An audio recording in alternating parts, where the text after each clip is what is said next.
misconceptions. We've got truth in our possession.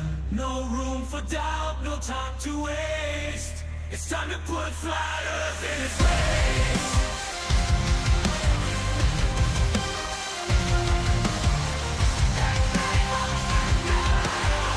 Here comes the smackdown.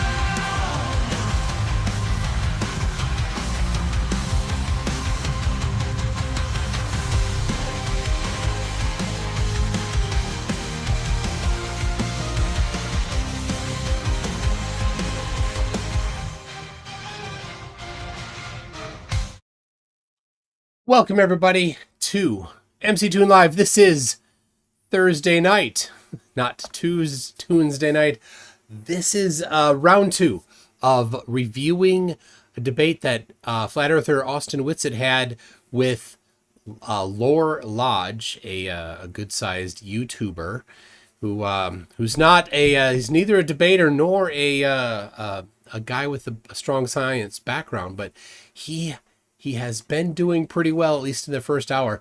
I gotta tell you, I have not watched, other than just scrubbing around a little bit to find some things and see where it starts. I've not watched the debate. So yesterday I did the first hour of the debate. If you want to watch that, it's on my channel here.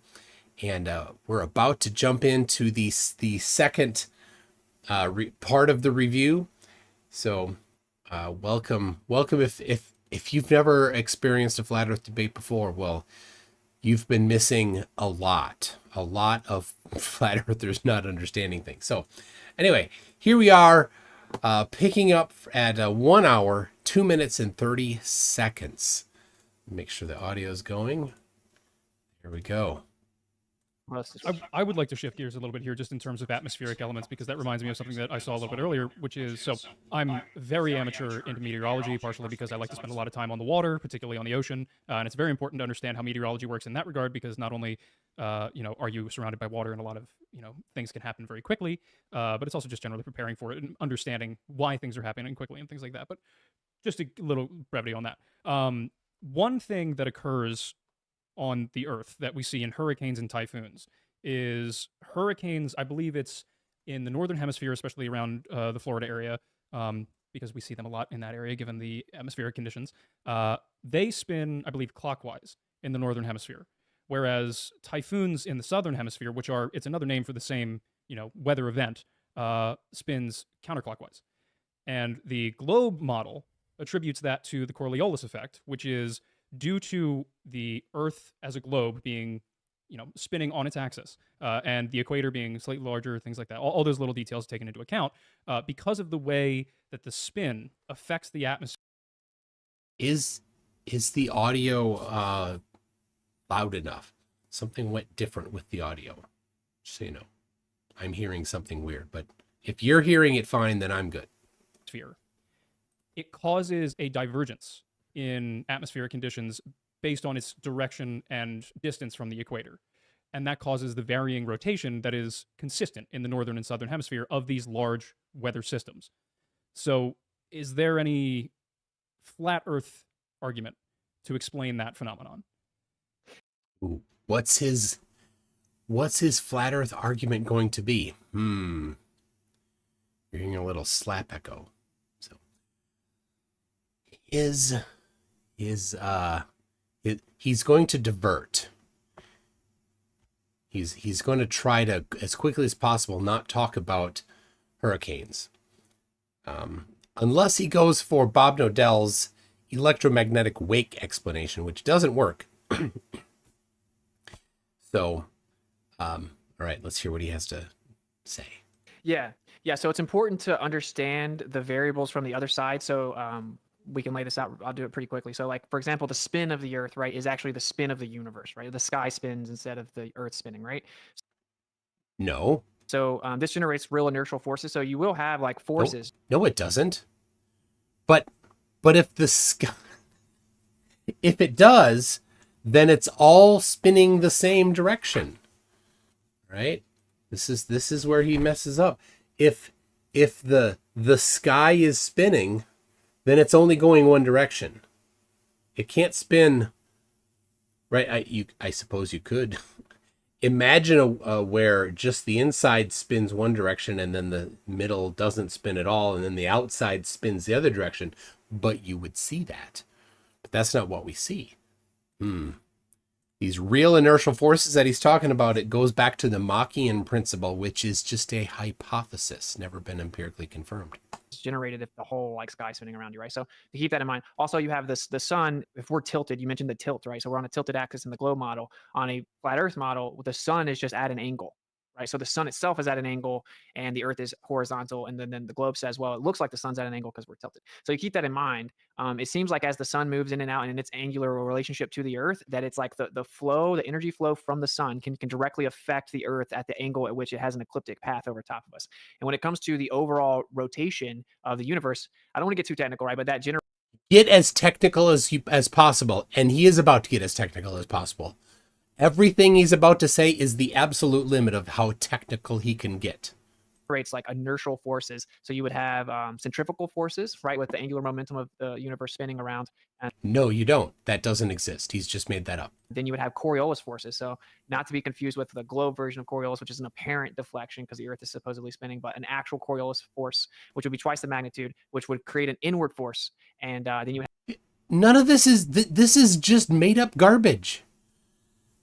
Austin, you're making these claims, but what about the person who makes the claim? You make a positive claim of specificity, you have the burden of proof of specificity. That's right. You didn't make any. You didn't provide the burden of proof. have, people call them Euler forces with satellites and stuff. We won't get into that. But long story short, It's not pronounced Euler. there are real forces generated on a stationary Earth as the sky spins around it. The stars in the sky and the sky spins around it, creating real forces. The sun's at an angle and it has real forces as well that are going to interact with us in relation to that. That's going to give you all of the weather patterns that we have. And then the globe interprets it through the lens of, oh, well, the reason there's a tilt is because we're tilted, right? The reason that there's a spin is Coriolis doesn't have anything to do with the tilt. because we're spinning. And so they just attribute the effects to something different. Does that make sense? Yeah, it does. I do have one other question in thought. Okay. It's similar to this. So I want to get a preface of your understanding before I ask the question. So in terms of the atmosphere, since we're on that topic, how does that separate in your version of the flat Earth model from ground to atmosphere to space of the universe? Because I just, I want to clarify that before I ask my question. Yeah, good question. Like basically, how do you have a gradient? Yes. Yeah, so obviously we would say that the antecedent to gas pressure is a physical container. Instant deflection. Of course. The globe kind of claims, well, no, it's not true. Ours is gravity or whatever. And it would kind of be the one exception. You can't replicate it, whatever. Special pleading is what I would say. But Special pleading is what you're doing. Gravity is empirically confirmed. To reject it is special pleading. To say it just happens. There's a gradient and it just happens with no reason. That's special pleading. short. So I would say gradient is change in pressure, right? And so that's delta X. And so you need X to have the delta X. So you need the gas pressure to have a change in the first place. I would say that's our argument. Most people kind of divert to gradient. Not saying you're doing. It's not a divert. He started with gradient. You're diverting away from gradient. Oh, everything he says that they're doing is what he's doing. 100%. He is. You see that? Every single step of the way, he has done what he accused them of doing. That obviously you're just asking a question. So anyway, I would say that we have, for one, it's relative density layers, right? Obviously on its space. So like they sort. Yeah, we're asking why are there relative density layers? This is circular. Sort out based on density. And so then the question would be like, well, what is density? What gives something density? What gives something weight? And these are good questions. I could answer them all. Density is compactness of matter. So there's an electrostatic bond that holds them together. Weight is mass times gravity. So that's volume and density times the fact that things fall down at an average. All electric. So not all. I would like to. There was one thing you said that stuck out to me, which was the density issue. So if density is ultimately what causes things to fall, then theoretically things that are different densities should always fall at different rates, right? No. So to clarify, I'm not even saying that things only fall because of density. It's just that you have to define each term. I would say that there has to be something that sets the up and down. And I would say that that's electric in nature. We have a downward electric current on the Earth. No, we don't. He says this all the time. And he's fooled people who have zero background in this. There is no downward electric current. What he's about to describe is in an electrostatic field, and he's going to talk about Gaussian. So sorry, he says Gaussian plates. I don't know if he's going to say it here because he's gotten beat up on this claim a bit because it's so ridiculous. But I want to hear what he says. Earth. It's 10 microamps per cubic meter, so it's very small, but it's measurable. You can actually run a generator off of it. It's pretty fascinating, just off the sky. Long story short, it's nearly constant, right? No, it's not. And that sounds familiar, right? Because the rate at which things fall is nearly constant. It isn't exactly 9.8 constantly, right? It fluctuates slightly based on where you are and if there's, electrical field conditions, blah, blah, blah. So No, he knows this. He knows nothing electrical changes the downward acceleration. He's glossing over it. And he's hoping that they don't pull him up on that because people usually don't have, right? This guy is apparently a history major, right? He has a degree in history. Maybe he's working on his master's in history. Doesn't have a background in electronics. He doesn't have this book, right? He didn't work through this book. So he's hoping to just snow the guy. I would say if there's an electric bias, we have tons of electromagnetic energy coming from the sky, measurably it sets a downward bias, there's a downward electric current, and then everything kind of sorts itself out with density relative to those mediums, meaning it's going to choose if it goes up or down relative to its medium after the electric current is set the up or down. And once it goes down, it's just going to go at general rates, right? It can only go so fast, basically. Once it goes down, it goes down. If it goes up, it goes up. That makes no sense.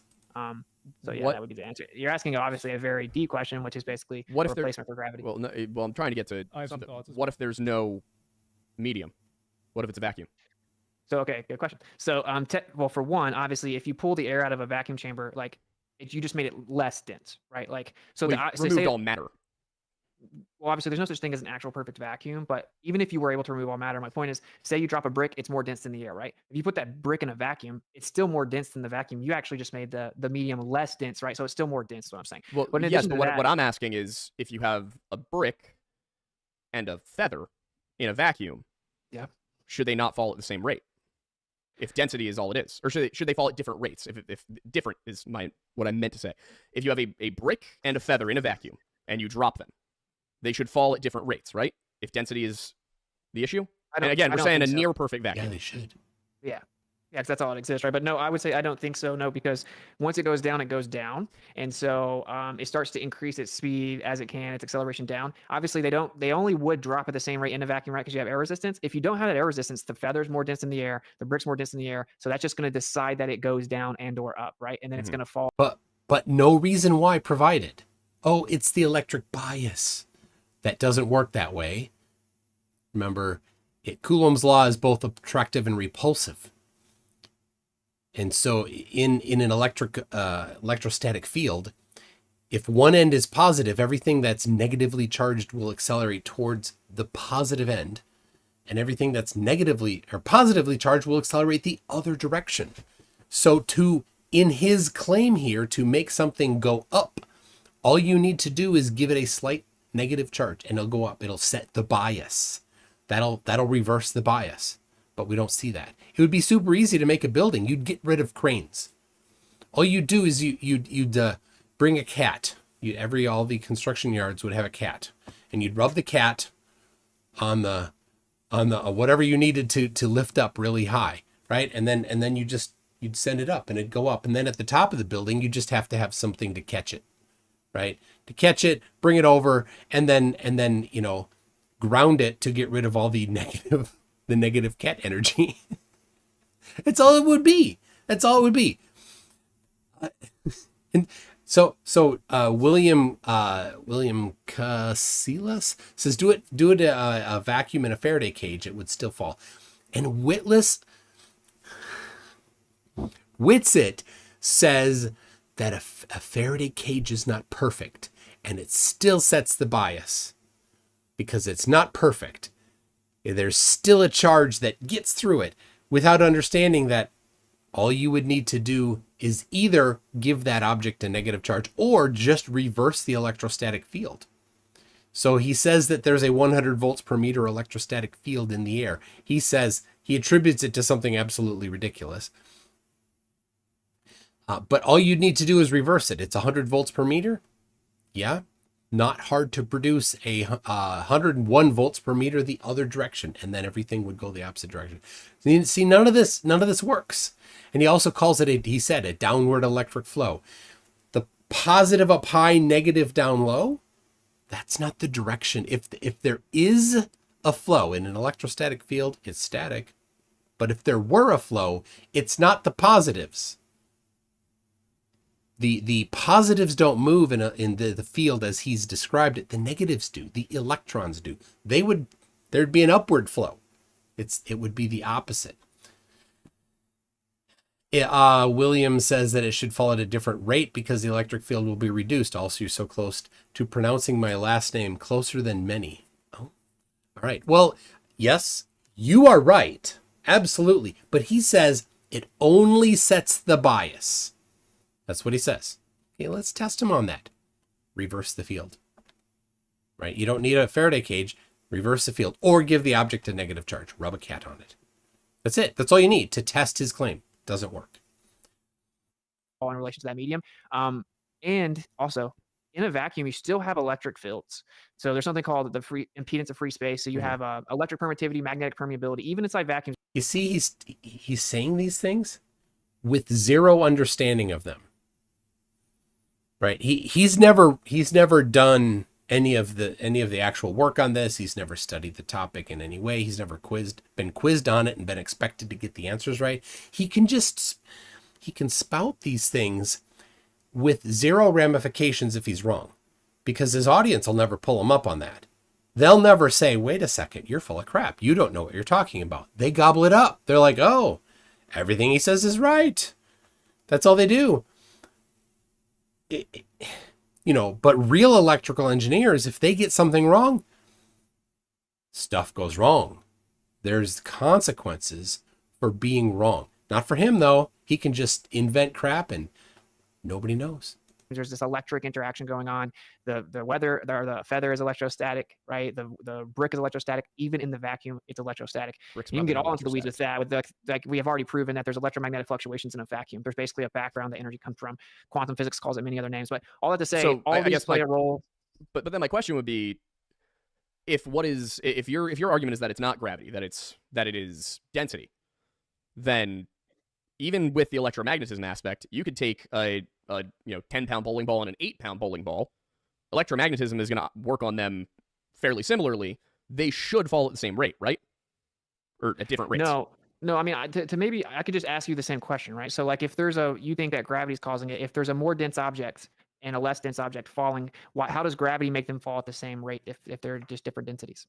And that explains right there that the fact that he just asked that question explains how he doesn't know what he's talking about.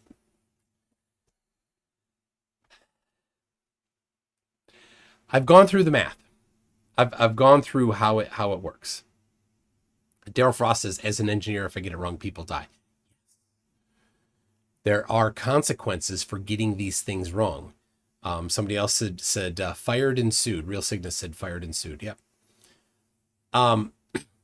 You would get fired and sued if you were as wrong as he is. So, it's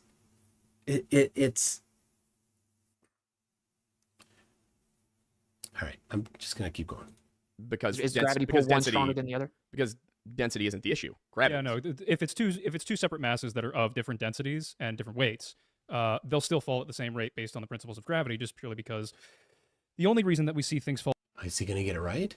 I don't know what this guy's background is. The other one on the right side is the one that, to my knowledge, his background is a study of history.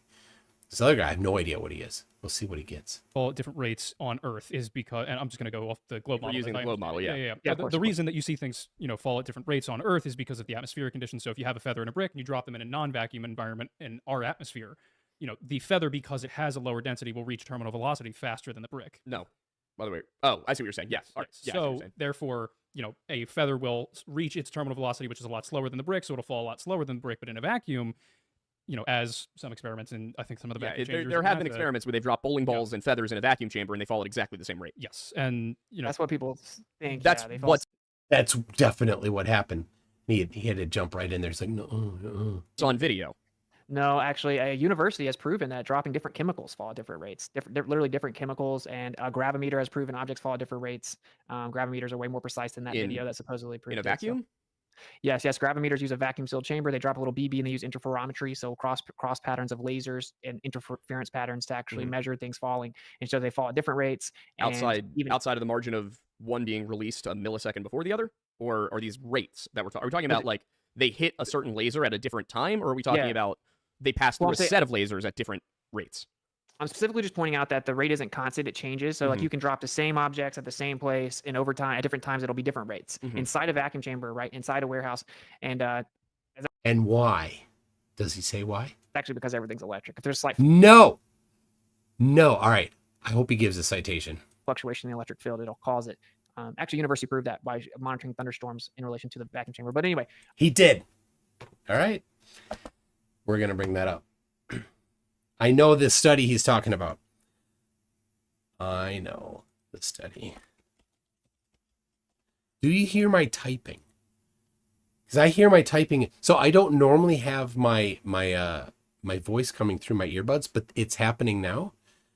But I think that I think I am hearing just my microphone feeding back to me for some reason. I don't know why. Oh, it's got the monitor. Okay. Can you hear me?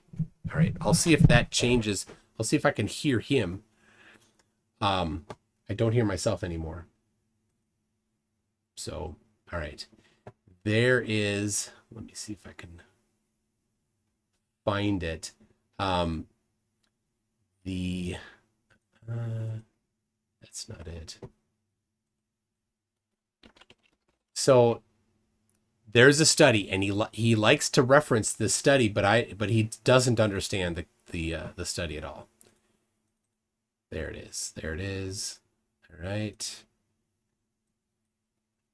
There's the study on the influence of intense thunderstorm activity in high precision gravimetric observations. I'll put the DOI in the description here. So there we go. Here is the study. Now I'm going to jump right down to here's the apparatus.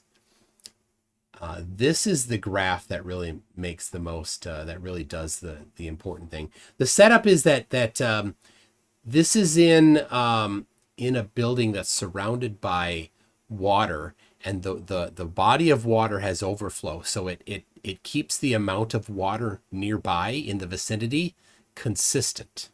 That's important because water has mass and it's relatively dense.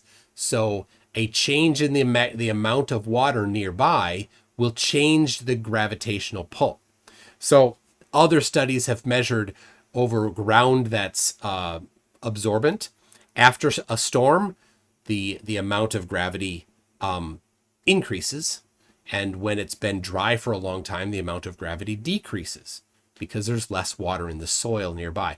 But this has been controlled because the whole thing is surrounded by water that essentially it's a moat. And so when it rains, the water flows away quickly. So this graph right here is the important one. So let me zoom in on it real close here. So these are, see that this is in filtered readings, MC-gal, microgal. And this graph changes. The reason why it changes is because of tidal forces change. This is, you're seeing the change throughout the day based on where the sun and moon are. Gravity changes enough that these instruments are precise enough that the position of the sun and moon are read in these devices. Now, there is a line, and you can really see it. You can really see the line that is the right here at the valley of this one here. You can see that smooth line. That's the prediction. right? That's the prediction. The thin gray line shows tidal curve. So that's the tidal curve prediction based on the position of the sun and moon. Okay, so that's what they are predicting. That's why it's so smooth, right? The light gray lines are the actual measurements, right? So and so you get, that's a lot of noise. It's a Gaussian distribution, a normal thing in science and high precision science. You see these types of distributions, and then the thick black line shows curves measured by gravimeters.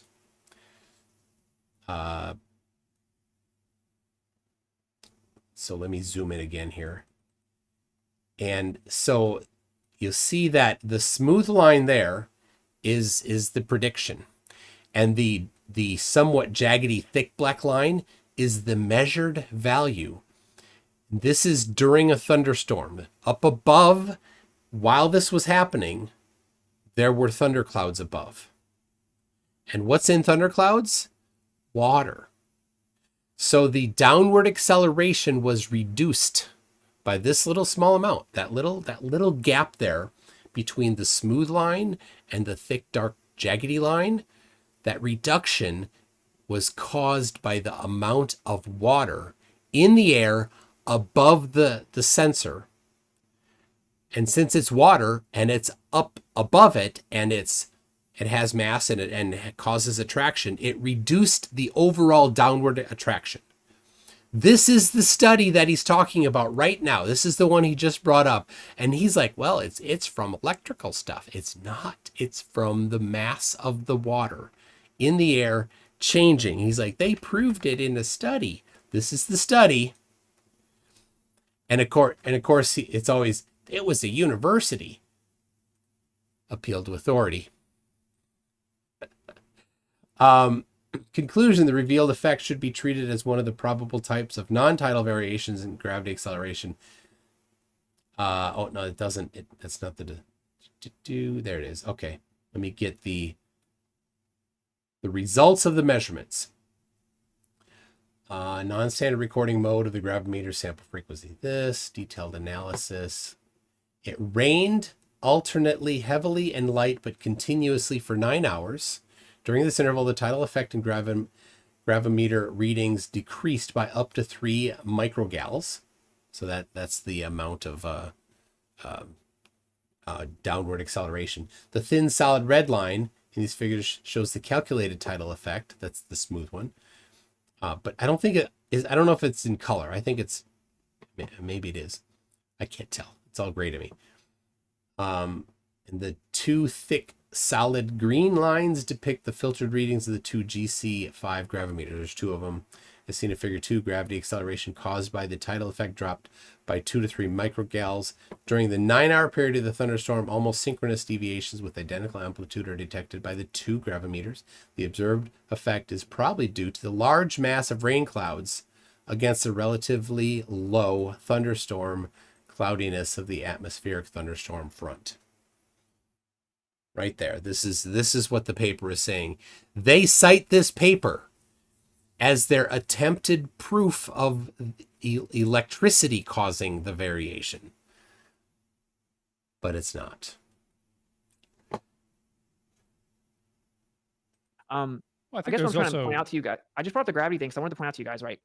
Most people think gravity is a force, it's pulling everything down. That isn't really what the globe model claims anymore. That doesn't work. So gravity isn't a force that pulls anything anymore. And It doesn't work like nature changed because we got a better understanding of it. No, we just have a better understanding of it. the globe model, it's the bending and warping of space time. It creates a gravity well and it guides things down to the ground. Mm-hmm. So what I'm trying to explain is there isn't a And that added nothing to the conversation. Think about that. He's just saying that to puff up his chest and make other people think that he's smart.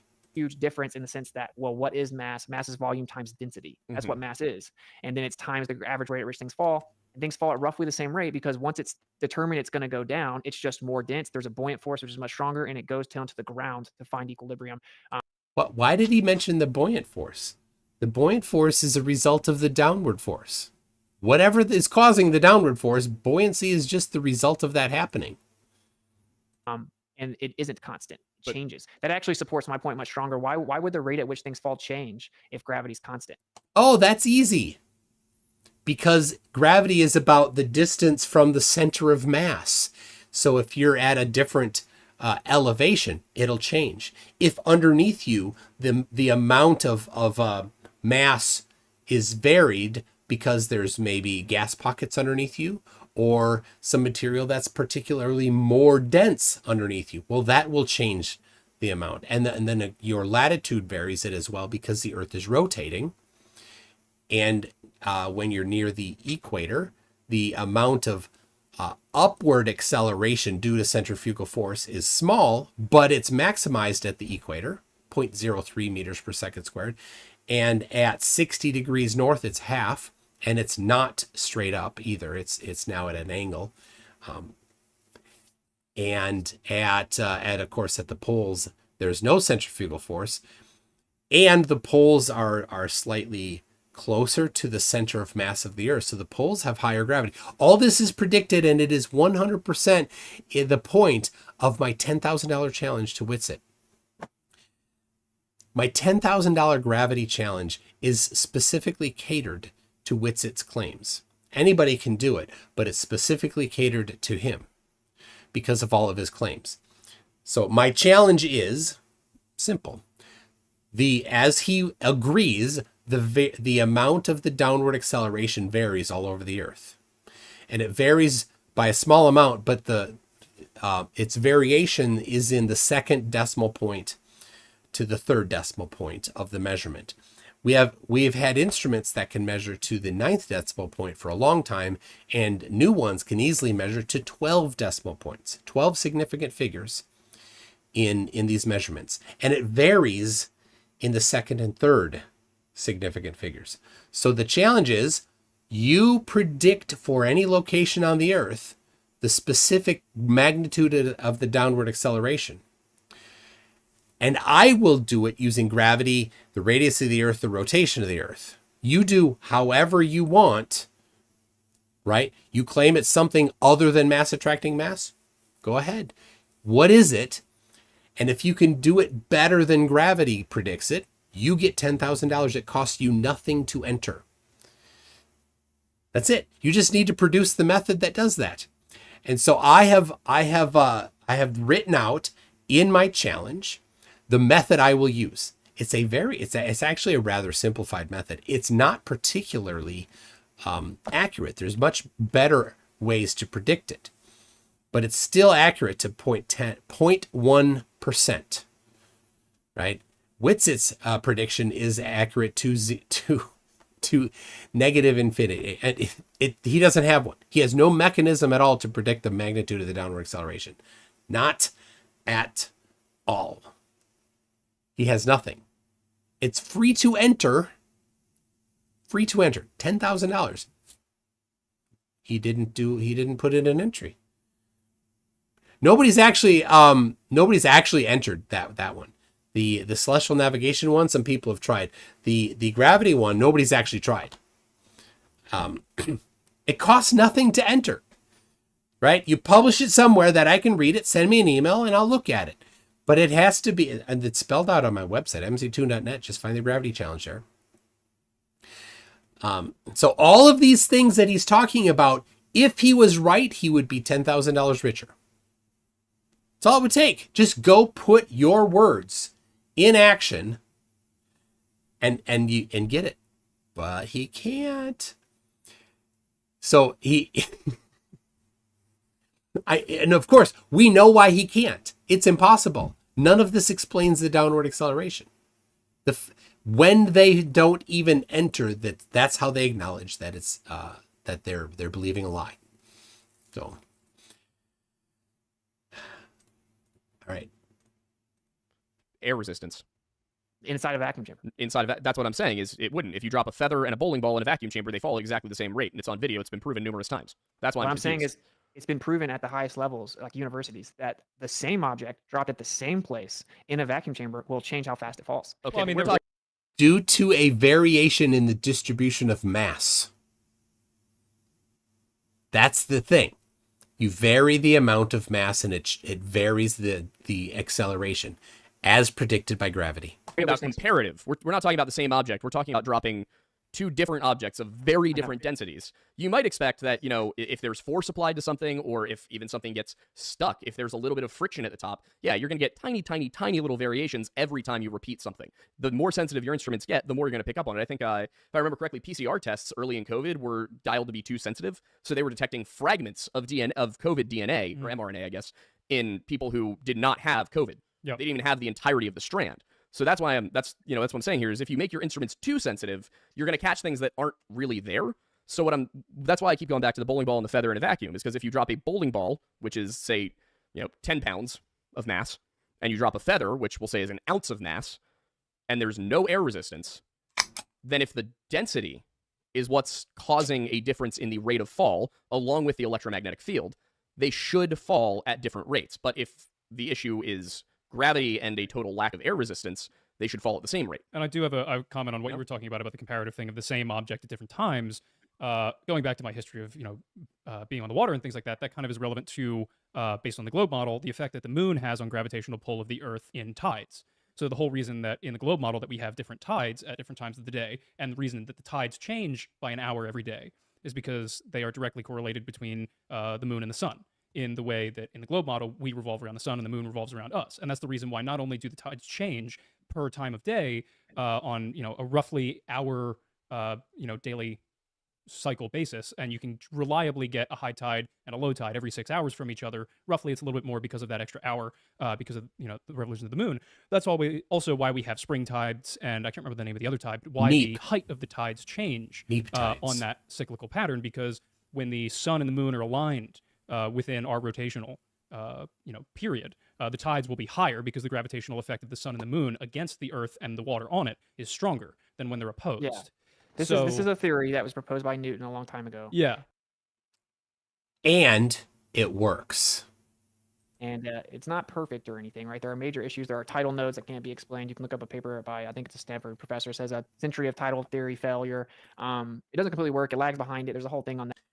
And where are the better flat Earth ones? Oh no, he hides behind falsification is independent of verification or replacement. No, when you make a claim, when you claim the Earth is flat, then there are consequences to that claim. You compute the consequences and test, compare to reality, compare to observations, compare to experiment. If they don't match, then you're wrong. But you're basically saying that it would have to correlate to the moon, that the object falls at a different rate, and that's not what they observed. What they observed is when well, they certainly did. They certainly did see. Look at that right there. That variation there is based on the moon's position, and when you're like, oh, it's not perfect. Well, hold on. These are microgals. This is a very, very precise measurement. They're just, it's a variation of 2 to 3 off of that in this particular measurement. But when they're not off of that, when they don't have a thunderstorm in the area, it's right on that curve there. My goodness, WItsit. Just grasping at straws. The electrical field changes, even if there's thunderstorm activity or whatever, that object, although in an isolated vacuum chamber in a warehouse, would change how fast it falls. When it comes to, and the point is also like density is what's going to sort all of it out once it has that downward bias set. And I get you're saying, well, why don't things fall at different rates? That's why I'm trying to see what the disconnect here is. For one, the disconnect is that you're lying about this stuff, Austin. None of this makes sense. This isn't science. There's no empirical evidence for it. You don't have any you can't back up your claim. And you are the one that said this. Positive claims have the burden of proof. But you didn't provide that proof. All you're doing is making claims. It's all nonsense. Is tests that have shown that different chemicals with different densities fall at different rates. And so I'm talking about highly precise measurements, not like a video. Citation on that? No. That got millions of views and they just show you slow-mo and it looks like they pretty much fall at the same rate. I expect them to fall at pretty much the same rate, right? Because as you brought up the idea of terminal velocity, we are in a vacuum chamber, but just imagine an object's falling as it gets closer and closer to its the idea of its max speed, right? It's going to start to increase much slower. Its speed's going to increase much slower as it gets higher up to its like max, right? So these objects are they could fall at different rates. In fact, the way that you have to prove it is drop them in a vacuum chamber at an insane distance. And No, you don't. You can just measure them, right? Bring a gravimeter to the top of a mountain and see if there's lower acceleration. There is. by the way, that has never been done. It has, and I can. It's. Yep. All right, I'll bring it up here. Let's see. Oh, yeah, there's WItsit's his citations here. I'll give you this. That paper is on here. But that's not the one I'm looking for here. There's the gravity challenge. And gravity measurements. Oh, which one is it? I have I think this is it. Nope, that's not it. Hold on. So on this is my gravity challenge right here. This is the official challenge. And then I have a well, somebody did try to enter, but it didn't have anything actually. And I just mocked him. And he got so angry that he wrote a whole book on me, but the whole book was plagiarized. Yeah. All right, so there's the method that I use, and man, it's in there it is. Okay, so here is in Kauai, Hawaii, which is at an elevation of 1,100 meters. And I don't have it the same latitude on this particular page, but there are some that you can find. But here's Kauai, Hawaii, which is near the equator.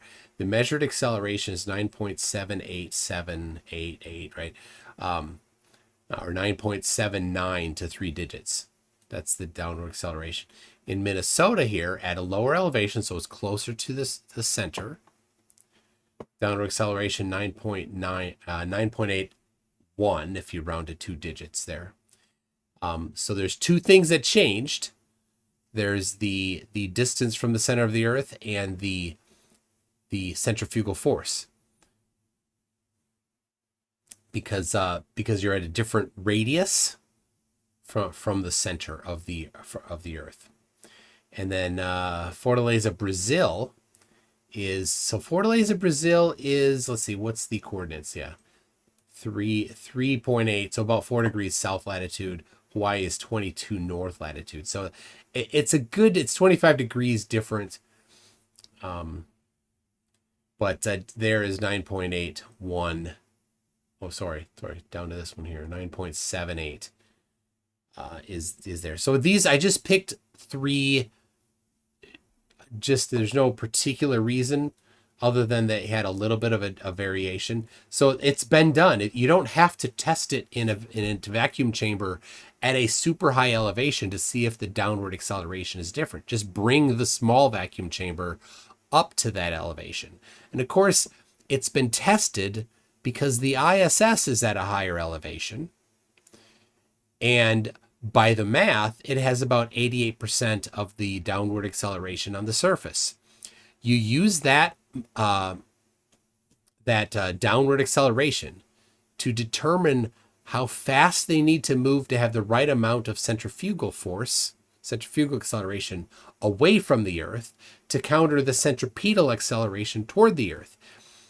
And if you get that number right, then you achieve orbit. If you get that number wrong, you either burn up in the atmosphere or you go to a wilder orbit. It's been tested. He just has Right, that's never been done. And we actually have videos of objects in vacuum chambers falling at different rates, noticeably on the video. The interferometry shows they fall at different rates. There's a drop tower at a university that showed different elements with different densities fall at different rates. And we've proven that the same object at the same location will fall at different rates, even during. And again, he says we. Let me remind you, you're not part of these people here. He's claiming to be part of the we that did this. But the we that did this says that the observed effect is probably due to the large mass of the rain clouds. not the electrostatic change because of the thunderstorm.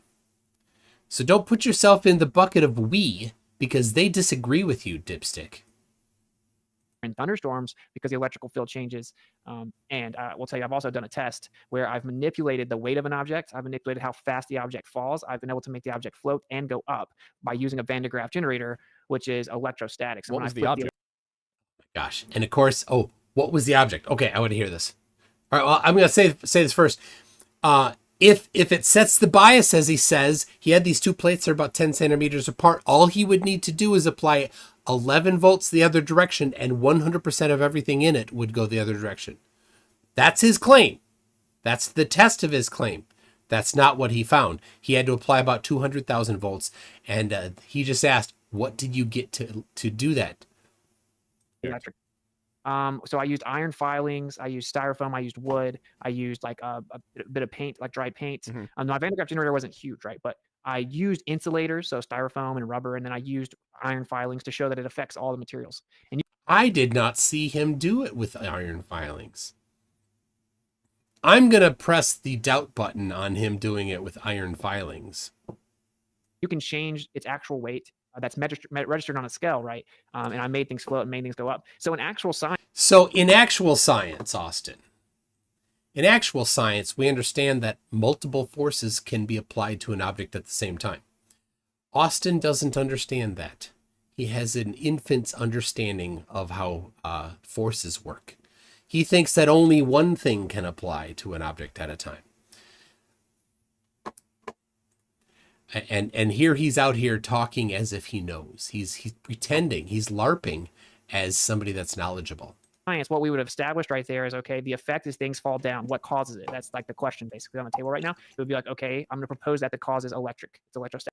Yeah, so then put a negative or an 11 volt the other direction. That's how you would test that. But he put 200,000 volts. Mhm. I'm going to test it by manipulating electrostatics. I put two metal plates called Gaussian surfaces, connect them to the Van de Graaff generator.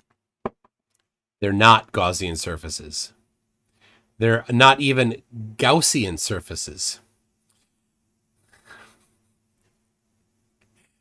He doesn't understand the topic. He never went through this book. I then introduce electrostatics, which flips the polarity of the field. So yeah, fancy way of saying it just flips the field, And once it flips, He didn't flip the field.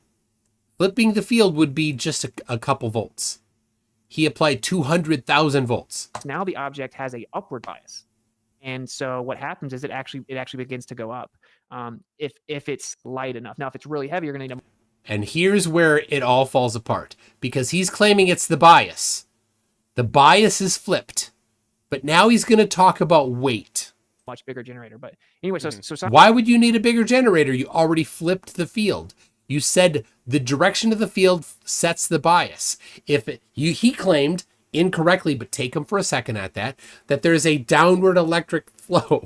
It's so dumb. It's when I just say it, it's so dumb. And he made it an upward electric flow. So then everything must go up. scientifically, you can prove, look, I'm changing its weight. I'm changing how fast it falls with electrostatics, electric field. That's always there. Everything that exists is electrostatic. There's not one thing in all of existence. Not one. But most things are neutrally charged. A single molecule of water has a charge of 0. And Coulomb's law, you take the charge of the particle and you multiply it by the charge of the other particle. One of them 0. 0 times 0 is 0. The whole equation turns to 0. If you do it in a field, it's a different formula.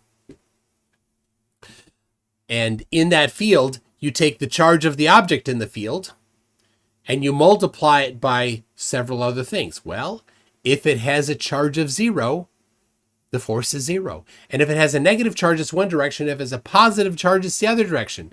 It's so dumb that he's saying this. One piece of matter in all of existence that isn't electrostatic, literally. Yeah, a piece of a single molecule of water. Not one thing. And so it would be insane to think that has nothing to do with it, right? So the other really claim is that quickly- space-time bends and warps, and that's never going to be proven, and it was just a theory by Einstein to save the heliocentric model. Really quickly before we go into that, what It was, oh my gosh. You see how he just slipped that in there. It is the layers and layers of deceit, right? It's never been proven. Of course it was. Lots of experiments. All right.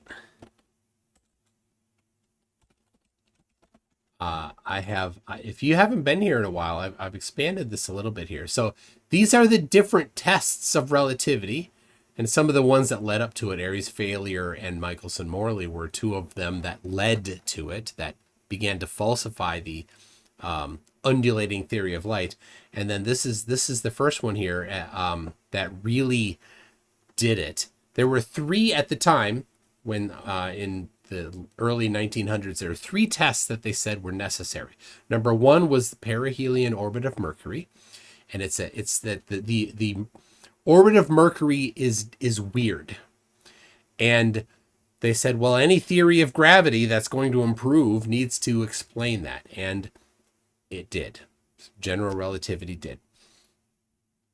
The second test of relativity was that it needs to bend light by a certain amount, and the third is the shift in color. It's gravitational redshift.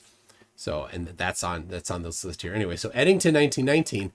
So right here, this has been repeated many times. So here is a page of bunches of different experiments that were. These are all optical.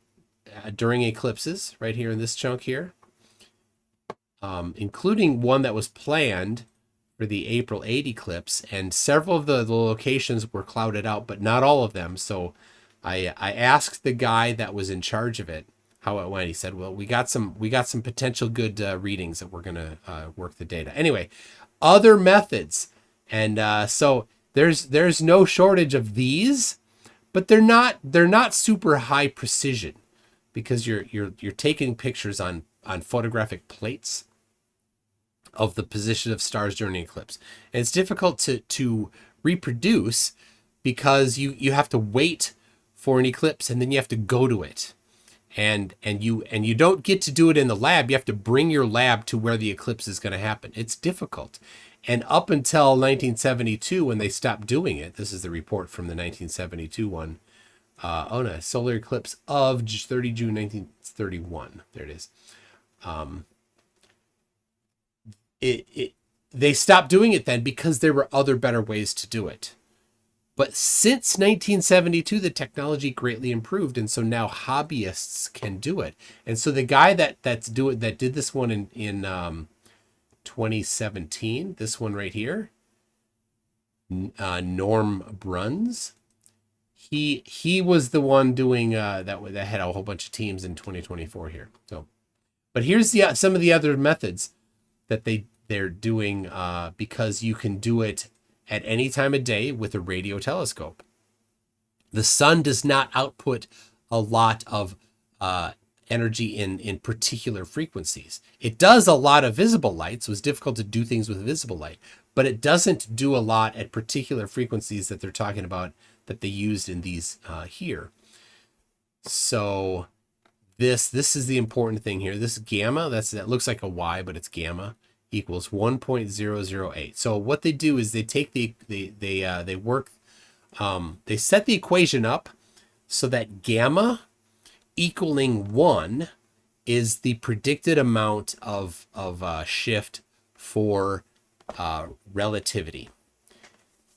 So there's two parts to the amount of shift. There's the expected Newtonian part and the additional expected Einsteinian part, and they're both actually the same amount. So Einstein's prediction says it's double of if Newton is the only one. But Newton is still equals mc squared. Don't get that confused. There's still a little bit of relativity in the Newtonian one. So the closer gamma is to 1, the more precise the measurement is. So here's 1995. So have they proven gravitational lensing?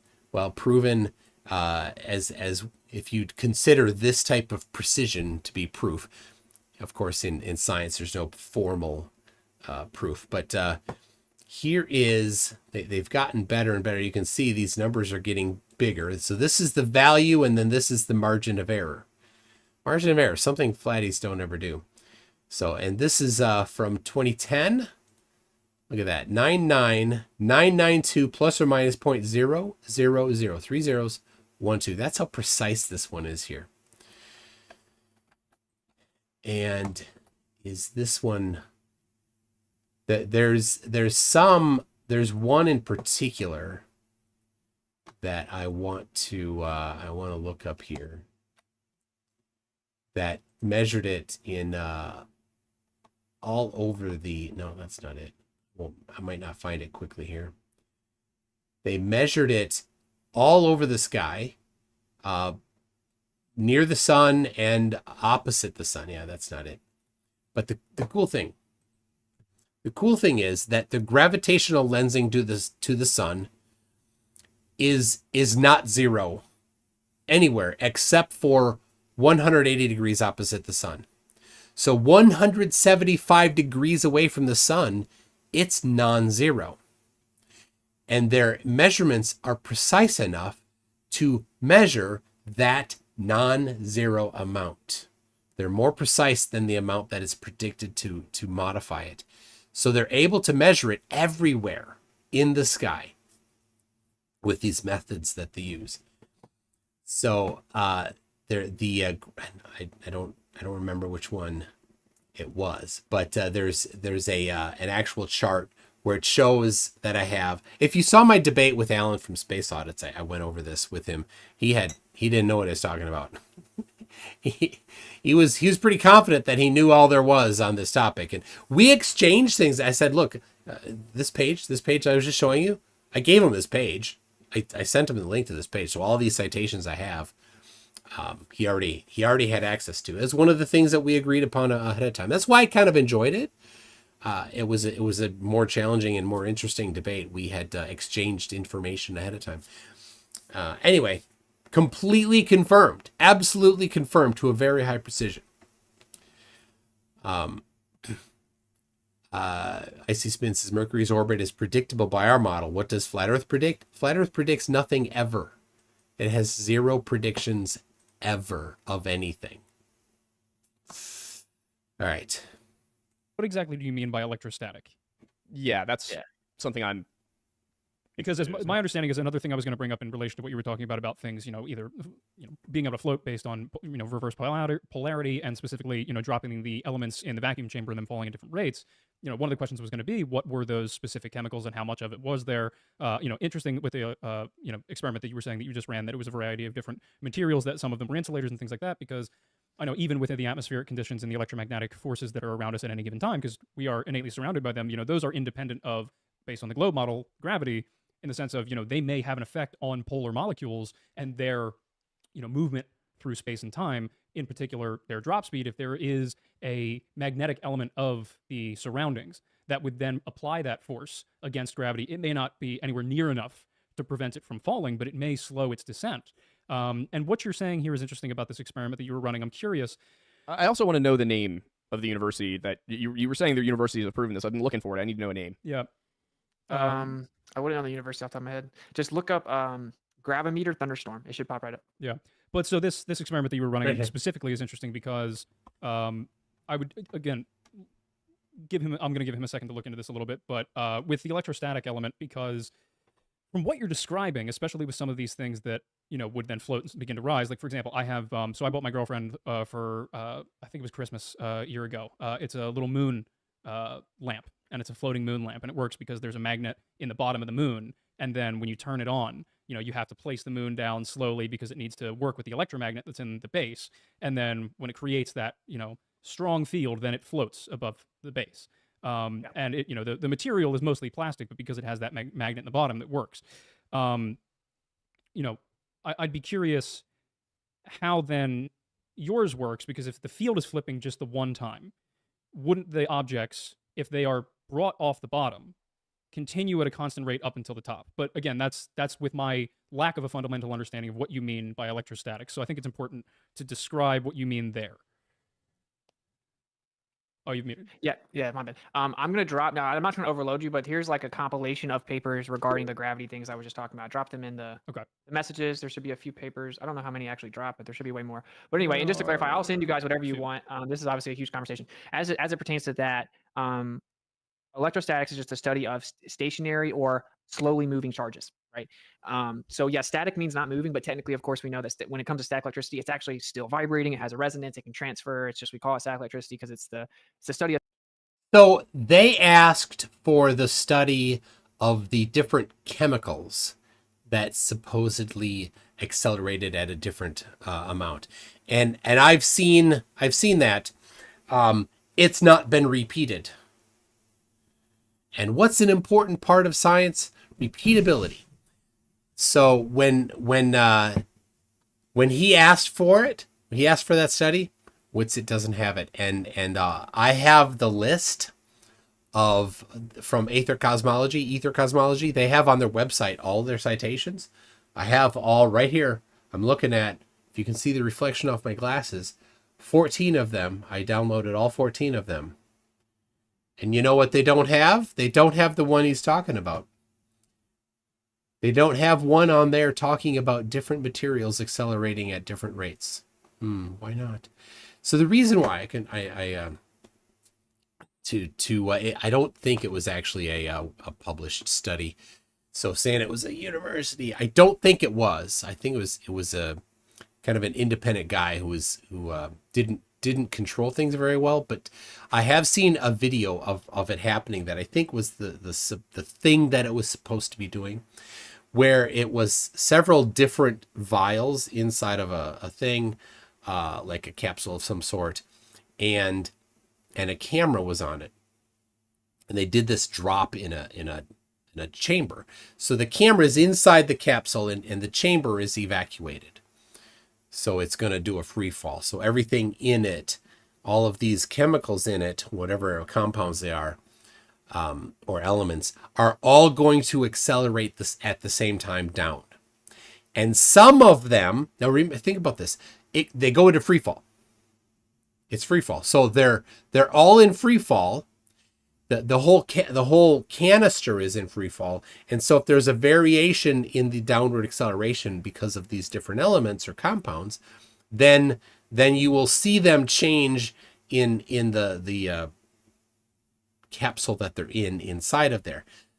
But they did not control for different forces like cohesion between the material and the container. And I think that's the main thing. Like some of them, they stay stuck on the bottom, and some of them, they shift around a little bit. So I haven't, but to my knowledge, that's not been published anywhere to go look it up. So let me read a couple of these super chats here before I get too much deeper in this. Battle Against Misinformation says, McToon, I share your disdain for witless WItsit. It's, you know what really gets me is it's the ease and skill with which he deceives. That's what gets me. Stringers one says the biggest enemy of electrostatics is current. Yes, you can discharge it just with a wire, a conductive wire. Stephen McCullers says a vacuum in a Faraday cage isn't perfect, but there would be a noticeable difference in the experiment, one that could be calculated. Not to mention the electrostatic theory is opposite of reality. Yes. So totally true. You're right, Stevie. And WItsit doesn't understand this topic in the least. It's completely foreign to him. He's never taken a class in electronics, right? He went to high school and then dropped out of college in the first semester. Right? He didn't take an electronic class. He doesn't know any of these topics at all. And what he does know, he learned by watching Ken Wheeler, who makes up crap and is an absolute charlatan when it comes to this stuff. And WItsit doesn't know when Wheeler is talking crap or feeding in some real information. It's all the same to Austin. He can't distinguish between the BS and the real because he doesn't have the background. So he just takes it all as real. So when he talks about magnetic fields having centripetal divergence and centrifugal convergence, or the other way around, he doesn't know that that's just nonsense garbage that Ken Wheeler invented, pulled out of his rump. That's it. Austin doesn't know that. He thinks it's a real thing. He thinks if he can go talk to a scientist that they'll have that idea as well. No, they don't. That doesn't exist. But then he does the context switch on this. He says the electrostatics sets the bias. It sets the up and down, not the magnitude. Oh, but there is a study where they found a variation in magnitude because of a thunderstorm. It wasn't because of the electrostatics. But so then he claims that the electrostatics does have an effect. Then he says, goes back to, well, it sets the bias. And that he proved that it sets the bias because he flipped the field with the Van de Graaff generator by applying 200,000 volts. And then he got a little piece of styrofoam to go. And he's like, well, if it has more mass, you need more voltage. You said it flips. You said it sets the bias, not the magnitude. So C.V. McCullough, he's doing these context switches to his audience and fooling them on the fly. So they can't, he's all over the place and they don't know, right? If you don't have a background in this, you're like, oh, okay, whatever. He's talking fancy. So, but yes, if it is causing the downward acceleration, it must cause a change in the magnitude because it's a vector. It's not a unit vector. It's a magnitude vector. So in a Faraday cage, it should be a different amount by his own admission, because he talks about the magnitude being necessarily changing it when he gets stuck, that he can't levitate lead in his little experiment and he can only do insulators. So, all right. Lucci, who did a video on the final experiment today, go check that out. It says law of Flerf number 4 is Flerf's request will always be claimed as fake. For example, show me this thing, and then you show them that thing, and then they'll say it's fake. That's not the law of, that's not the fourth law of Flerf. The fourth is, and you might not know that there has been a fourth for a while, is that their claims contradict other Flerf claims, or their explanations. Or as I said, as they Flerf-splain something, it contradicts some other Flerf explanation, and no exceptions. So is the thing that you need to ask if it's a law is, are there exceptions? Even one Flerf doing it is enough to be an exception. So that gotta light a Flerf is an axiom, but they don't all necessarily. There are instances where they haven't. Maybe, I don't know. Anyway, but yeah, you are correct on that though. They'll ask for something, they'll move the goalposts. That's what you're explaining. Ask for something, and right, and then you give them that goalpost move. Oh, they'll move it again, move it again, move it again. So,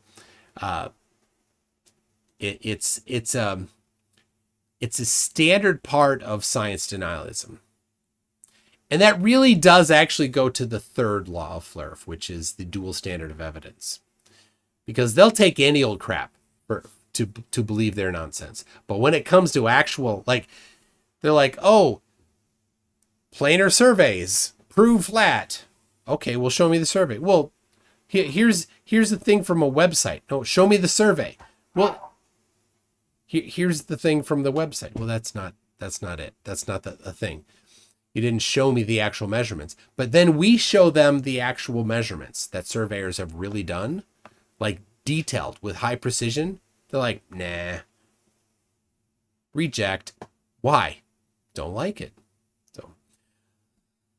C.V. McCullough says again, we all know that there are multiple differences in gravity at different locations. It doesn't explain his assertion. Maybe why he's scared of PhD Tony. Yeah, PhD Tony knows gravity pretty well. Kango44 says, I have watched this debate as just watching WItsit lie continuously. Someone should count the lies. I think when it's one a word. I think he's becoming more fanatical. Well, you have to as time goes by. And that's definitely what flirfs do, right? They get into it and they just start parroting Dubé. They're like, I've discovered something. I'm awake. But then they discover that all of Dubé's stuff doesn't actually work. Right? And then rather than be honest, because it's a virus that affects the brain, rather than be honest and say, oh, well, the horizon does not rise to eye level. It always drops as you increase in elevation. And weird, it matches the exact amount that the globe predicts. And it doesn't match at all the amount that the flat earth predicts. And so a rational person will say, oh, well, I'm out. But an irrational person continues to accept it. And over time, there's more and more and more things that they have to irrationally reject. And it messes with their ability to be rational in general. So they become more and more fanatical, as you say, Kango. Icy Spin says, how did you earn all this free time this week? So my wife likes to go camping. And she's like, hey, I want to just go camping this week. I'm like, okay. I mean, I'm going to work. I got to work. She's like, no, just me. I'm like, okay. So she's not far. She's just down the road. So I was at the campground. And so this was originally going to start at 9 and it started at 10 because I brought one of our kids out there to stay the night. And it's 8 o'clock. I'm like, I don't know. And then it's 8:15. I'm like, I'm not going to get back in time for 9 o'clock. So I got to move it back. So I moved it back. So that's how. But I can start at 10 o'clock more often if 4 days in a week. Maybe not. I'm the only one in the house right now. I got another kid coming back from Ultimate, might be back already. They had practice. So anyway, that's how. Larry Scott says, at my location, G is modeled gravity, 98037.2 milligal. NGS published, and yes, it's location specific. So there you go. So 980,000 milligals. Now you'll notice that 9.8 meters per second. So there's a just milligals and meters per second squared is they're just different magnitudes of the same unit. So Rick says 1.75x playback to get to tune time hurts my head. Well, thank you for hurting your head to catch up. Lord Illuminous Poo says my brother enjoys relations with both. And if I may, he has a nice yes. Thank you. Tip your waitress and try the veal. Nice bias, you see. Nice bias. All right. How much truth is in that? Whatever you choose. If an object has red shift and blue shift, wouldn't that be 3D shift, like the glasses, or just a purple shift? It's red shift and blue shifted at a different time. So I don't know. I suppose if you average them, it's purple. Kango44 says, Daddy, where did the sun go at night? Answer, oh, you're presupposing a sun and presupposing it goes somewhere. That's a foul. It's optical, not physical. Yep.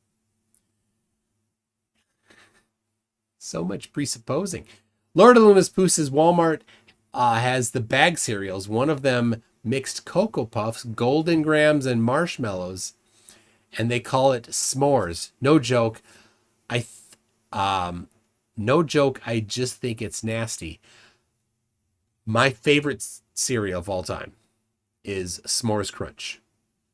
I got a friend that works at General Mills. If you live in Minneapolis, you've got a friend that works at General Mills because they're a huge employer here. And I'm like, hey, can we get S'mores Crunch back? And I was kidding. He's like, oh, well, here. And he gives me the whole process for getting former things back together. You need to get popular support for it, of course, and you need to, present to them. There's a whole group of people at General Mills that deal with these kinds of things. But it's super good. But yeah, if you just mix them together like that, no. You need to have the marshmallows, or the marbits as they're called, and they've got to be covered in chocolate. And then you have the golden grams. That's s'mores crunch to me, and that's so good. I solder 74 says Coulomb's law is his enemy. And that's very true. He has no idea how Coulomb's law works. He's just bastardizing it. He says there's a downward electric flow. That's not how Coulomb's law works. Right? Let's get it right here. It's literally the first chapter of this book is vectors. So it's a review of math topics. The second chapter is electrostatics. You learn Coulomb's law the first day of any E&M class. That's the first thing. And during the first week, you're going to get up to the electric field right here. And it takes Coulomb's law and it derives the electric field right from it. And the charge of the object. The charge of the object determines both the direction and the magnitude. The field does not determine the direction, and nowhere in there does the field have a direction at all. There's positive on one end, negative on the other, and there's no implicit flow in that field. Steven McCullough says, what platform is your podcast available on? It's been a while since I did podcasts, and I put them on almost all platforms. So you should be able to find it on Spotify and Apple, and I don't know, wherever else whatever other you like. It's called The Toon Show, so you should be able to find it there. All right, let's keep going here. If stationary or barely moving charges. Of course, that's just the process of, if I scoot my feet on the ground, I can grab a doorknob and get shocked. I can stick a balloon to the wall once I rub it to my hair. That's static electricity, right? It's charge interacting from surface to surface. So that being said, I'm pointing, you're saying you're using the moon thing. Like, yeah, Bill, you're adding a magnet. So to basically steal man, what I think you're trying to say and what the He's about to not steal man. globe is like, well, yeah, you can use other forces like magnetism or electrostatics that can basically overcome gravity, but gravity is still there. Yeah, that's the story. But what I'm saying is I can isolate the variable and prove it causes the object to fall at a different rate. And You didn't isolate it. even go up and change its weight.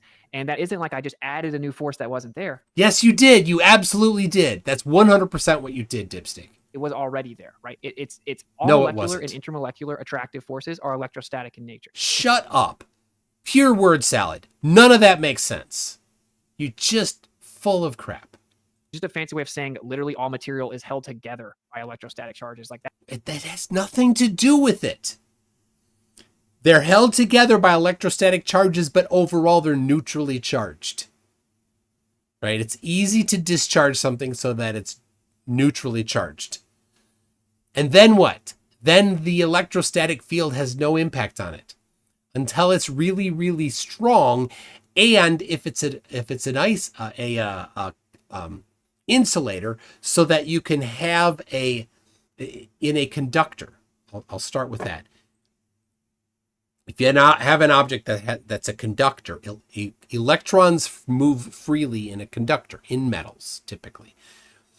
So when you apply an electrostatic field to one end of it, then the electrons all on the rest of it all flow around, so it equalizes the electrostatic field over the whole object.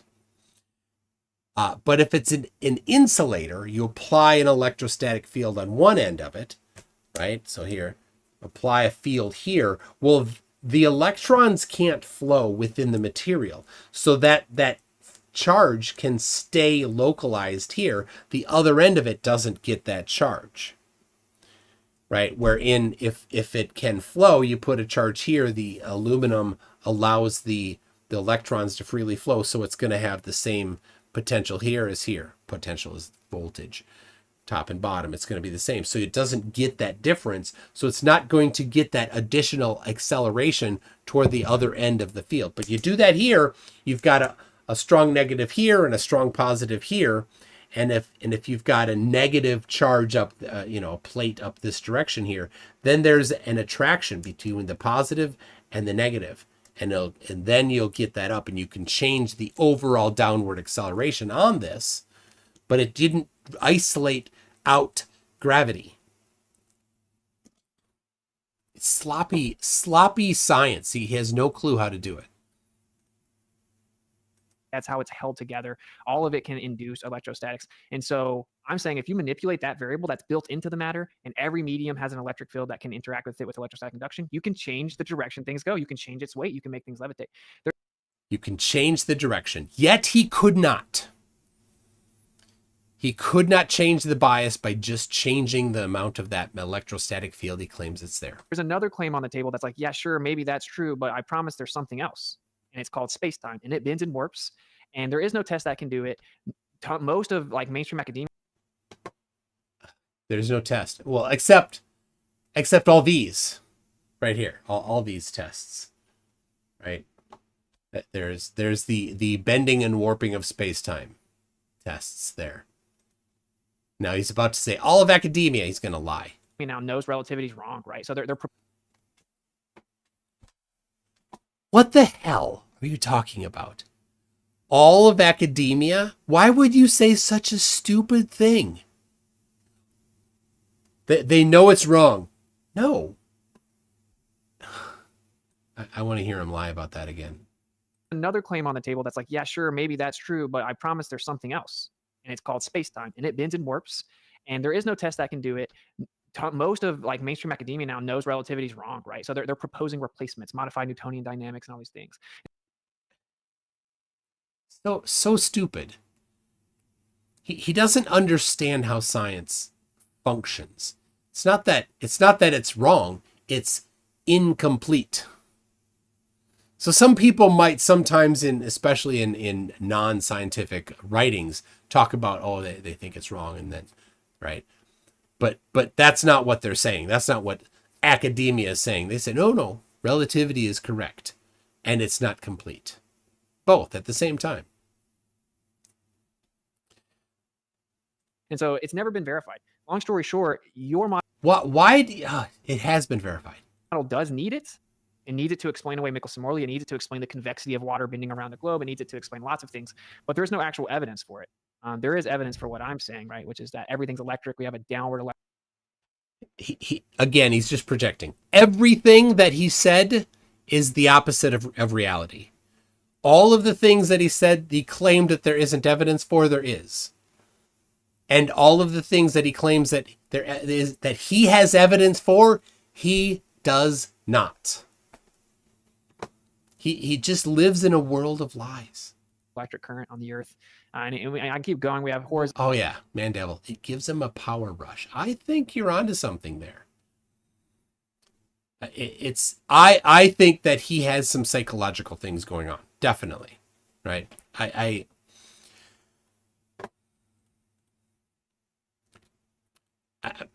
have unfortunately known a couple people that had a real significant problem similar to WItsit. And unfortunately had the misfortune of having them be part of my life for a while. Not close, fortunately, but watch it from far enough away to just, that, these different problems. And then, of course, to the person that lies a lot, that they just can't not lie, it's part of their life. It's part of their whole persona. Everything is a lie, and they get practiced at it. So they don't have qualms about lying. They don't have problems with it. And the good ones have a good memory.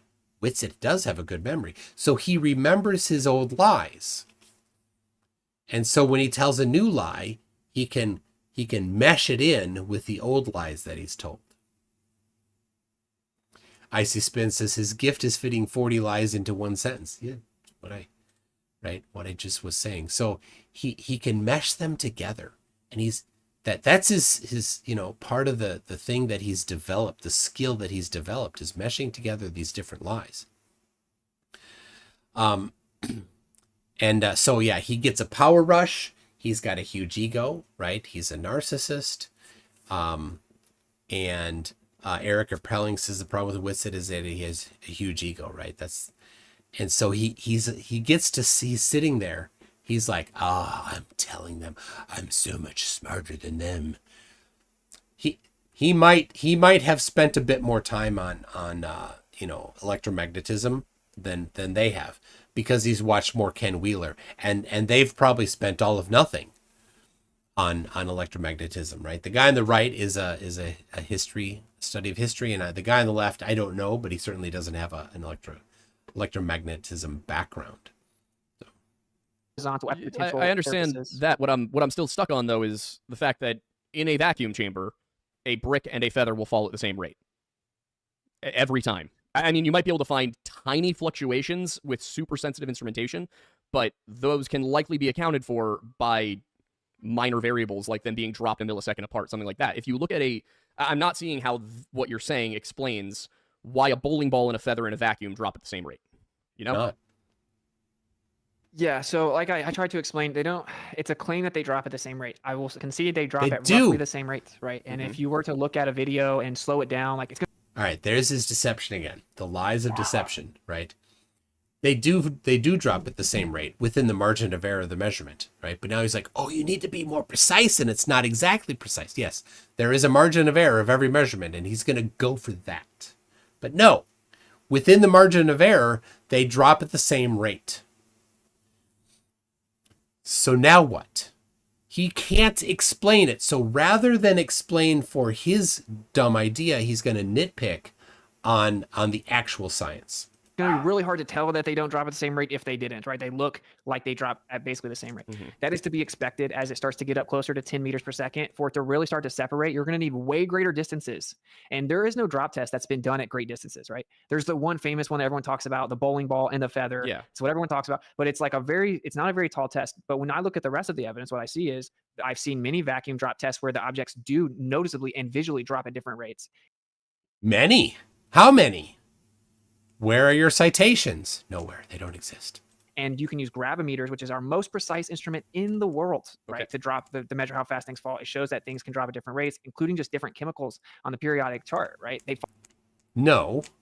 What gravimeter do you swap out the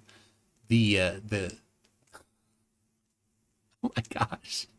Is he serious? Is he trying to say that there are gravimeters where you swap it out and then there's a different value? That would be quite something. I'd love to see that, where you swap out the object that's being dropped. That right, the most precise gravimeters actually drop something. The somewhat less precise ones, they're still really good. You use like a piezoelectric measure or something like that. Wow. Fall at different rates, and this is a drop chart in a drop tower in it's like somewhere in Europe. I think it's a university in Europe. So again, that's all I'm trying to point out is that they technically don't. They drop close to the same rate. But you can understand why, if we're and close to the same rate is what the globe predicts. And gravity predicts. There's a great explanation for it. And WItsit did not at that time provide any explanation for why his version causes it to drop at the same rate. Did you see the deception that he did there? He did an end run around. He refused to answer the very direct question. Why do they drop at the same rate within the margin of error of the measurement for your idea? No answer provided. Citing a rather famous example from it was Brian Cox, right? I think so. Yeah, it's a rather famous example. Anybody can go and research it. We need more than there's a university in Europe that did it once. If we're going to, we need to see the evidence. Yeah, that's why I picked something that I know everybody can find and see. But if you can give me a university, I can at the very least go look into it after the show. I dropped some of the papers there, right? I dropped on the influence of All right. Yeah, and then these yeah, are just showing that they fall at different rates. If you're talking about two objects beside each other, I think it's called the Bremen drop tower, but I don't remember the name. That's why I haven't been saying it. Ooh. And maybe someone can tell me in the chat if they know what the drop tower is called. But Yeah, and I All right, there it is, people.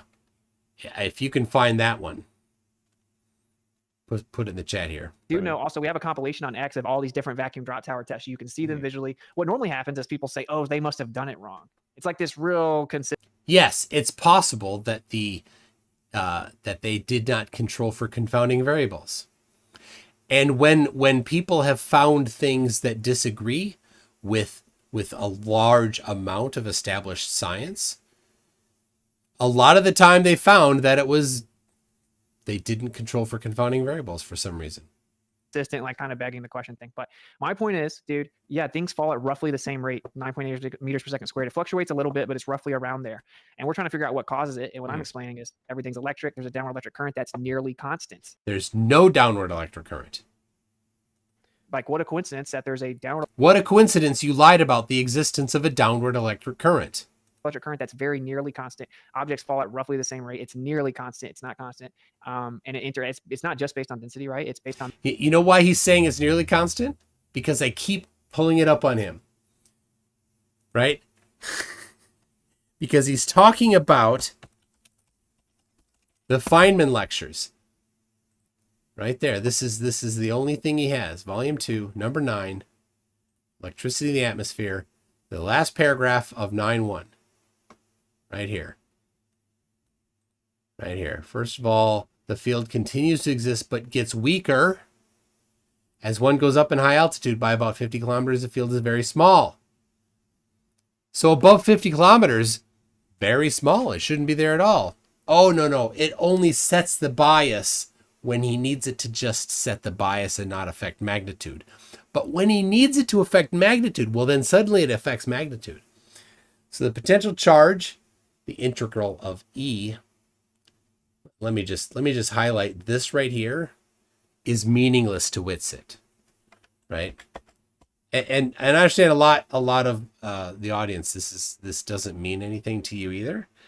But if you are pretending, if you're LARPing as an expert on this topic, those words need to mean something to you.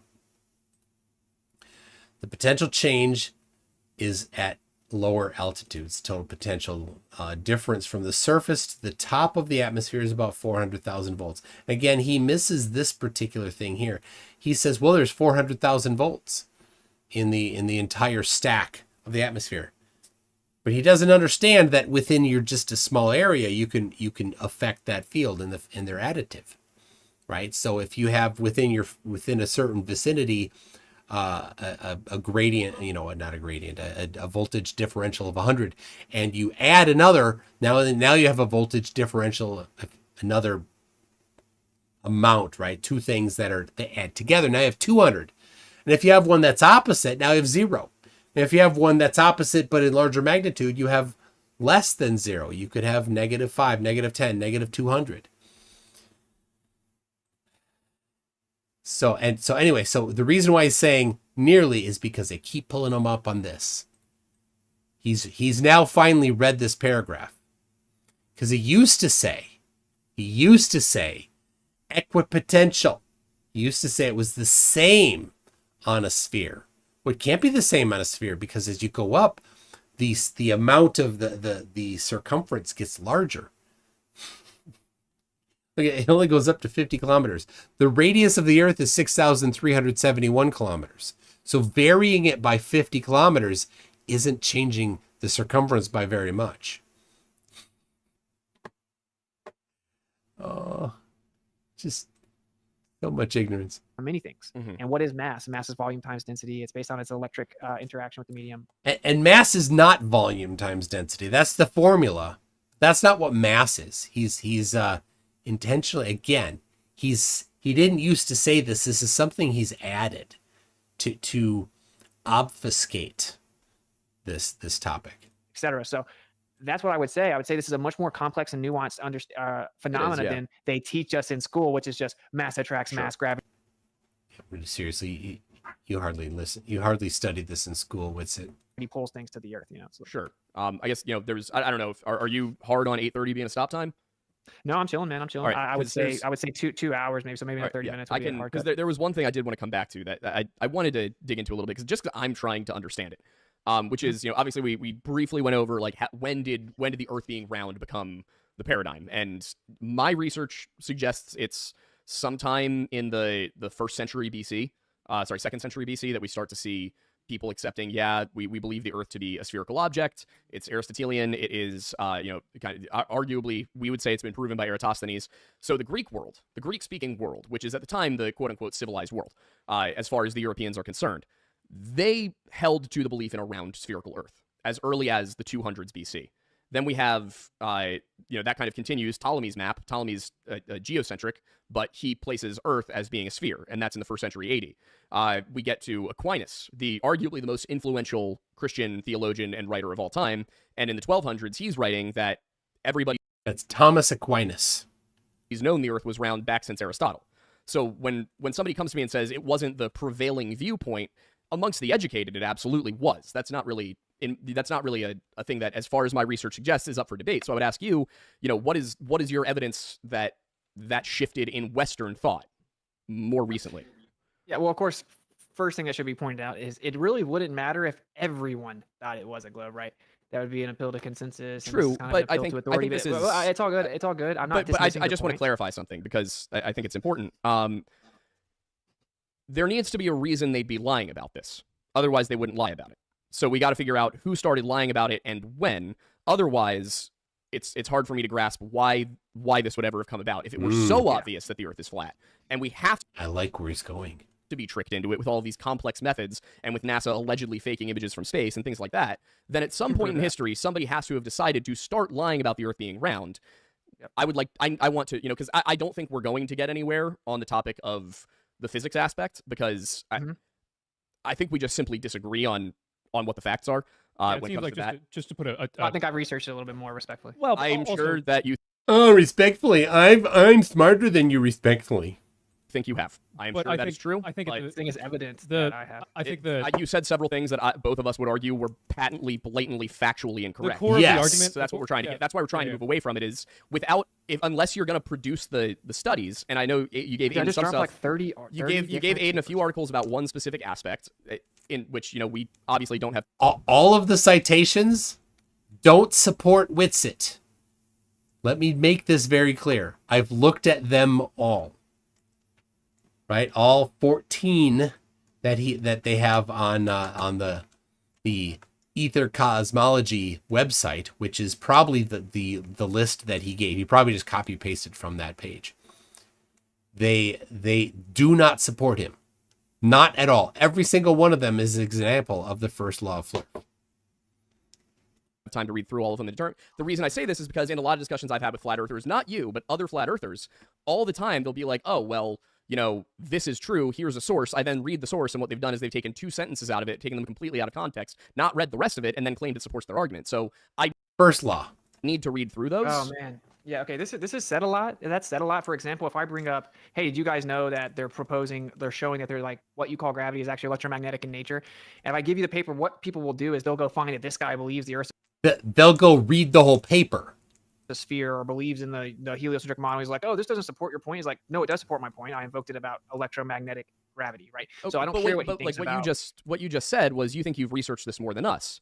But if what you're doing now is you're Yeah, saying, for well, sure. I've read this guy's paper, and No, I was giving an read example. I know, but giving an you understand what I'm saying is if your argument is, well, yeah, they say that we've taken it out of context, but I read it and it supports my argument, but then the person who wrote it doesn't agree with you, it would Doesn't suggest it does matter. That would be like saying no. Doesn't matter. Of course it does. It does. Someone cannot invoke Isaac Newton unless they believe that gravity is a direct act of God. Or it's even worse than that. It's like Nobody saying you does that. can't believe in Newtonian That wasn't Newton's position, though. Nice straw man. gravity from the Principia if you're an atheist, because he believed in a God. And he actually said that gravity was a direct act of God. It's the only way he could even explain it because it's impossible. But you see how that's insane? his idea about gravity has nothing to do with if he believes in God. It has nothing to do with the fact he thought the sun was in the center of the entire Mhm. universe. Just like Kepler, who thought it was literally a god, that the sun was a god Yeah, and sang oh, a heavenly song. It doesn't. We use Kepler's kinematics to map out the planets. It doesn't matter that he thought the sun was a god, right? All right. So that's Sure. the point I'm making. That's my point I'm making. You have to invoke it. So did you notice the deception? So Aiden talked about the citations, and I'm not totally with Aiden here, because it's not completely on topic, but let's say it is a little more on topic, right? Let's say that WItsit cites something, and in the actual paper, it talks about something that directly contradicts flat Earth. Right? So that's about physics. That's about reality. That's about things that can be measured and tested. When you talk about Kepler and Kepler thinking that the sun is a god, well, that's different because you exited physics and went into philosophy or religion about that one. You see that little deception he snuck in there? He did a context switch between that. He was talking about, well, that guy doesn't agree with you about the implications of the paper in physics. Oh, well, you need to agree, WItsit says, you need to agree then by that since Kepler thought that the sun was a god, that you have to agree the sun was a god. No, that's apples and oranges, right? Kepler didn't, make that part of his actual physics of what he was doing there. It with specifics like, oh, I mean, look, I'm supporting this point or this point. And normally when I start mainstream academia, I'm kind of correcting people on their misunderstanding of the globe model, right? And that's what I mean by I've maybe looked into it more. I'm not trying to be disrespectful or anything or be like rude. I'm just saying like I know a lot about the mainstream model. Sure. And that is why No. He doesn't understand these concepts. And I've gotten this more and more, right? It's really been driven home. Dumb people don't know that they're dumb. People that, and I'm not calling them dumb in this instance, people that don't understand the topic don't understand that they don't understand, right? Just because you've read it a bunch doesn't mean you understand it. I don't believe in it, right? I can still man it with the best of them, and that's all I was saying. But I want to address the thing real fast about like how would they lie, why would they lie? That is a meta thing, and I'm having it's meta. I get that's a question. It's kind of like it would be like, oh, here's a video of your girlfriend cheating, and you're like, no, she wouldn't do that. You know, she loves me. She's met my family. I'm like, dude, I don't know why she did it, bro, but like, here's a video. You would obviously look at the video first, but I do get it's probably a good faith question. So, they were a minority, even if you believe in the story. And so you kind of shifted it over to like more of like a Greek centric. They were the smartest people type of thing, but that can be debated and argued. Of course, I think that they were crazy and oftentimes into pedophilia, right? So I don't put them above anyone else. Where did that come from? Oh my God. Or anything. I think their arguments were actually fundamentally fallacious, right? Aristotle thought that since the moon looks like it's a sphere, the earth must be one. He said, oh, since ships disappear, the earth must be a sphere. These are terrible. No, those are fantastic. Those are deductions from observations. Really, really solid logic. Arguments that like a child could disprove now with binoculars, right? So no, you can't. And again, it goes to the myth that flat earthers have that they can bring things back that have been partially obstructed. Well, how? Because ships do disappear over the horizon. Yeah, but they disappear to the naked eye, which is that's all Aristotle would have had, right? Well, yeah, so but then he went and there was more to it. He looked at the stars and he said, well, there's stars I can see from Alexandria that I can't see from Athens. Sorry, not Alexandria, it would have been too early. But there's stars I can see from Egypt that I can't see from Athens. Therefore, the Earth must be round. Well, I have also brought diverting. That's all a red herring. Well, I have also used. I mean, That's not a diversion. That's not a red herring. He was talking about Aristotle. What I was trying to get to the bottom of was really quickly, when did the lie start? That's also, what I want to know. Really quickly to address that comment, I have personally been on a boat out several miles with binoculars and a telescope just for the purpose of trying to find like whales and birds and life in order to find fish. And I personally keep note of when I can see. There's two specific towers in one of the shorelines that I go to, and there's also water towers in each town in South Jersey. Mm-hmm. And as I go further and further out into the ocean, I lose sight of the houses, but I can see the water towers and the tops of these two towers on the shoreline. And when I take the binoculars up to my face, I can read I can read the letters on the water towers. I can read the names of the towns, but I can't see the houses beneath them because of that curvature. And no amount of zoom, a telescope won't do it. The biggest telescope in the world doesn't bring it back. At least That's what you from think a it global is. model. Yeah, That's but what would it be otherwise? Because that's a direct, comparison. Is he going to talk about the angular resolution of the eye? Let's see. It's like I've used telescoping and binocular instruments on the ocean, utilizing directional sources to guide myself home, so that way I know the correct inlet I need to go in home when I can't see the islands, but I can see the structures on the islands that stand taller than the majority of those structures. Yeah, you can see things from further away when they're taller on a flat Earth as well, and you can see further when you get higher on a flat Earth because of your angle of view changing. As There's no physics that supports that, of course. I'm to only why 6 is miles the, why away. is the bottom, as to specifically why is the bottom of the object sometimes obstructed? Well, you would have to get into what's obstructing it. It's typically the horizon, right? You think the horizon is the curvature of the Earth, but the horizon is not the curvature of the Earth, and we know it's not the actual location of any type of curvature because it changes. It goes up and down. You can't go stand on it. It moves. Yeah, you can. You could actually have something at the horizon. It is a location, and there's videos that I have done in Florida where you can see the individual waves that are moving sideways over the edge of the horizon because the wind is blowing sideways. You can actually just see the wave traveling along the peak of the curve. Moves throughout the day. I can pull out infrared, and all of a sudden it changes. No, it doesn't. I pull out infrared, and all of a sudden the horizon is in a different location. I can see further. I can see more things at the bottom. Just That's because lying. the most dense part of the atmosphere Just making up stuff. is at the bottom. We lose most of the information at the bottom because it's more dense. It's hiding the light, and the horizon's an apparent location. The ground ramps up, begins to converge to the sky that ramps down. If something's higher up beyond that convergence point, that is the horizon, you can still see the top of it. And there's obviously Rayleigh's criteria is also involved here. The angle Oh yeah, angular resolution. of view from your eye level to the bottom of that object in relation to the top of that object is different, and that's relative to reception and propagation angles, which is called Rayleigh's criteria. Well, So- what isn't the ocean? Again, Rayleigh's not again, but Rayleigh's criterion is math. And we know flat earthers can't do math. They just like to throw out that term, but they don't really understand how to apply it. Just want to clarify, Aiden, what you're saying is that when you're out in the water, At sea, yes, let's see, 6 miles from shore, roughly. when you look through your binoculars, you can see what? I can see, it was 6 to 8. I can see the water towers, the bulbs of the water towers, and I can see the top, maybe, depending on exactly how far out I am, the top 3 to 5 floors of like a One of the big 12 hotels. Yeah, one of the big hotels. Yeah. All right, so that I would argue at that distance, he should be able to see everything if it's flat, right? And if not, then why?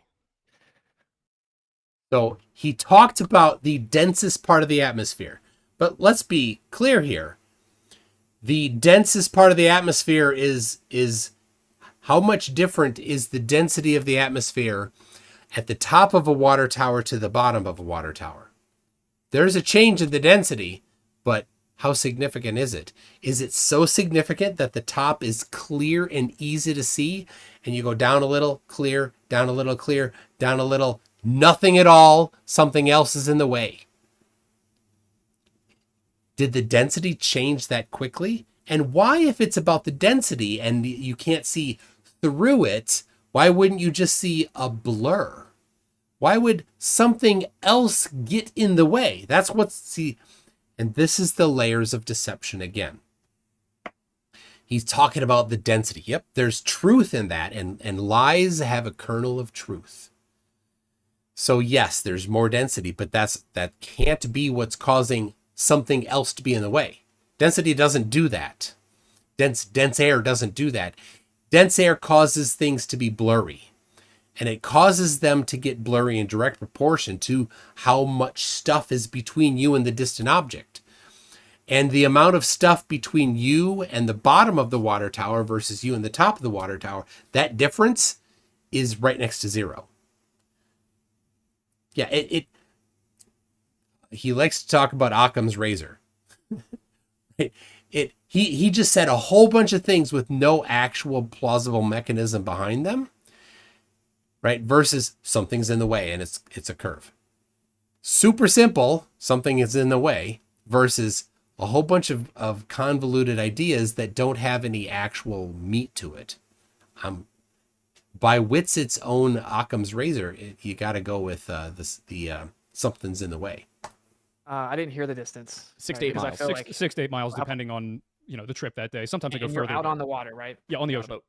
Yeah, this is great. Yeah, it's a very simple thing. It's a very simple thing. Something's in the way.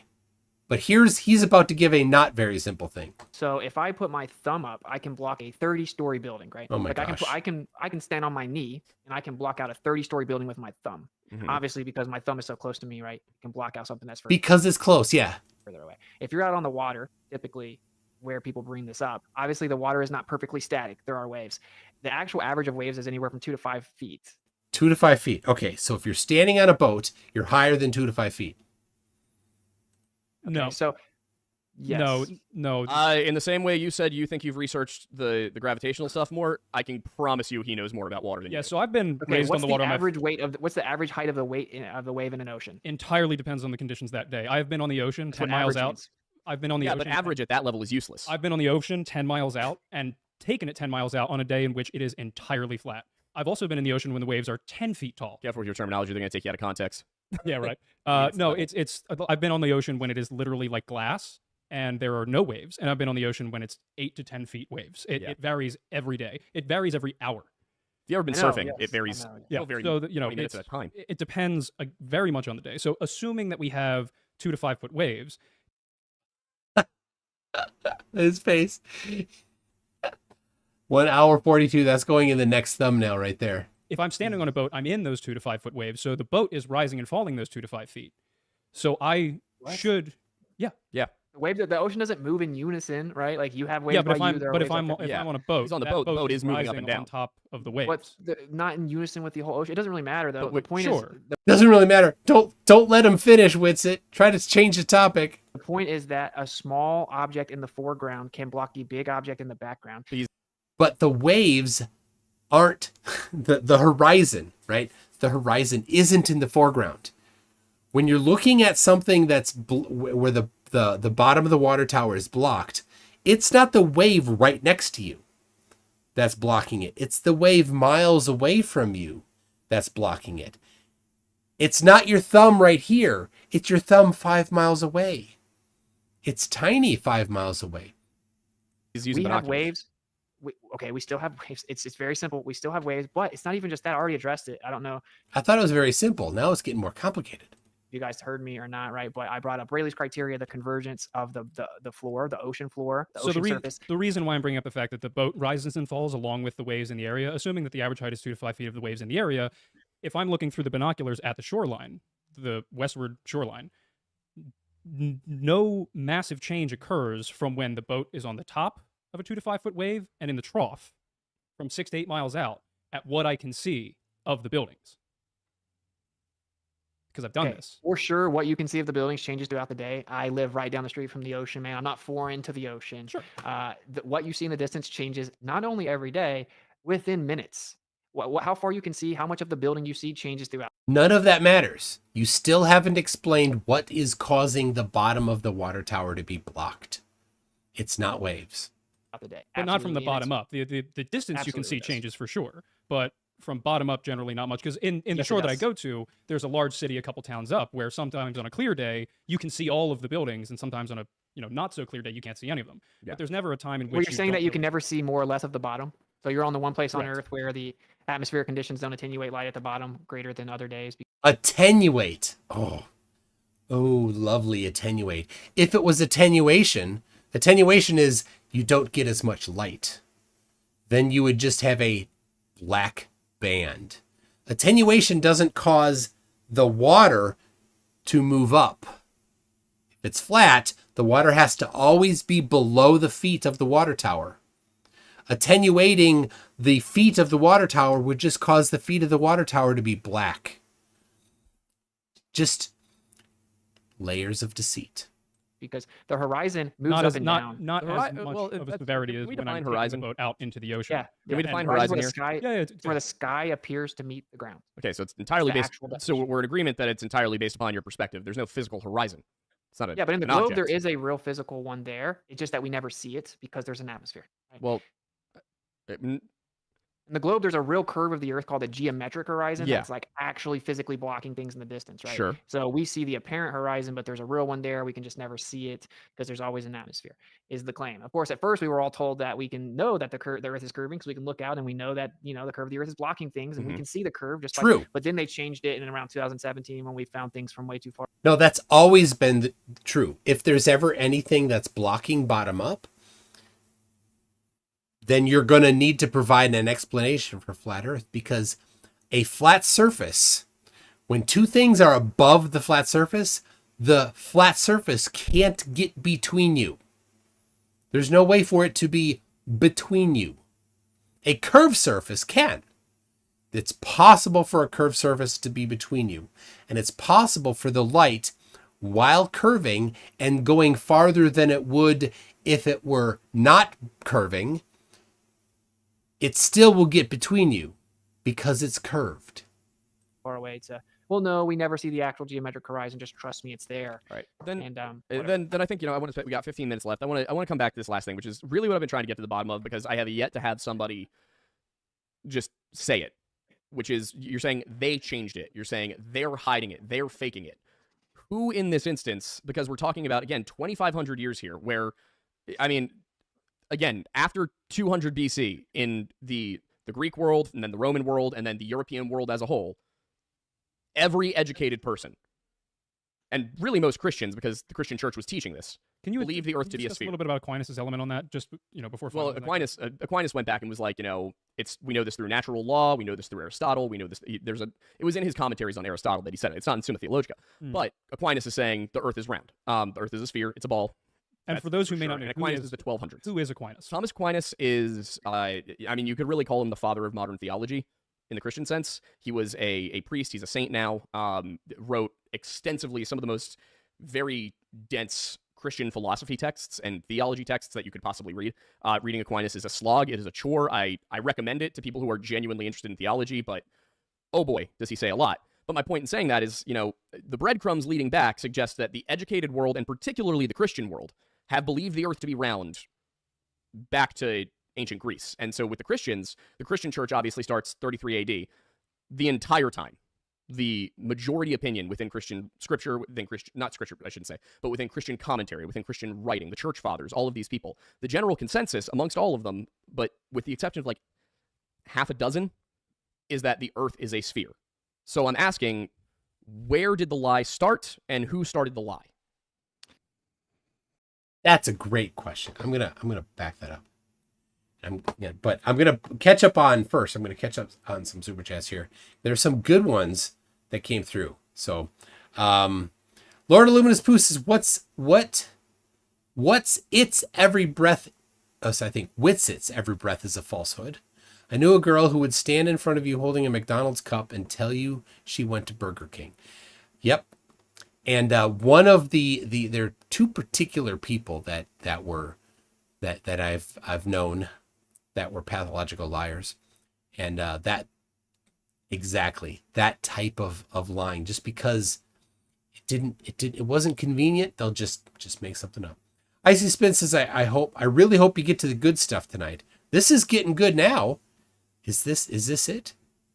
Oh, what is this book? Inventing the Flat Earth, Columbus and Modern Historians by Jeffrey Burton Russell. Great book. I think I have on my website, I have this book listed. Let me see. I put together a list of the books that I've kind of, yeah. Ooh, that's not it. That not. All right. Oh, there it is. Okay. Yep. All right. So here is just a list of some of the things I've read. There's no links there. But it's not quite up to date. And I haven't read all of them. So I'll be honest on that one. But I think that this one, let's see.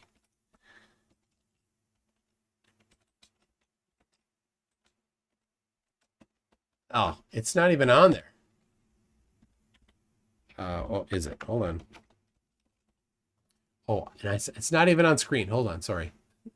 There it is. Okay. Inventing the Flat Earth, Columbus and Modern Historians by Jeffrey Burton Russell. So there you go.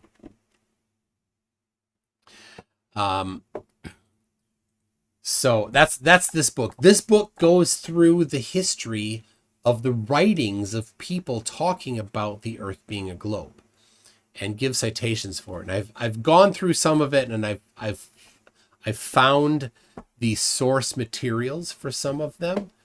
Yeah,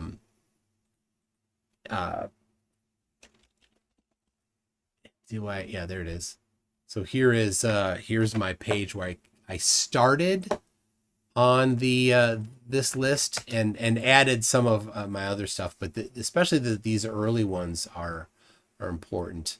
And I don't have links to all of these also. So if anybody's interested in sourcing these, like specifically where they're talking about it, if you want to help out, that'd be great.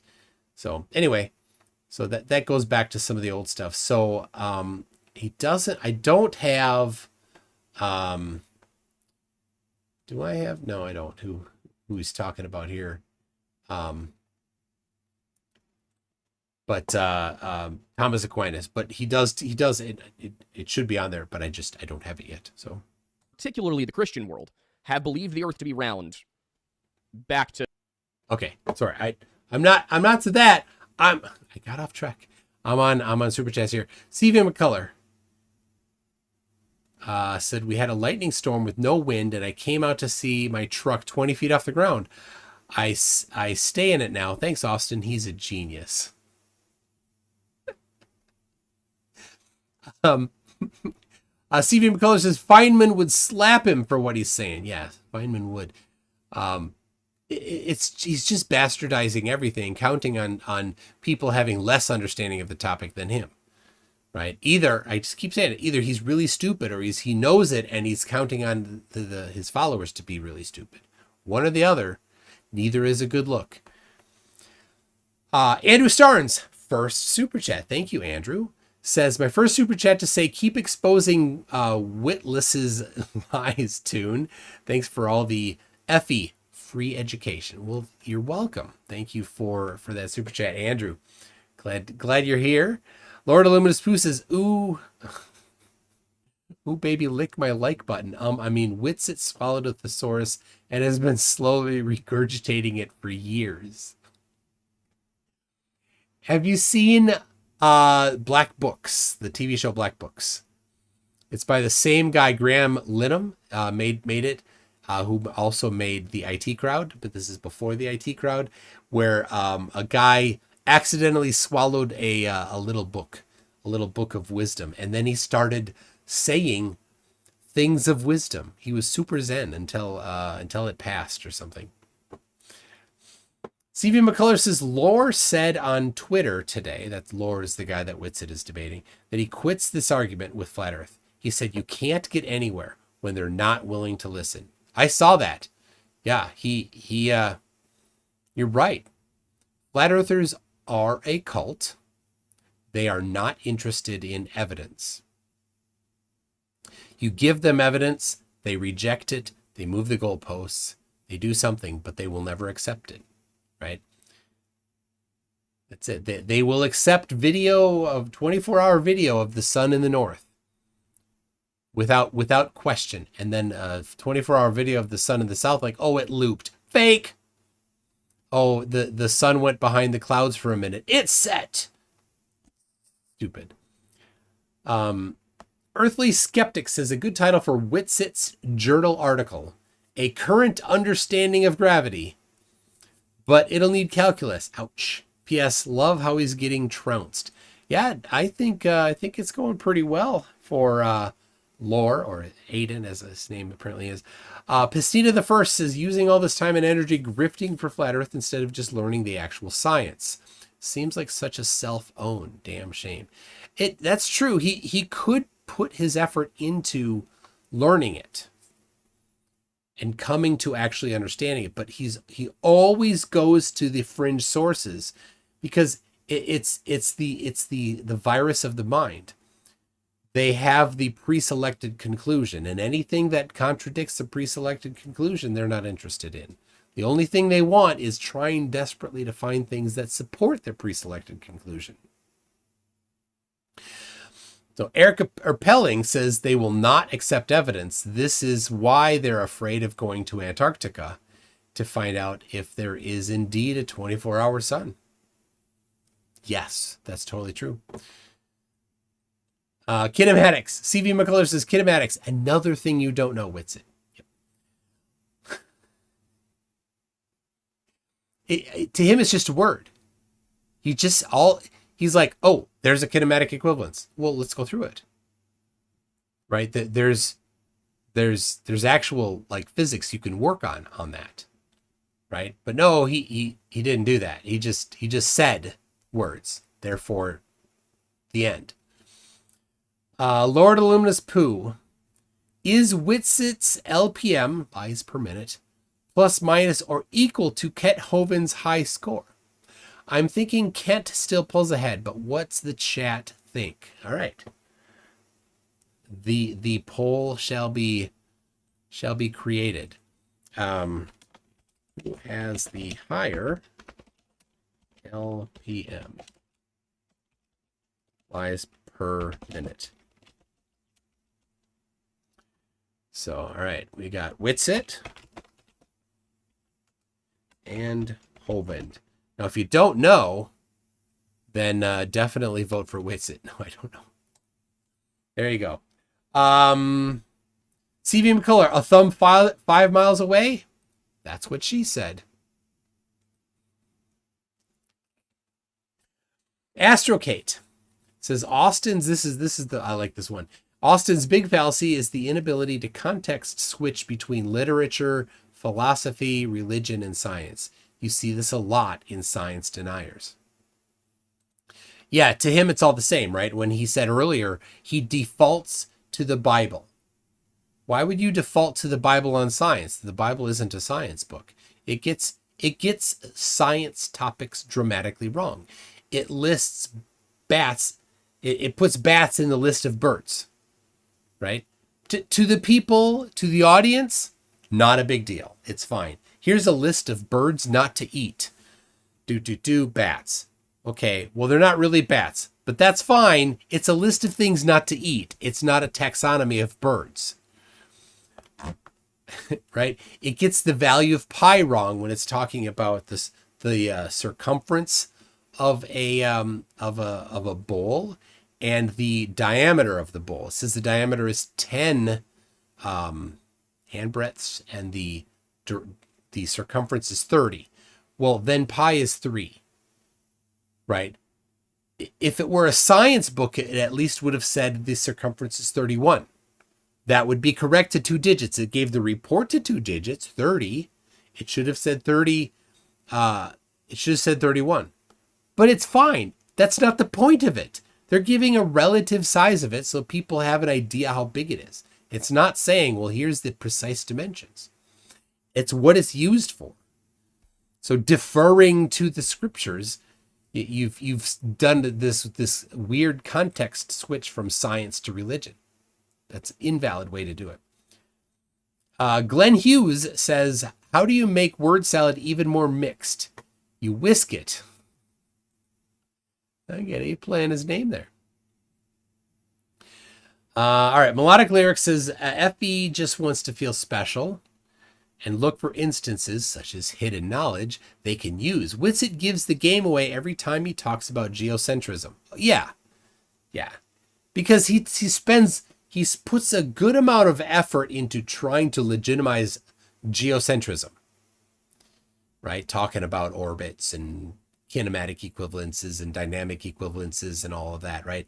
He doesn't give any backing for it, but he talks a lot on that. But then when he goes from geocentrism to flat Earth, it's just this brush, this coordinate transform.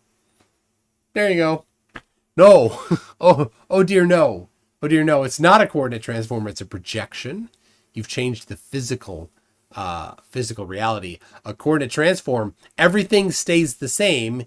You just use different coordinates to address locations.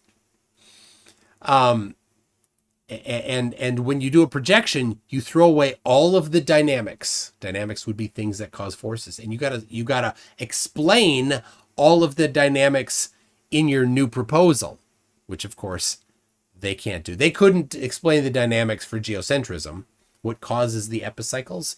No plausible mechanism for that. So they didn't even get there. But then he's just like, oh, I'll just say a bunch of words and then gullible people will believe it. And then I'll just take this giant leap from a solar system that's hundreds of millions of kilometers in size and then do what he calls a coordinate transform to flat Earth and done. Therefore, it's the same. Oh my gosh, such a jump. Pistina the First says, even Hovind knows the Earth is a globe. Yes, that's true. Okay. So I don't know if you noticed, but Man of War. Man of War is here, right there. Man of War. I've seen Man of War in concert. One of the loudest shows I've ever been to. I brought my high quality earplugs, and I stood right in front of the speaker on purpose. Loved it. CB McCullough says it's spelled egocentric. I fixed it for you.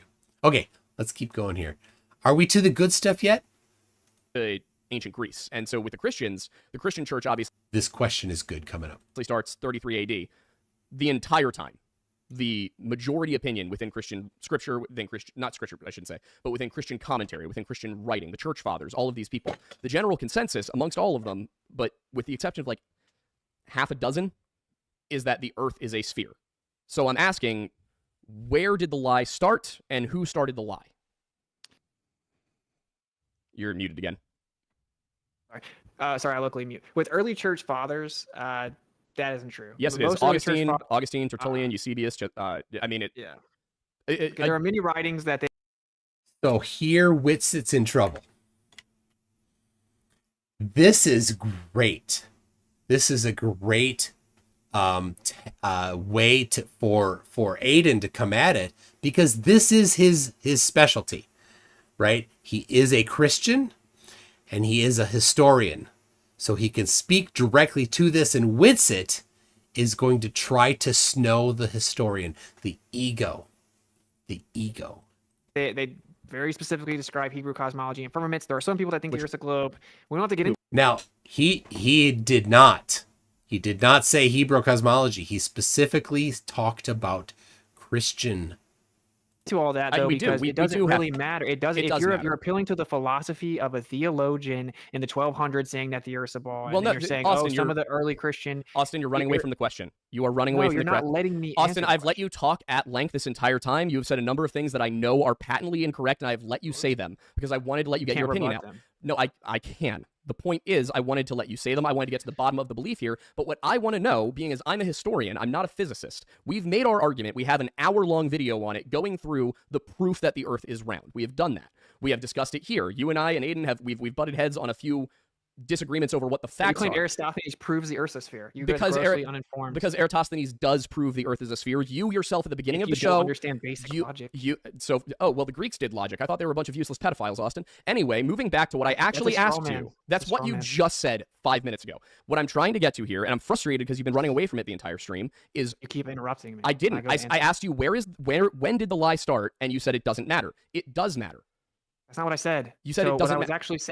What I was actually saying was that what certain people thought doesn't matter, okay? And that's just a fact. If you want to talk about logic, it's called an appeal to consensus. You're appealing to consensus over and over and over, appealing to the authority of the philosophers. Now, as to where it started, we've already addressed that. Supposedly, according to the mainstream history, is that some Greek guys proposed it. They were not even the majority in Greece, okay? What is your evidence for that?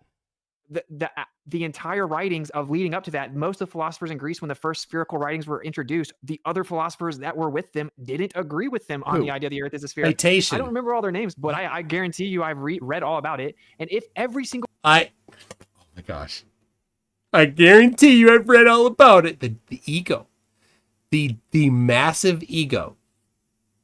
Greek philosopher believed the Earth was a sphere, it wouldn't prove the Earth's a sphere.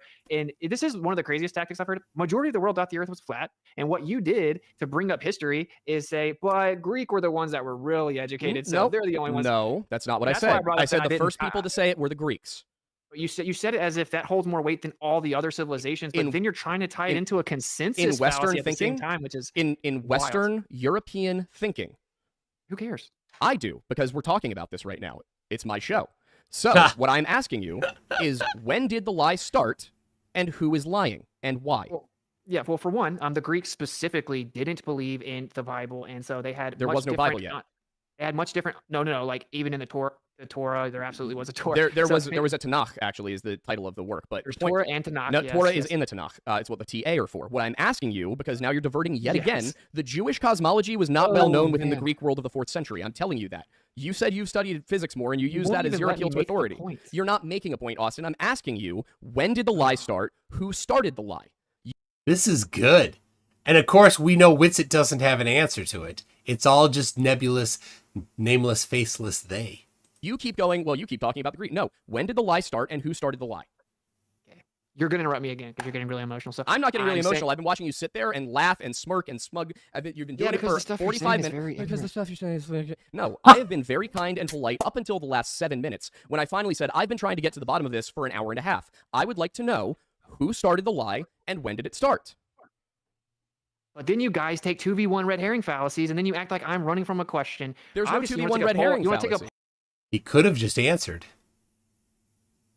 You notice that? He could have just answered, but instead, and WItsit does this a lot when he gets cornered, right? He starts complaining about the meta. He's like, oh, you're interrupting. The interruption would not happen if you were answering the direct question. Poll on that? You want to take a poll on did I run from any questions? I will happily take a poll on whether... I've been really respectful. What I would like to do... You have it. For the last 45 minutes, you've been smirking and looking over to the side. We know the whole thing. We've dealt with it before. I've been on Flat Earth shows. I know the way you guys operate. I've asked you a very simple question. Stereotype fallacy. Not... Poison the well fallacy. Okay, you should never speak about logic. You don't understand. I understand logic perfectly fine, Austin. What I'm asking you is, when did the lie start, and who started it? I'm asking you to supply evidence for your point, not, well, some university said, not, well, some scholar said, not, well, it doesn't matter what anybody thought, because it does matter. It does matter that the Earth, what you're arguing is that there is a grand conspiracy at the highest levels of all governments around the world to hide the fact that the Earth is flat. That's a major claim. That's a major claim, Austin. Imagine claiming I'm avoiding the question. I've tried to start to answer the question 5 consecutive times. You haven't. You've diverted to something. All right, fine. I won't talk. I will give you 5 minutes. Talk. Wow. Go ahead. Check it out. Yeah. So I already answered this maybe in the first couple minutes of the first time you brought it up, which is I said that the vast majority of people aren't lying. I didn't choose a certain group of people that... He's instantly off the answer. The question is, who started the lie and when? And he answered... The vast majority of people are not in on the lie. Well, that doesn't explain who the lie is or when it started. Intentionally crafted a lie. Though I've already addressed that. I said that some people had philosophical motivation, specifically that the perfect shape is a sphere. When you keep bringing up the Greeks with their Greek-centric philosophical argument, they believe the perfect shape was a sphere. They believe the perfect shape was a sphere. They had a philosophical reasoning for why they thought that the Earth would be a sphere. Okay, I don't care though, and my point is that it doesn't matter. I didn't say there was one specific group of people that did it at a specific time. The majority of the world did not think that the Earth was a spinning sphere. Even when they believed it was a sphere, they did not think that it was spinning until many, many, many hundreds of years after that. Okay, and all of that doesn't matter because it doesn't matter what the consensus is. Okay, you're asking me who lied. There are people that are propagating the lie now, and I addressed that, like the government hiding the 60th South latitude. It just was an idea that spread across, and you have Jesuits infiltrating many different institutions and coming into China and pushing it. That's a very complex and nuanced question. You're trying to pigeonhole me into, I don't understand that this would be such a big lie. Someone would have to keep secrets and all that. No, it's a straw man. Who would have to know that your girlfriend? Who would have to know that my parents were actually adopted parents? Are the church in on it? There's his script again. You see, Austin was off his script for a while, and now he pressed play on the adoption script. Is everyone in the house in on it? Is everyone in the town in on it? No, they believe they're my parents. Most people think the Earth's a globe. There are powerful governmental entities that are monitoring above the 60th north latitude and below the 60th south latitude. That's just a fact. That's just a lie. That's just a blatant lie. He has zero evidence for that. But it's a script. So that's why the conversation is frustrating. I try to answer in good faith, bro. I think it's a misguided question. I think I've already addressed it. Okay, but that's the problem. You keep saying you think you've already addressed it, but you haven't. Because, first of all, you then continue to make more claims, and you say things like, well, the government's monitoring these parallels. Why? Well, good question. I mean, like they have excuses, right? They say they want to protect the penguins. They when the government tells you can't privately explore somewhere, obviously don't believe their narrative. He instant deflection. right? He's saying they are hiding something on the other side of the 60 parallel. Why? And then he didn't answer that. He said, "Oh, well, they say it's about the penguins." That's not answering the question. Narrative. They brought the Nazis over here who were obsessed with Antarctica. The very next year, we went. And who is the Papa Flurf? Who's the granddaddy Papa Flurf? Eric Dubé, literally a fan, an outspoken fan of that German leader from the 40s, 30s and 40s. Leader of Germany. He was Austrian. Caleb, your good buddy Caleb, outspoken on that topic. You, Owen Benjamin, good buddy of yours, right? Definitely not a fan of the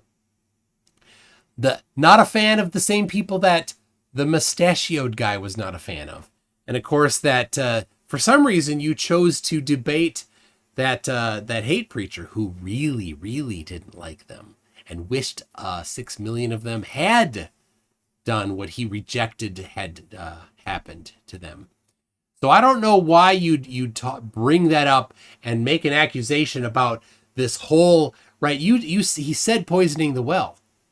That's poisoning the well is saying that they brought over Werner von Braun and he was of a particular persuasion.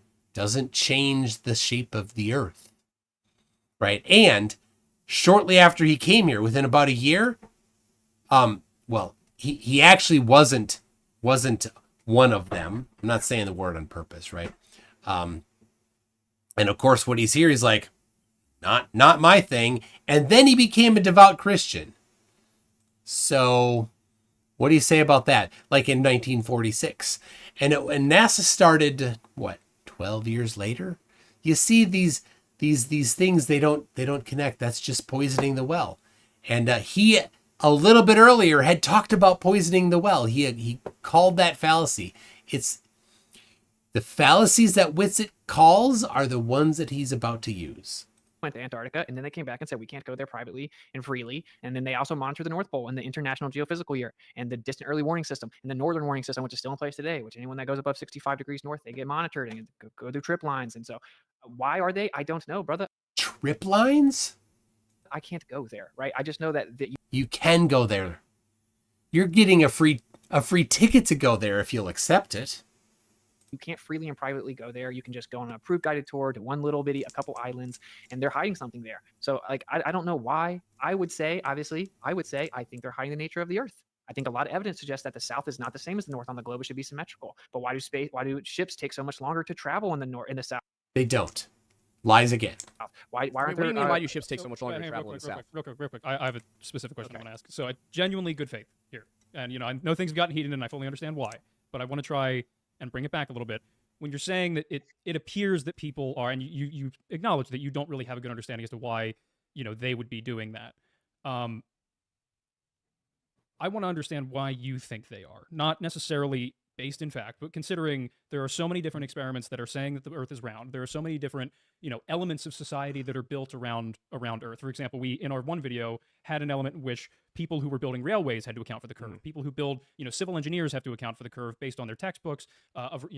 Airplane pilots have to account for the curve in the way they plot out their. Which, by the way, this is planes. where I was trying to get to. Yes. Is where does the lie all start? Of that is patently incorrect. No, it's not patently incorrect that railway handbooks from the 1800s say you have to account for the curvature of the Earth. John Hanks' Field Book for Railroad Engineers, 1854. Go read it. It's not the only one. It's just one of many. What about the government handbook from 5 years ago that say you use plane survey for up to 100 square miles for runways, railways, and all civil engineering?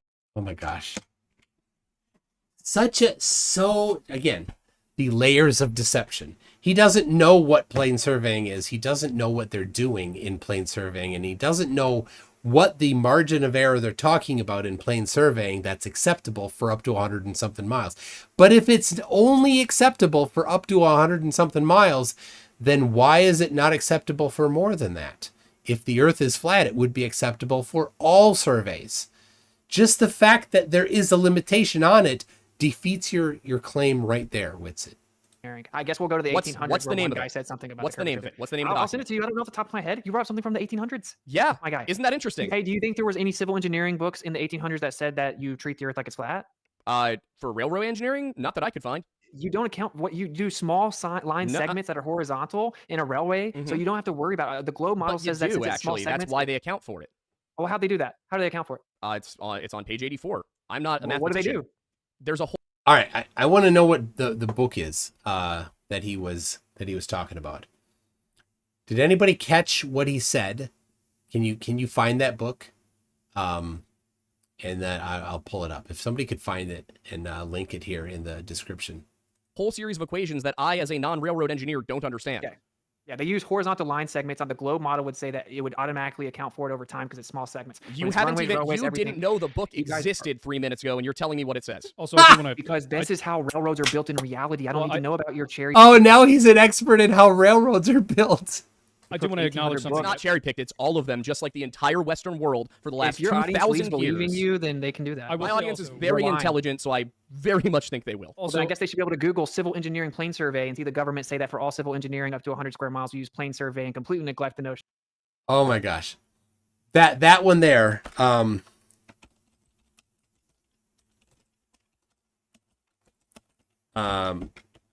That the one he's talking about. Let me see if I can find that quick. Because it's so, it shows his lack of understanding.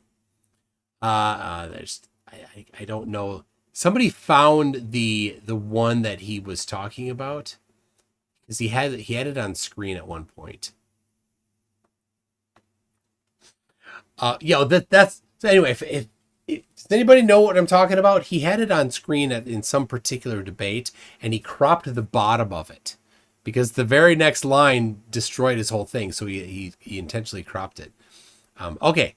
John Hanks Field Book for Railroad Engineers, 1854. Icy Spin. Thank you for that. So, all right, let's do a little research here in real time. So, let's see.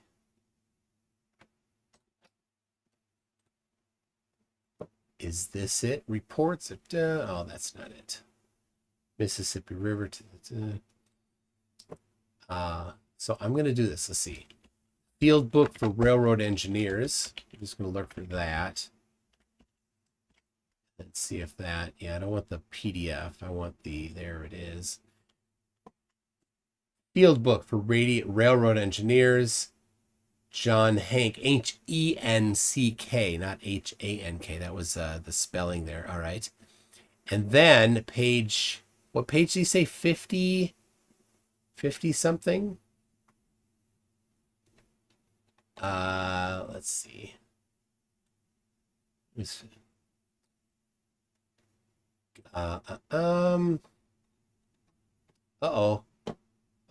that? Oh, that's not the Earth. That's the radius of a turn. So let's see. Those are all turns. Okay. All right. We're in the 50s. I thought he said 50 something. Now, sometimes people reference a page number, and it's the page number of the PDF instead of the page of the book. But this seems to be matching. You see up here in the top corner here? Oh, it's behind. It's behind my picture. It's right about here. It says page 53, so the page numbers are actually matching. To lay out a curve, that's not it. So let's see. Icy Spin is 84. 84 says Icy Spin. Okay. Page 92, 90, and 80. Oh, look at that. Correction for the Earth's curvature and for refraction. That's for optical surveying, obviously, if you're accounting for refraction.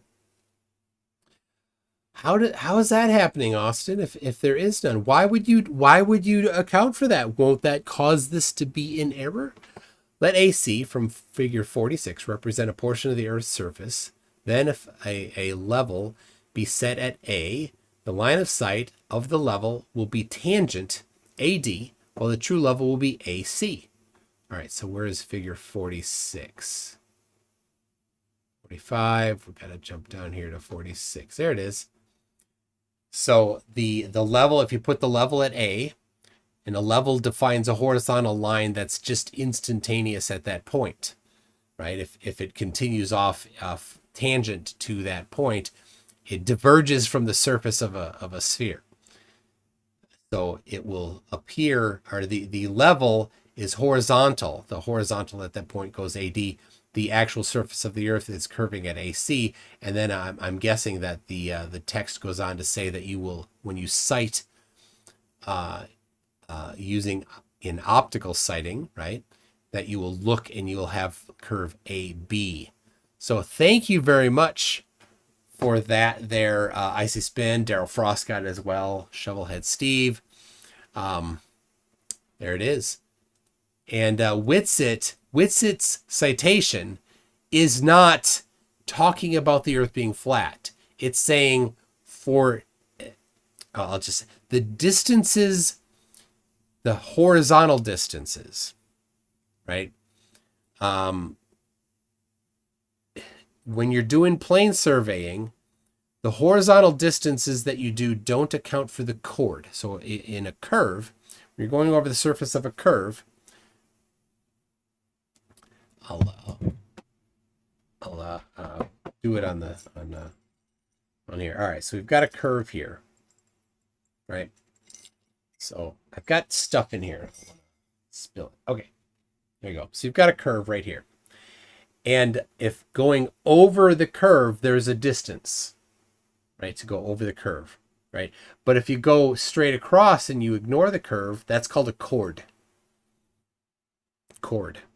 That line is a chord. So when you do plane surveying versus geodetic surveying, when you're doing horizontal distances, when you're measuring horizontal distances, you're not accounting for the curve. You're just doing chord lengths.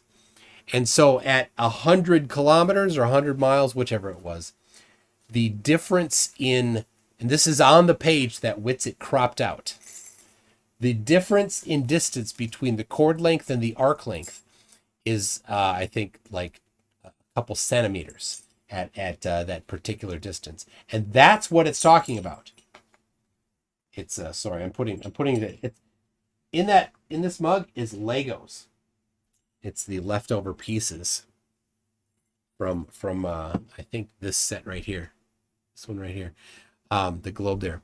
So it's the difference of the chord length, and he thinks it's about the curvature drop.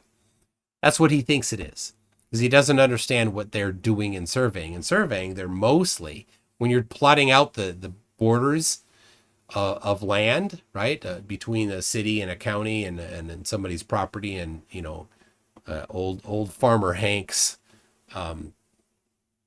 field, it's horizontal distances that you're measuring, not vertical. And the techniques that they use to do elevation surveying are specifically designed to deal with the curvature of the Earth and refraction of the Earth. So he doesn't understand what he's talking about, but he's pretending, he's LARPing as if he understands. Of curvature, or they could just believe you making stuff up. I will also acknowledge that railway rails are It's not cherry picked. All right, so I want you to hear this. He's going to talk about curvature, and when he's talking about curvature, he's talking about this vertical portion of it on the surface of the Earth, not the horizontal portion. It's all of them, just like the entire Western world for the last If your audience 2,000 believes believing years. you, then they can do that. My audience is very Rewind. intelligent, so I very much think they will. Well, then I guess they should be able to Google civil engineering plane survey and see the government say that for all civil engineering up to 100 square miles, we use plane survey and completely neglect the notion of curvature. Completely neglect the notion of curvature. Or they could just believe you making stuff up. I will also acknowledge that railway rails are not perfectly horizontal in the slightest. They're not at all. They're actually You're saying that they actually build them curving around the globe? No, like, they have a lot of flex. so to them. They have a hilarious. ton. No, for, Yeah, for of the course, of for the course. length they are, when you pick them up in the center. Sure, they bow. yeah. So- Structural integrity is not the same as like the curvature of the Exactly. Earth, though, right? So they, I live right next to a railroad track.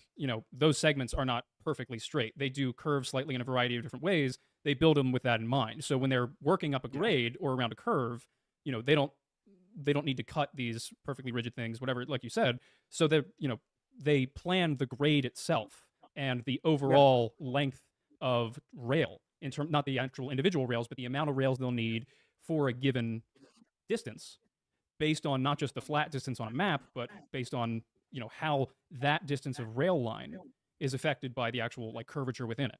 So they Yeah, have to but calculate. grading is a slope deviation from horizontal, right? That's what grading is. So Yes. like civil engineering uses plane survey. I can assure you the globe model says That doesn't change anything. They only use planar surveying up to a certain amount because the errors get too big because the Earth is curved. If the Earth were flat, then planar surveying would be the only type of surveying that you could use. This is the insanity that WItsit is going for here. It's harder to do geodetic surveying. You have to do more math when you're doing it. It's more tedious. It's more difficult. You have to be more precise in it. If you're more precise in doing something for these larger distances, and if the Earth were not spherical, it would increase your error instead of decreasing your error to do this extra work. Yet it decreases the error when you do that. It makes no sense for you to do this. And Renee, enemy, I'm sure WItsit would make an excellent garbage man if he'd apply himself. It's a globe argument to talk about planar surveying with a limitation. It ends it right there. As soon as you agree that planar surveying can only be used up to a certain amount, then you're saying that the Earth is a globe. Because if it were flat, planar surveying would be the only survey. That's it. And he has brought it up in debates before, but he doesn't show the actual planar survey. Like go show the measurements. Let's look at the measurements. He never does that. well, sure, on small scales, you can use it because you wouldn't really be able to see a difference. And we do like small line segments that are horizontal for runways, bridges, railways, whatever. I can show you many things from 1800s up Yet he won't. He never will. to now, right? That talks about that. I just gave you guys the Stillman for the globe. The Stillman for the globe is, yeah, but on small segments, you wouldn't really be able to tell. Level is equal distance above the curvature of the Earth. Yeah. As you're establishing level, it's going to automatically account for the curve without you knowing it. I'm not the one that's trying to spread misinformation. I'm giving you the Stillman of the globe, okay? But that's just a cool story, bro. Like you're saying, yeah, you said something about a plane. Maybe when you map it out on a coordinate system, assuming the Earth's a globe, but you fly the plane like the Earth is flat and stationary, the gyroscope is operated as if the Earth is flat and stationary. And this is in the very engineering for all of those things. And if you believe the Earth's a globe, you shouldn't have. This illustrates his ignorance here. He's like, oh, the flat and stationary thing that's from the 44 documents that Dean Odle found and Nathan Roberts popularized. And they're like, it's all the engineering documents. It's actually a very small number of engineering documents. And all of them make it very clear the reason why that they do what they do, because WItSit's never read these. The reason why they say that is so that the next people that are going to use it know that their solutions did not include these other things. It did not include wind. It did not include change in mass of the airplane. It did not include the flexibility of the wings of the airplane. It did not include the rotation of the Earth. It did not include the curvature of the surface of the Earth. These things definitely all do exist, future engineer that will use our work. You will need to make account of them if it matters for your project. That's why they're saying it. They are only saying it because they exist and they know they exist. And they're informing future people that they are going to need to do what their part will include accounting for that.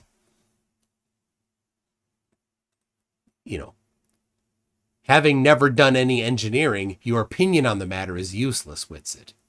To misrepresent stuff like I'm not misrepresenting anything. I told you that railway engineers account for the curvature of the Earth. Maybe they don't do it anymore, but 150 years ago, they were sure doing it.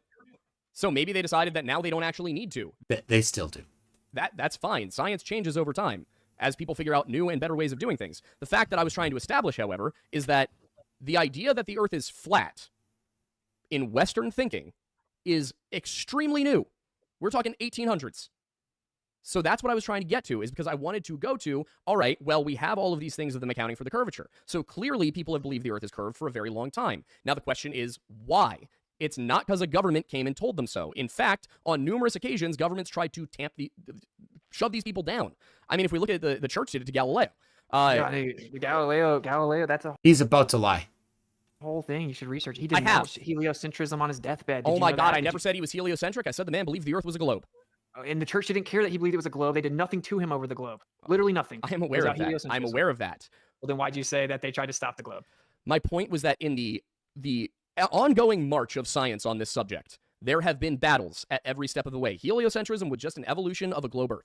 It was yet another one. There were questions I could have asked you that people told me to ask. I tried to do this in good faith. I could have asked you what the moon is and how eclipses happen because I know you can't answer that question. Ah! I've watched you avoid. Yeah. Yeah, if you can't explain You how have a- eclipses you have happen, you a can't tell me worldview I'm Oh, hey, Aiden. I'm glad you watched. I'm glad you watched my little short that I made of WItsit. Hold on, let me grab it. And who was it? You'll recognize who said it. All right, let's see. All right. I think Aiden is talking on the moon phase. I think he's talking about this.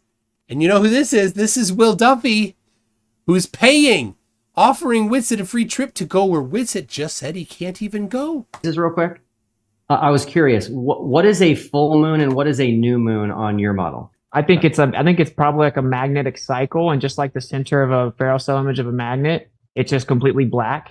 It's actually just pure inertia in the center, the ferrocell cell image of a magnet. I think that's what it is. It just actually goes into its inertial state, then charges back up, and once it becomes like etherically displaced again, you start to see it charge up throughout a cycle, and then it goes back. Have you ever had a dream that you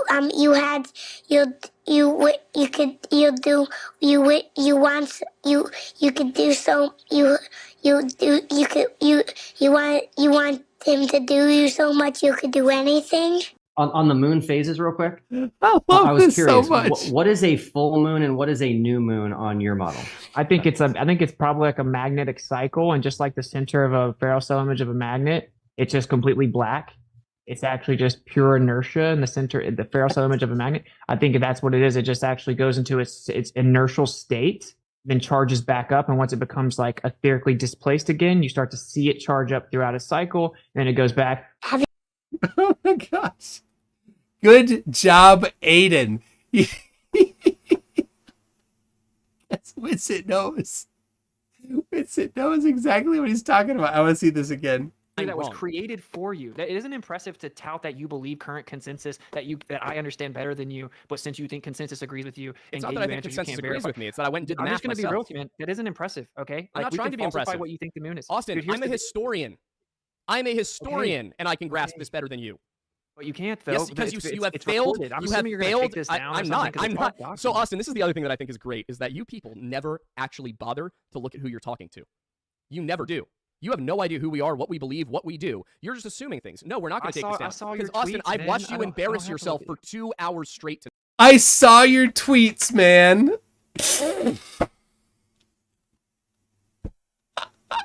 That's it. Aiden said, you don't know who you didn't look up who you're talking to.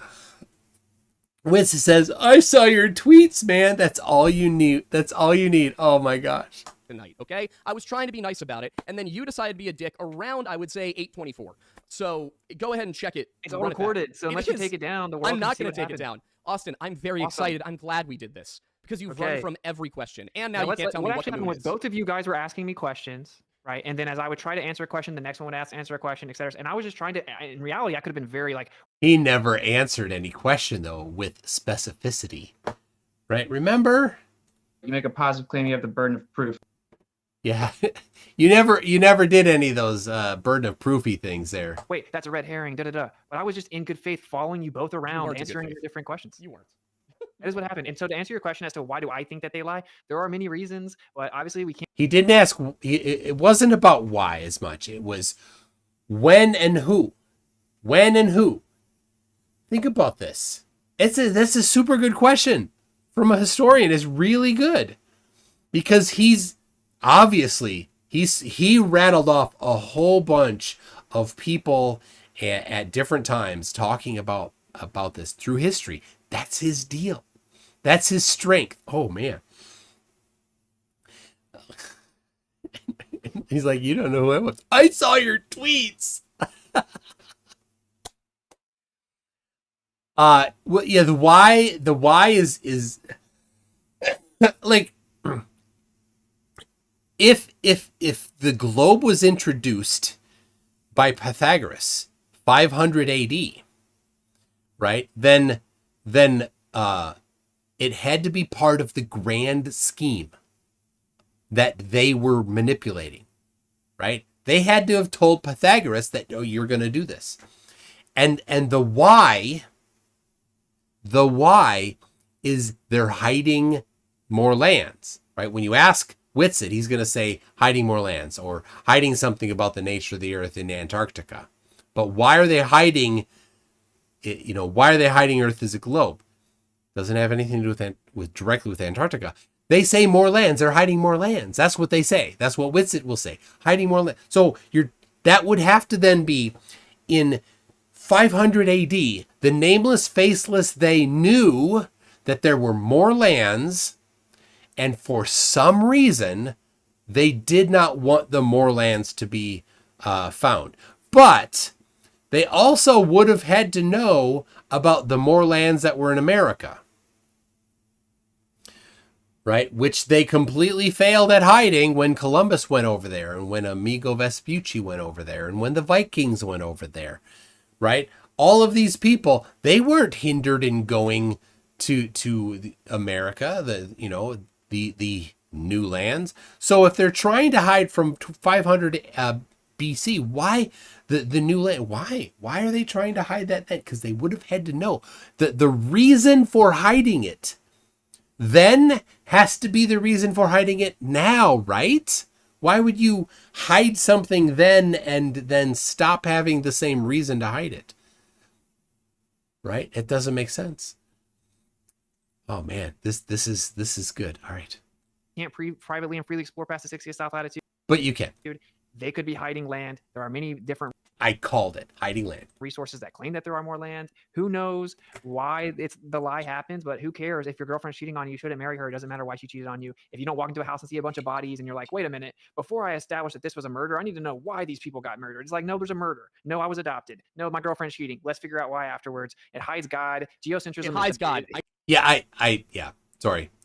500 BC. I think I said AD, right? It was around 500 BC. Right. I have right here. 495 BC Pythagoras. Right. And then so then they go to hide God. This is the interesting thing. Then so is it to hide God or is it to hide lands? Well, the hide lands thing doesn't really pan out very well, because I'm gonna call BS on somehow in let's go back here. In 500, 495 BC, that the nameless, faceless, they were like, oh crap. We're going to have to do something so that people don't go explore past 60 degrees south latitude. Why? Oh, well, there's more lands there. Why? Think about this. You're in a meeting. You just, here's the meeting of the nameless, faceless, they. Guy comes in. He's like, all right, we've got a problem here. They Incorporated. This is prior to 495 BC. Like, our problem is we've figured out that there's more lands. What? Yeah, there's more lands. Where? South of Antarctica. Never heard of it. Well, you will someday in the future. But I'll be dead. Never mind that. There's more lands there, and I don't think anybody should ever know about them. Why? I said why. Didn't you hear me? I don't know. I just don't think they should find out about it. Why would you want to hide more lands? If you knew there were more lands, that knowledge is valuable so that you can be the one to go claim them, should you be interested in going and claiming them. But if you're not interested in that, then you'd probably just say, oh crap, I don't care. There's more lands, right? They're in Greece. You know what there is all around Greece? There's more lands. They could go south. They could go to Africa. There's more lands they could go there for. And certainly there are people there. But if they really wanted, they could probably find more lands that didn't have people on it very much. So more like, okay, or it's 495 BC, and they're like, okay, same meeting. Guy comes in, he goes, you know, this whole everybody thinking that Jesus is a thing, it's causing us problems. What are you talking about? Who's Jesus? He's a guy coming around about 500 years from now, and we need to hide him. Why? Never mind that. We just need to hide him.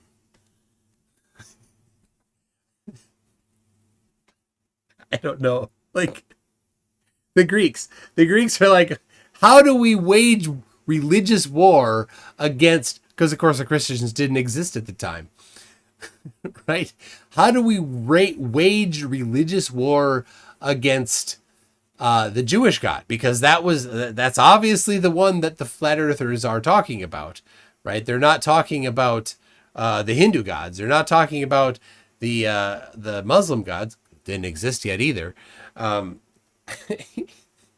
Right? They weren't like, oh, we need to hide, right? Think about this. This is Greece.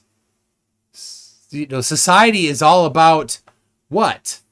Well, the Greek gods, and if you're in Rome, the Roman gods, and if you're in Egypt, the Egyptian gods, and they all basically have pretty close parallels, you know. So they're like, well, we're gonna have to hide God. What do you mean? We got a whole bunch of them. Oh no, this other religion that isn't in our area yet, we need to hide that God. What are you talking about? Yeah, the Jews' God, we need to go hide him. Nobody knows about him. Yeah, don't worry. They'll figure it out later, and we need to be ready. None of this makes sense. None of it. In 495 BC, the nameless, faceless they would have had to tell Pythagoras that he's going to have to be the one that starts this giant cover-up. Right? And then they got to get Aristarchus in on it, Aristotle. Euclid's got to write a big treatise on geometry, talking about how the stars move, and it all has to make sense. And it's all to hide, in 300 BC, the god that wasn't that nobody was really concerned about in Greece and Rome. Okay. Same thing with Archimedes. Eratosthenes had to be in on it, right? All these people had to be in it. Oh, now we get to Pliny the Elder. After Jesus, finally. Yep. Who is it? And when? I don't even need the why. Right? None of the why is going to make sense. I knew it. I knew we were going to go there. The Bible does not describe a flat earth cosmology. It does not. We went through it. We went through the details. It doesn't. It's not hiding God. Because I know, Austin, you and I both know. You and I both know who you think is hiding it. We both know that. What? So I'm sick of the game. It's crazy that if someone votes I'm for you, sick of the game, all right? Oh my goodness. He's on point here, right? It goes back to the debate with Owen Benjamin moderating with the hate preacher who wanted to have all of those people murdered. But here's the thing. Aiden is just now tacitly accused WItsit of saying that it's the Jews that are hiding it. I don't know how the Jews convinced Pythagoras to hide God, or how the Jews convinced Aristarchus, Aristotle, Euclid, Archimedes, Eratosthenes to do it. I don't know how that happened, but man, he's on point here. Wow. That's what's got me tired. That's why I'm exasperated. That's why I'm frustrated right now. Like, you think the Bible teaches a heliocentric model? I think the Bible doesn't say what shape the Earth is or where it fits into the cosmos. Does it say the Earth is stationary? Who has the religious studies degree here? Obviously, you don't know what the word rakia means. Obviously, you don't, because it means expanse. No, it doesn't. It does. Stereoma is the word that was translated as firmament because stereoma can carry a connotation of firmness. Rakia on means the other beaten hand, out strong as bronze in Hebrew. no, it means objectively. no. Raka means to hammer out or to spread out or to beat out. Rakia means expanse. It is a noun, not a verb. Okay. It's spread out like a tent over top of us, like grasshopper inhabitants. Beaten out strong as do you bronze. know what a metaphor It's is? described as Do you know what a molten looking metaphor glass. is? Like grasshoppers. Did he say like grasshoppers? Yeah, does the sky not look like molten glass? Well, to then you? we don't have to debate the Bible. The Bible doesn't prove it one way or the other. No, it doesn't. You're the one that got super triggered. You tried to imply the reason I do this is because I didn't get super triggered, Austin. I got sick of your shit. Okay. You got really worked up when I said it hides God. I was trying to once again answer in good faith. But you weren't. Of God, such a Christian none of this has you are been. None of this has such been a Christian you are that I bring up that I think something hides God, and you get like super angry. Because I am sick of people like you making a mockery of my faith.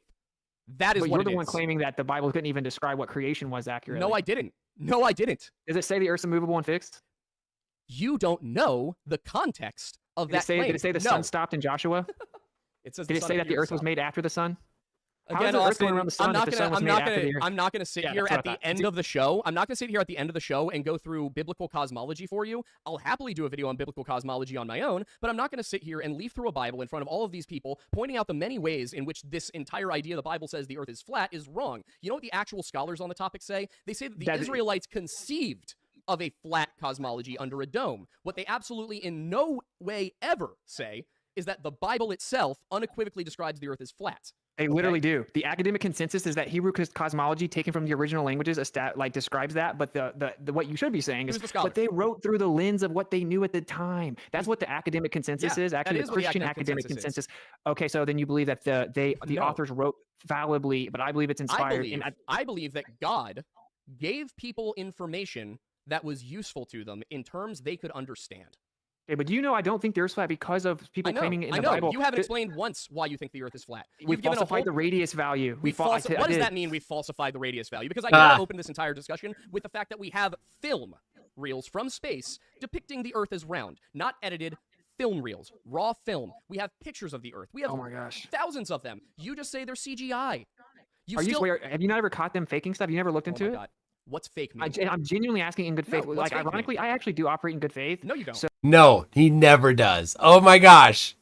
So yes, I do. Like, I respect that you had the conversation. I know there's a lot of information, and I know you have to make sure it looks like I'm the stupid flat earther. I'm not as stupid. I'm not stupid. I'm very informed on this. I'm trying to be in good faith. You can double talk all you want. You can try and do this thing flat earthers do, where they pretend to be calm and civil while they throw the barbs into the passive language. I'm not dumb. I hear you doing it. I see you doing it. I didn't start it. I asked you a question at the beginning of the show, and you couldn't answer it once. Now, I also asked you, what's the moon? How do eclipses work? That's one that you should be ready and willing with an answer, right? How is it that the moon goes in front of the sun? How is it that the moon goes in front of the sun? Why would that be a problem? On a flat Earth model. It goes in front of the sun? It just goes in front of it. When? How? What? What's the moon? You didn't think this one out. What's the moon? The solar eclipse isn't a problem for the flat Earth if it's the moon. Yes, it is. First of all, if you don't understand basic geometry, I guess. No, I do understand basic geometry, actually. Oh my gosh. There's no geometry for the flat Earth. WItsit, you absolute moron. There's no geometry for the flat Earth. What's the moon? Oh, so you're diverting to not the eclipse. No. See, you said what Austin, this is called the eclipse? Socratic dialogue. This is called the Socratic. I know. I don't This is always get recorded. You asked me what causes the introduce eclipse. these concepts to grown adults, so this is fun for me. This is called the Socratic dialogue. It's where we start in one place and we I know work what the Socratic towards method the answer. is. I don't That's think not you what do you're doing. because again, you seem to think that the only thing the Greeks ever brought to the table was pedophilia. I don't know where you got that. I didn't say that. You said you don't think the Greeks were all that smart. No, I said I don't put them. I don't like separate them from everyone else as like they must have the truth. Nobody did that. You did. No, I didn't. You called them the educated, so they're the ones that came up with it. They were educated. No. I said they were the ones that came up with it, and then I said the geocentric educated mind, people man. amongst them. You haven't even listened to me this entire time. You came in here with preconceived notions. You came here thinking I that you didn't were even gonna look be right into it. about I came in here everything. completely open-minded and good faith. I was Sure you did. super open-minded and good faith. Dude, I don't know anything about your positions on anything. The only thing I've seen is you kind of talk reckless on X. You messaged me and said, I'm just trying to get people interested in it. I said, no worries. And I was super chill. I came in here super chill and good So faith. did I. I'm telling jokes. I'm laughing. I'm letting you guys guide the conversation. If I was super cutthroat, I'd say we falsify the radius value, line of sight, microwave transmissions far over the frequency that can be reflected off the ionosphere. why That people refutes the call you radius word value. salad WItsit. You'll never rebut that. You can't take me There's like nothing to going rebut, full force. Austin. You didn't say anything. You didn't say anything. You said electrostatic earlier, and you didn't know what you were talking about. You didn't know what it did. meant. And you still never explained how it is that in a vacuum, two things of wildly differing density can fall at the same rate. You didn't explain it. You said a whole bunch of stuff you thought made sense because you live in an... There, look at that. This one, this is another... You can tell. Awesome. echo chamber where people are gassing you up constantly. And sorry, but I'm done being nice about this. I live in an echo chamber. That's why I've debated 1,000 people. And you've Like, learned what are you nothing. talking about? Like 1,000. I've debated 1,000 people humbly. You, man. I think it's very obvious you don't know as much about this. I know more about this than you do. Okay, you know a bunch of nonsense. Can you provide one piece of empirical evidence the Earth flies around the sun? All right, sure. Here we go. Okay, well, this is hard because you know so much more than I do, man. This is hard because anything I say, you're going to point to, some bullshit experiment that you can't actually cite from 40 years ago. So, I cited all the experiments, and I actually dropped it in the chat so that they can know you're lying. You dropped a whole bunch of stuff into the chat that you knew we didn't have time to read. I dropped it in a YouTube chat so they can know you're lying about it. Okay, I'm sure that they can. Sure, whatever. I don't care, Austin. I really don't care. Entire website that has all the resources. Oh, hey, do you have evidence Eric Dubé's website with his 200 proofs where I debunked every single one of them? Is it that one? Is that one, Austin? No. Ether cosmology. Do you have evidence the Earth moves around the sun? I do. All right. Or is it just a blind belief that you have because you appeal to the authority of scientism and what's the planet Mercury? What's the planet Mercury? What's the planet Mercury? I asked you for evidence. All right, so this here, at the interrogation style evidence production, that's not a good way to do things, right? Just present the evidence. That the Earth moves around the sun. Socratic dialogue, Austin. Come on, bud. Come on, you can do it. I know you can do it.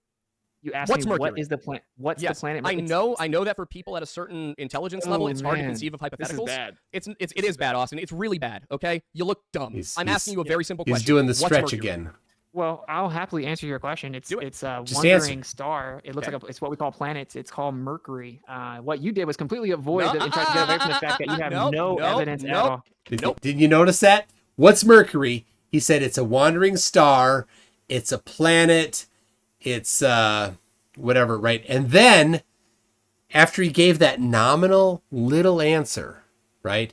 The correct answer is it's a physical object in three-dimensional space, right? It's got certain physical properties, a size, a position, composition, right? But then he goes, and then you just wanted to blah blah blah. He went meta, right? He's whining and bitching because he's getting cornered. Nope. Still going here. What you do we obfuscated see the question. When Mercury goes across the sun? What is that? What do you mean? What do we see? It's called a transit. It's called a transit, right? What's Mercury doing? It goes in front of the sun. Why? Why? Yeah, it never goes the other way. The Creator made it. It has. It never goes the other way. So because that's the way the Creator made it. That's not why, right? It's completely irrelevant of how it got there, right? Whether you think it appeared last Thursday, or whether it was 6,000 years ago, or whether it was 10,000 years ago, or billions of years ago. None of that matters to answering the question of why does it go between the Earth and the sun. So Mercury's called orbiting retrograde. the sun. I know more about every part of the sun. No, you don't. You're an. When he gets cornered, he starts pumping himself up. I know more about this than you. Arrogant sick son of a bitch, and I'm tired of it. Explain Mercury. Arrogant sick son of a bitch. Oh, good job. Mercury's perihelion shift. Explain Mercury's perihelion shift. No, you are avoiding the question yet again. Answer the question. Why does Mercury traverse the sun? Just remember, I said, hey, how do you have evidence that the Earth moves around the sun? You said, what is Mercury? I answered your questions and pointed out that your model doesn't work to explain Mercury. It's called Mercury's perihelion shift, and then you're accusing me of avoiding the question. No. What I'm accusing you of using word salad to deflect. I'm asking you, why does Mercury traverse the sun? Can you define word salad? Yeah, it's when somebody throws a whole bunch of words at people in order to divert the conversation or make it seem that they're more intelligent than they are. What I'm asking you is why does Mercury traverse the... You're going to arbitrarily define the term word salad? Are you kidding me right now? No, it has an actual definition. I'm sure it does. I'm using a colloquial one. I don't give a... Okay, I'm trying to remain family friendly. Why does Mercury traverse the sun, Austin? Why does Mercury traverse the sun? Why does Mercury traverse the sun? Well, that's a good question. I mean, there are planets that have a cycle. They seem to take a flower of life pattern from a geocentric position. They fit within a torus field. So I would say it's you can all be mapped out with a Lorentz magnetic force. What's that? So Lorentz magnetic force can What's that? Let's see if he gets it right. Explain all the motion of the planets, but you were supposed to be given. He didn't explain what's a Lorentz magnetic force. giving us evidence that the Earth moves around I'm the working sun. on it. I'm working on it. You're doing what I said and throwing word salad on the table. What is that? What did you just explain? What is that term? What does Hendrik it mean? Lorentz, Hendrik Lorentz is a physicist, so Lorentz just comes from his understanding of the relationship between Didn't answer it. Doesn't matter what the guy was. What is the Lorentz magnetic force? He's not going to answer it. magnetic and I didn't electric ask how the fields. term got its name. I said a what the term meant. magnetic force. I said a magnetic force. Do you know, dude? Just because you don't know what the words mean doesn't mean that it's No. a word salad. Austin. Did you know that? This is called Dunning-Kruger. What you have, okay? This is You're Dunning-Kruger. projecting that. No, actually. I'm not at all. Did you know I'm that not. Dunning-Kruger goes both ways? Why does Mercury You traverse didn't even the know sun? Dunning-Kruger went both ways. You use it as an insult. How All right, embarrassing. listen up, jackass. Why does Mercury traverse the sun? Answer the question. Why is it so goddamn hard for you? I already did. I No, you did. I didn't. said that they. No, you didn't. Can you still man what I said? You didn't say anything. I said, dude, they have a cycle, and from a I'm different actually, and by position. They have a cycle is not a reason why. Oh my goodness. the way, I'm aware that I probably look bad right now. I'm aware. I've just been dealing with this for months now, and I'm sick of it. I was told you're the best, Austin, but you can't tell me why Mercury traverses the sun. All you can do is claim something and then not explain it. What is that reason? I already No, you said. didn't. That's like Aiden saying, "Hey, man, You're saying I why can't does... answer questions because you won't let me answer the no, questions. you didn't like, answer it's the super, question. super You didn't goofy. answer the question. You said it's this. Do you know what that means? No, Aiden. If you ask me why does a peanut butter and jelly sandwich taste sweet, and I say, well, because of the sucralose effect. Yeah, I can't believe That's there are people not that act like answering the they're question. winning. People think I'm winning, Austin, because not everybody's as dumb as you are. No, it's Good because they have a God. huge bias. The only way You anyone don't would say have a you huge won bias. this is You know why you only have 37,000 subscribers, Austin? It's because not Because that I'm many super people agree censored. with you. It's not because you're super censored, all right? We actually really? looked into this ourselves because we thought we got shadow banned from our Flat Earth videos. Oh, okay? I'm censored. I'm censored. You're not That's a censored. fact. You think you're So way more YouTube says important they than censor you are. Flat Earth, but the Lore Lodge says that they don't. Someone wanted me to ask you, are you a Mason? Yes, I'm a Freemason. And so do you think that the Masons have been up to anything sketchy back in the day, or just Who's across the the board Freemasons? they've been pretty legit? Grand Lodge of England, Grand Lodge of Did you- Pennsylvania, Nice. Grand I'm Orient not even of judging France. you. I think Which one? some people go too far with that. But have you ever read Morals and Dogma? You notice how he went off the topic. He got uncomfortable, and now he's back trying to drive. Yeah, I have, actually. You know what it says in Morals and Dogma about have the Earth? you read Morals and Dogma? Not have you read a page of Morals and Dogma. Have you No, read Morals and I Dogma? haven't read it front to back. No. Ah, so this is an entirely pointless conversation, but continue. Okay, yeah. It says this as we knew, like the ancients, right? The compass and the square represent the measurements of the Earth as a plane. They would use plane trigonometry for the Earth. So you should we use know- spherical trig for the sky. So it doesn't matter. I just wanted someone So wanted you me should know to that have you Albert Pike publicly in announce- Morals and Dogma does in fact say the Earth is a sphere. This is No, he why. doesn't. Yes, he does. I have the copy of the book sitting back in my apartment. Okay, well send it to me. He contradicts himself then, and so that goes to Oh, show he you how contradicts smart himself. that What's guy more was. likely, he contradicts himself, or that you didn't understand metaphorical language being used by Freemasons deep into It a wasn't book full of metaphor. What's metaphor? I said it wasn't metaphor. He specifically even refers to how the ancients knew it as well. But look, here's the deal. Just to Doesn't admit you say don't the have ancients knew evidence. the world was You flat. don't have evidence that the You Earth have moves still around the not sun. explained to me how Mercury traverses the sun. I said it could be a magnetic force. I said Why? there's a dynamic How does that equivalence. There could be a neo. How does that There's a work? neo. Yeah. None of these has he ever explained.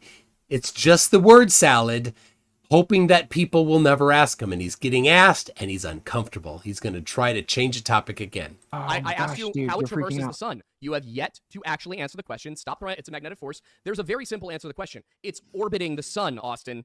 It's orbiting the sun. Okay? That's the simple That's answer. what you think. Yes. No. You can physically observe Mercury go in front of the sun, disappear for a predictable period of time, and then reappear Mm-hmm. on the other side of the sun. You can do that. You can do that with every single planet. The problem Dude, is this their is- years are a lot longer than ours a lot of the time. Stop going, dude, this is... I get it. It's like you I just do don't. think You've you're never really researched smart. it. Like, have you? I you have even looked at researched the it, path of the Austin. planets in a geocentric model? Do you not know that it's just a The geocentric model is not the flat Earth model, Austin. cycle, bro? It's just a cycle. There's a neotychonic. I'm trying to help you. If There's we're a at the center neotychonic of the system. universe, Neotychonic is geocentric globe. It's not flat Earth. if we're at the There's a center of the there's a universe, why does Mercury not orbit us? There's a neotychonic system, and that has the planets moving in relation to the sun as it moves around the Earth. So that's a geocentric model that does have these quote unquote planets moving around the sun. But does not explain the forces around why they're doing that. So even if Mercury was moving around the sun, it doesn't prove that we're moving around the sun. It's called the neotychonic system. You can actually look at the neotychonian, Newtonian, Machian analysis of planetary bodies, Luca Popov, European Journal of Physics, word salad. It was a title of paper, and you would call it word salad. So you can use Lorentz magnetic I force, wouldn't call it relational word mechanics, salad. pH. You cannot use the Lorentz magnetic force to explain it. It doesn't. Because the Lorentz magnetic force, which WItsit doesn't know what it is both a magnetic and an electric field. And it's a charged particle moving in that dual field. That's the Lorentz magnetic force. And it doesn't explain the movement of the planets. you can't use the Lorentz magnetic force to explain the movement of the planets because the planets remain in a plane. They're in a plane. In geocentric, they remain in a plane. A Lorentz magnetic force has two fields, electric and magnetic. When he keeps saying magnetic, right? If you say Lorentz, it's both. You don't get it just be one. If it's magnetic field, you just say magnetic field. If it's an electric field, you just say electric field. If it's both an electric and a magnetic field, you say Lorentz field. You don't need to say magnetic in there. WItsit doesn't know what this topic is. Again, if you've seen my videos, it's in this book, right? And so he's trying to say just that you can use it, but you can't. He doesn't go through it. He never has. PhD astronomer Andreas Cease. PhD astronomer. Hold on a second. Let's find that one right here. Make sure you mention that it's a PhD astronomer, Austin, so that you can appeal to his authority. Astronomer agree that the Earth is flat? No, that's irrelevant. Oh, I wonder why. It's not irrelevant, Austin. It's because you're doing what every conspiracy theorist out there does. You pick and choose little things from various arguments. We're talking about geocentrism. Oh my God. We're talking about flat. You can't even stay on subject. I am on subject, Austin. I asked you for evidence the Earth moves around the sun, and then you asked me about Mercury because you don't have an answer. We needed to establish that orbit exists. That's where I was going. Not optically. It exists. We know it does. And here's the thing. Here's what really gets me. You don't have evidence. You want to know what really gets me? It's this.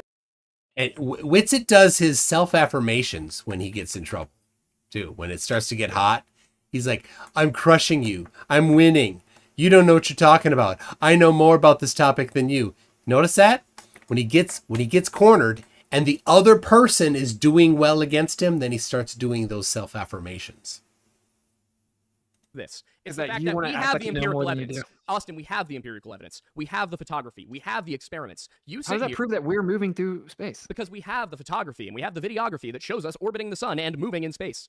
That's not what your model says, dude. Your model says that you can't tell that we're moving through space from the Earth or even from inside our galaxy. And that's not what our model says. The sun looks like it moves in the sky throughout the year, but it's actually because we're moving. But while we're on the Earth, since all motion is relative, since this reference frame is relative to the sun, we won't be able to. I knew this was a mistake going into You just said pictures and videos prove we're moving through space. That's incredibly ignorant. No, it's not. It's not. Your own model doesn't claim that, brother. What's my model? Claim that. It's called the theory of relativity, the mainstream heliocentric model. I mean, what's my model? You believe in the mainstream heliocentric model that we taught as children? I believe that the Earth, along with all the other planets in our solar system, are orbiting the sun. I believe that. Yes. So Gauden's Raber, isn't it crazy how double-tongued WItsit is? Or maybe he doesn't even notice himself. I don't think he knows how double he is. He doesn't know that he's throwing out an appeal to authority when he has to make a point that he's a PhD astronomer. Right? He doesn't know that. It's just what he does. Did you know that would require the theory of relativity to be true? Did you know that you can observe the curvature of the Earth from Earth with a telescopic lens on a camera, as we proved in our video on this? Because we looked at the islands in the Mediterranean from the location where they were shot, and you can see them, even though the flat Earth model says you shouldn't be able to. Okay, so you don't have evidence that we're moving around the sun. That's okay. You're moving over to curvature. So I'm not moving over to curvature. You went ahead and completely ignored the question, which was me saying Mercury orbits the sun. Now, I was going to take it from there and go into the argument over how that proves that the Earth, in fact, is orbiting the sun as well, because, we can observe celestial bodies, and they're not always in the same place relative to us, and if we were on a flat plane, they would be. There's also a number of other factors that we went over in this entire podcast where you just kind of danced around the question. I'm trying to think of them off the top of my head right now, but there's been a number of times, and, I mean, once again, I this still is come so back bad. This is so bad. You're right, Austin. Yeah, there's the self-affirmation. I just found out that the manual you picked up for the railroad engineers actually specifically talks about plane survey being used. Oh my God. You've been wrong at every point. Austin, the fact that it uses plane surveying doesn't change anything because it also talks about the globe. And no doubt the plane surveying gives limitations. Just did it again. You just did it again. It literally says the railroads are all built in segments, just like I said. Someone else just sent me that. I haven't read it. So does the book I just not want to point out, man. Look, I wanted to have a good faith conversation with you, man. You didn't, Austin. You didn't want to have a good. You did not want to have a good faith conversation. I did, bro. I did. I was willing to come here and just talk about the easy stuff. I followed you guys around Antarctic videos, and like. And we looked at the Antarctic videos, and they didn't support what you said, Austin. you guys believe in like videos from the government and stuff, and I was still just being believe in, nice like, to you, bro. videos It wasn't from the government. from the government and everything. You believe in random experiments you can't even cite. I've done them myself, and I cited all of them. That's just a lie. I don't know It's why not a you're lie. wearing a I cross, asked you man. what You keep because I'm lying actually on a me, bro. Christian. I actually read my Bible. I study it. I have a channel. Why do you keep lying on about the me? Bible. You know what bearing false witness is? This isn't bearing false witness. This is me just analyzing what I've seen, Austin. I've I tried to came bring into it this back with, down I came quite a into few this. times, I man. was Like, so polite. I was so respectful. I did such a good job, and you broke me around 8:30 p.m. You broke me. actually, as soon as with I the brought up that you smirk. can't have silhouettes refract and that you can predict them in advance, that's when you started getting kind Actually, of like squirmy Austin, around. we explained everything you said, and you sat there and smirked over it, even though No, you you were never being did. proven. Oh my. So, oh my gosh, silhouettes. Of course, light is propagating. So the view of whatever it is affected by the path that the light takes. So yes, a silhouette can be refracted. Oh my gosh. My God, yes, we did. All right, this No, isn't can going to you go explain- anywhere. You know okay, what? okay, Give it's all people your good, man. socials. Just give people your socials. Just give them the socials. Yeah, And get off yeah. of my channel. Yeah. Okay. Like, this so is pathetic. You're my pathetic. socials are well. I'm just like you can't verify go there's a ahead. tilt a spinning ball, but it's okay. Yes, we have. Oh, sorry. I, the historian on YouTube, can't verify it. It's not like, a bunch Well, that's of all good. We could have astrophysicists had a good have. faith conversation, man. We Like did try to have a I good faith dropped out of conversation, college. and then you started. I'm not claiming. You I'm not claiming to be an dropping all the words expert. out. Yes, I didn't you come in are. here acting like I was better You came than in you. here and you literally said, "I've researched this more than you." Yeah. I said it Good call. How many times did WItsit? Several times. He boasted about how much he knows. like this. I said after much of the conversation, I said respectfully, it appears that I've looked into a lot of this more than After you. you dismissed a whole bunch of things that we said with no actual reasoning, you just ignored the fact that you were completely wrong about how far below the horizon a mountain should have been. I was very nice in not contradicting you and cutting you off. I tried to give you the benefit of the doubt. You know what? We did it. We've been here. It's over. So Can you give me your word you're not going to take this down? is there a single podcast we've ever taken down? I don't know, brother. No. I'm like, I think when you watch this back, though, When he says, brother, he's a little ticked. you may want to. And I'll be honest with you, man. Give them your socials and get out of my house. I'm trying to be cool with you real fast. Like I'm I admit not, that I maybe. Austin. I'm not trying to be cool with All you. right, I all right, don't fine. like you. I'm saying I can admit that I maybe said some things I shouldn't have at times, but like I was honestly, I came here in good faith. That's the don't truth. believe you. I could have been much more cutthroat with the And arguments, I and I could was have trying been the not to. same, and I didn't. That's what I'm I telling think you. the other guy's pretty cool. I think you were cool for a lot of the time. I'm sorry if I triggered you, whatever You I did. didn't I trigger me. apologize. I got sick of the lies. Give them your socials and get off my show. Okay, it's WItsit Gets It on all platforms. WItsit Gets It on X. And for people that are new to this, you should at least go watch The Principle in Heliosorcery, and that's just about geocentrism. You can keep your globe or whatever. That's like kind of the first step.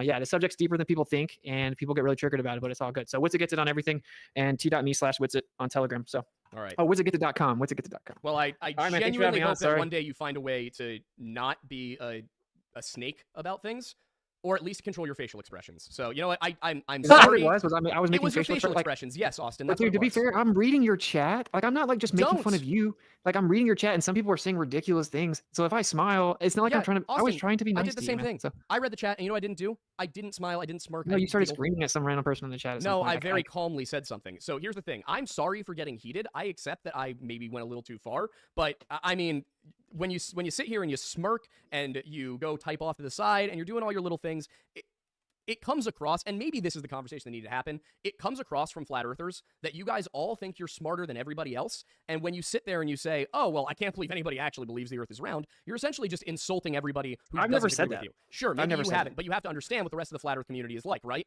Sure, but there's bad people everywhere. I mean, All right, everyone well- that's a flat earther used to think the Earth was a globe, so it would be insane for them to say that. All right, well, It you know would what? be Here, how insane for about them to say this? I will apologize for getting too heated and being intense about it. Maybe you Nah, actually did come here in good faith. he deserved it. I'll take you at your word, but there are some watch, things you watch said. me again, man. Watch how I came in here, brother. There I are was trying some to be nice. things that you said that were so plainly wrong that when we tried to address it, you just walked away from the conversation, man. Okay, well, I think maybe you should watch it again. But I'll tell you, let me say this one thing to you, and I'll get out of here. I want you to know from my perspective, what's going to happen is people are going to be like, why did you let them get away with so many fallacies? Why did you let them talk to you about Antarctica videos that can't be independently verified? Why didn't you hammer down them on the R value and get into Michelson-Morley interferometry measurements relative to periodicity? Because I can get all into it, right? And honestly, I feel like that wouldn't be fair for me to do that. I came in here in good faith being chill. They're going to be mad that I didn't just like eviscerate you guys in terms of debate. And I was trying to actually be very chill, let you guys lead the conversation, just be good faith. You may not see it, but that's what happened. I obviously know a lot about this. It doesn't even necessarily mean I'm right, but I obviously know a lot about this. do know a lot about it. Okay. I encourage people to research it and just try to be kind to people. Okay. You're not stupid if you don't believe in the story, because usually the people that don't believe in it have looked more into it, man. This isn't beneficial to me. This is like wrecked many portions of my life. I speak the truth because I do think it's important. I think them He telling you that you're a does tiny not. insignificant speck. He does not speak the truth. He is very skilled at deception. He is, for his career, he is a liar. That's his career. Layers and layers of lies he puts down here. Back in the corner of a universe that doesn't matter isn't true. The evidence doesn't show that. Evidence shows the Earth's in the center, and they don't want to say that. So why would we let crazy atheists mislead our children into thinking that they're this tiny speck of dust where nothing matters and it's all random when the evidence shows that's not true? So that's the reason I do it. You can disagree with it. I'm sure you do, but it's all good. Thank you for letting me getting that off. I still love you guys. I really do. I have no hard feelings. Well, yeah, I'm Like I sorry. said, maybe we can I talk hope we later. can be chill in the future, but I'm sorry for the heatedness. It's all good, brother. All right. It's all good. I'm sure I played my role in it, so no All worries. right. Well, you know what? Thanks for coming on. Wish you the best. Yeah, much Have a love. nice one. All right. Well, I'm not gonna cover their whatever. They have another hour that they talk, so I'm not gonna cover that. I will. I don't know where specifically he was going with the Mercury transiting the sun and setting up the orbits. I have an idea of where he was going with that to establish orbits, and we absolutely, looking at the motion of the planets in the solar system, we absolutely know that the Earth is orbiting the sun, because there are no plausible mechanisms that cause the planets to move around each other than gravity and orbits. That's the only one that makes sense. All the geocentrism part, where you peg the Earth, there's no dynamics. He says dynamical equivalence. None of these exist. The patterns that the planets have to make don't have a reason for doing that. And just saying Lorentzian magnetic field or Lorentzian magnetic force doesn't explain it. And the fact that you put magnetic in there tells me that he doesn't understand the topic enough that he should be even saying it at all. Because when you talk about Lorentz field, it's both electric and magnetic. So if you're going to say one, you should say both. You should say Lorentz electric and magnetic field. But he didn't. He doesn't know the topic. He doesn't know how it works. There is no explanation for the motion of the planets like that with the Lorentzian field. So, but yeah, Aiden, good job. He did not earn the apology you gave him, but you're a bigger man for giving it to him. And you're right, Aiden. WItsit lied over and over and over. None of the things that he talked about are correct, and it's these little things. The lies that fool people have truth embedded in them. So he pulls them in. He finds a study that has a little bit that agrees with them, and he says, ignore the other stuff, but just this little part here, and that supports this. It doesn't, but that's how he's doing it. So yeah, Real Cygnus, he gets a lot of his things from Gleam. Gleam is out there on the side feeding the flat earthers, and he's finally gotten, after I think it took quite a while, but once WItsit showed up and started eating up all of the studies that Gleam started feeding him, where everybody else wouldn't even read them, right? Flat earthers generally don't even read them. WItsit would look at it and say, oh, that's sort of almost kind of, but not really supports something that I want to say. So let me talk about it. So I mean, if all of Gleam's, if you don't know, Gleam he's not a flat earther. He calls himself a mock earther, where he's like, well, it both flat and globe do work. They can't, right? Only one set of physics can apply. Well, not set of physics, right? Physics is physics. We don't get to choose. Reality it works how it is. So only one provides a plausible mechanism for all of these things. So,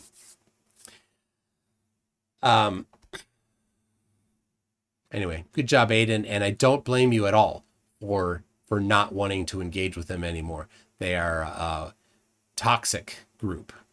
And if you don't agree with them, they go low quick.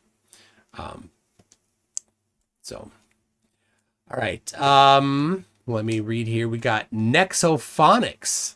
It's a cool name there. It says, even if I'm not a big fan of Kent Hovind, I don't think he deserves to be compared to to WItsit. Well, on that note, I will complete the poll here on whether or who says the most lies per minute. And WItsit gets it with 83%. I agree, right? I think Hovind is pretty bad, but I think that he only has a handful. Like Hovind just has a short list, right? He just plucks the things off of the list, and then he'll go back up to the top and say them again. Where WItsit has a bigger list, and he weaves them in a more intricate tapestry of deception.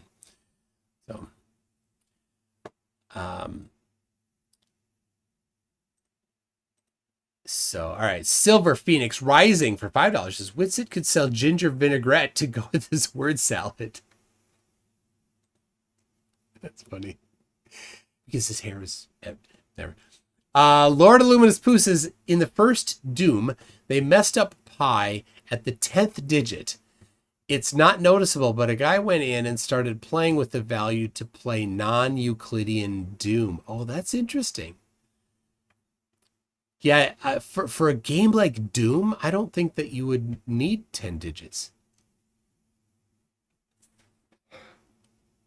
And okay, I'm not familiar enough with the details of how you would have had to program Doom to know exactly how much the value of pi affects the game. Because it's a rather simple game. The physics in it are pretty simple. The maps are two-dimensional. If I remember correctly, you can't go. It's not three-dimensional. You can't have like part of the map that's over another part of the map. If I'm remembering correctly, so there's a lot of simplifications they did because this was back in the early Pentium days, and one of the articles I read that I just loved was how they built the actual assembly language to be more efficient on the Pentium processor with the hyperthread. So if you don't know what that is, a hyperthread is a secondary thread of execution, because if you just have a single thread of execution, which was how all the CPUs were at the time, you run through stuff, but every once in a while, and it's a pipeline, you put something in and then 5 steps later, it's done executing, right? So if you don't always have another item, another instruction to put into the pipeline every time the clock cycle goes, well, then you get a waste, right? You go, oh, well, the pipeline only has 2 things in it right now out of a potential 5. Well, we're wasting 3 steps. So they added this hyperthread. So it's another thread of execution that can run next to the first one, but it runs on the actual same CPU in the gaps. So instead of having 3 gaps, that would fill those gaps with a second thread of execution. And it's a simpler CPU, or a simpler thread. It can't do all of the instructions. But the guys at id, it was Carmack, said, well, look, if we hand tune the actual machine code, we can say, well, this one goes into the main thread and then there's a gap. Well, we're going to have an instruction that goes into that gap in another thread of execution.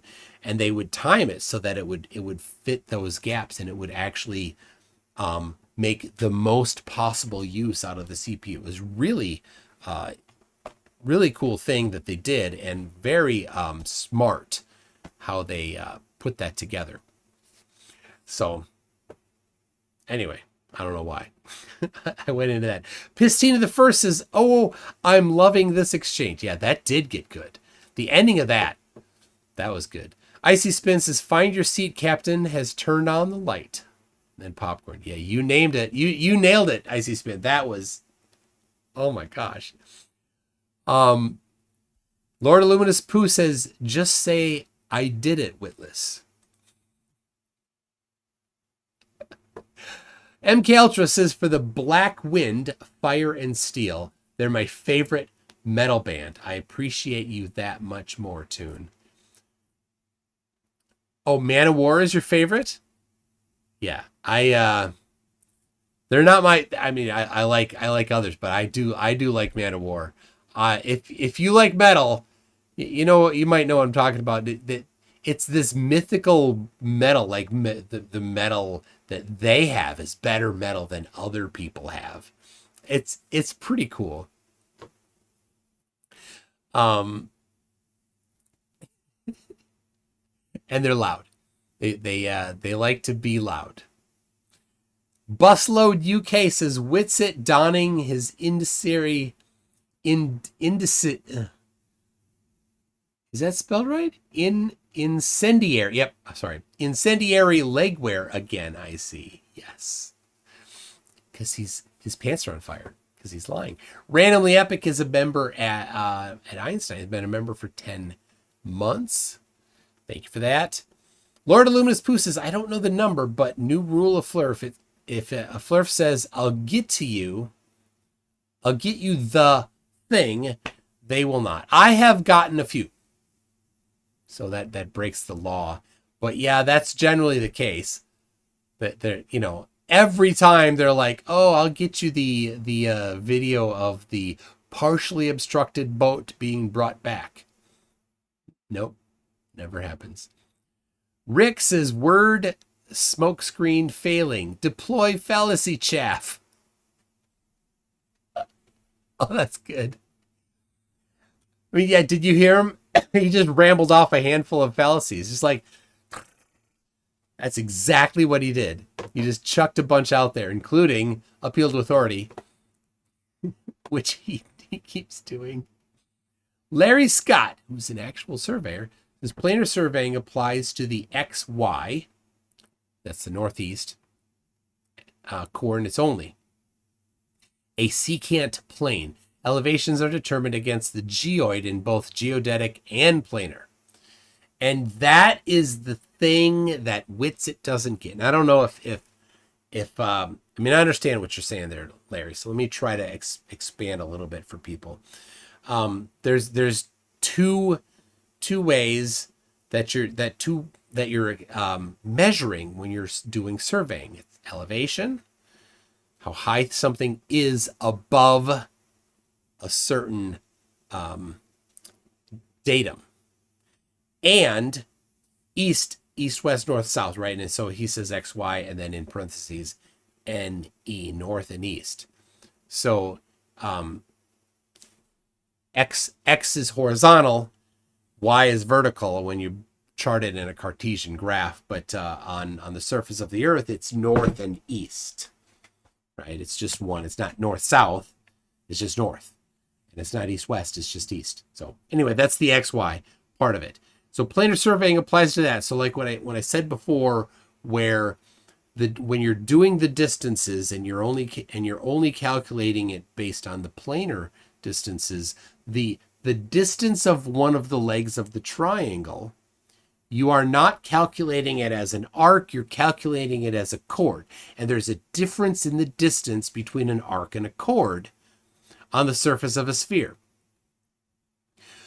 But on the surface of the Earth, when you're doing small areas, the difference between the length of an arc and the length of a chord is very small. And if that's acceptable, which most of the time it is, because you don't need millimeter precision, then that's fine.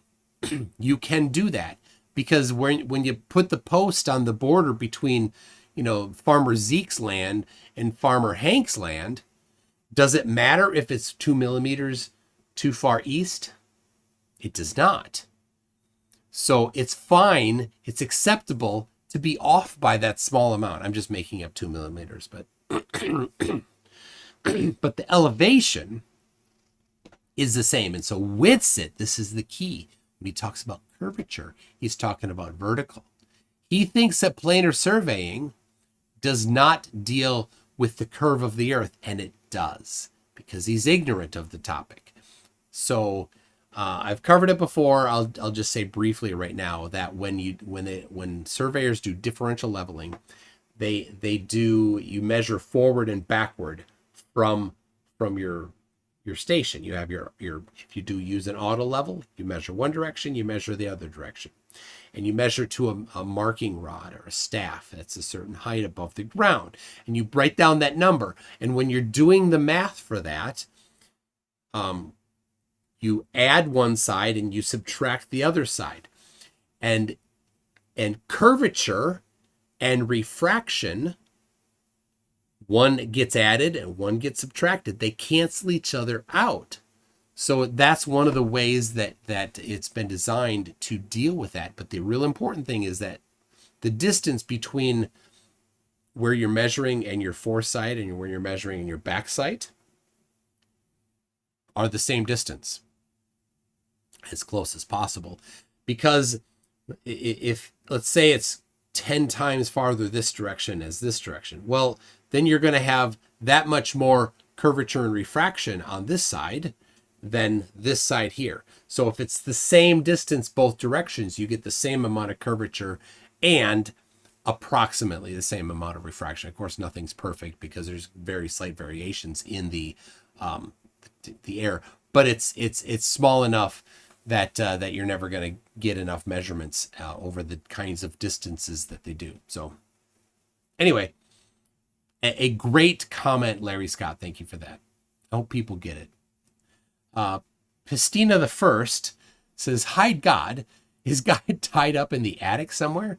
He's in the basement, isn't he? I don't know. Maybe the attic. Hold on. All right. Let me explain. I have this book here. So this book is the textbook for many introductory level, well, not introductory, but for surveying courses at university. So I've not read the book. I've done some of the stuff in here, enough to do that type of differential leveling I was talking about. It's in here. So that and David Brock, a instructor at the University of Alaska Anchorage,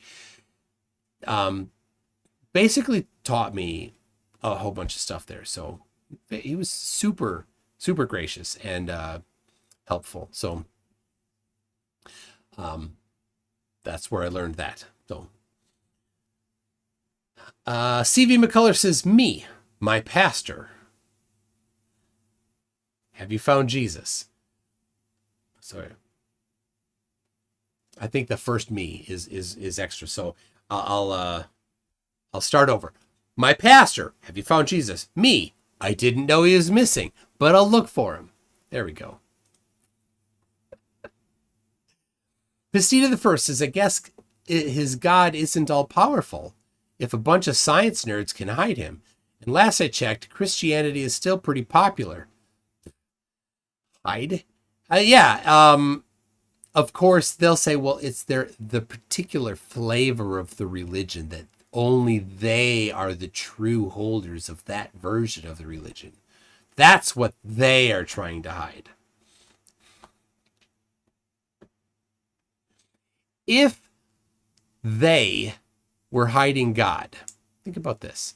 If the evidence for the Earth's shape was so obvious that they needed to hide it, wouldn't the people hiding it be convinced that it was because it's such compelling evidence, and then say, hey, screw this, why are we trying to hide God? It's so amazing and obvious, we're going to go tell everybody. Right? It falls apart pretty quickly. Lord Illuminous Pooh. Let's see. I don't know if I can do a Stuart Smalley here. I'm good enough. I'm smart enough, and gosh darn it, I don't understand the Earth model. WItsit. How's that?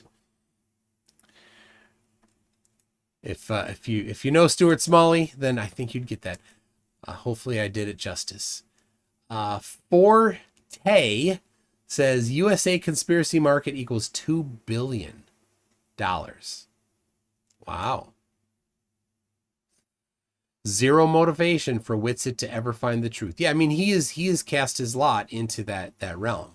So he can't, so if he leaves Flat Earth, he's going to remain in conspiracy nonsense somehow. He's going to try to find his new niche in the conspiracy nonsense world, right? So if he does go to Antarctica and then he's got to eat his words and say Earth is a globe, then what? Well, he'll probably, he'll still say geocentrism, but I don't think there's a market for geocentrism, right? He can try to carve it out, but Robertson Genesis has been trying for a while, and I don't think it's all that big.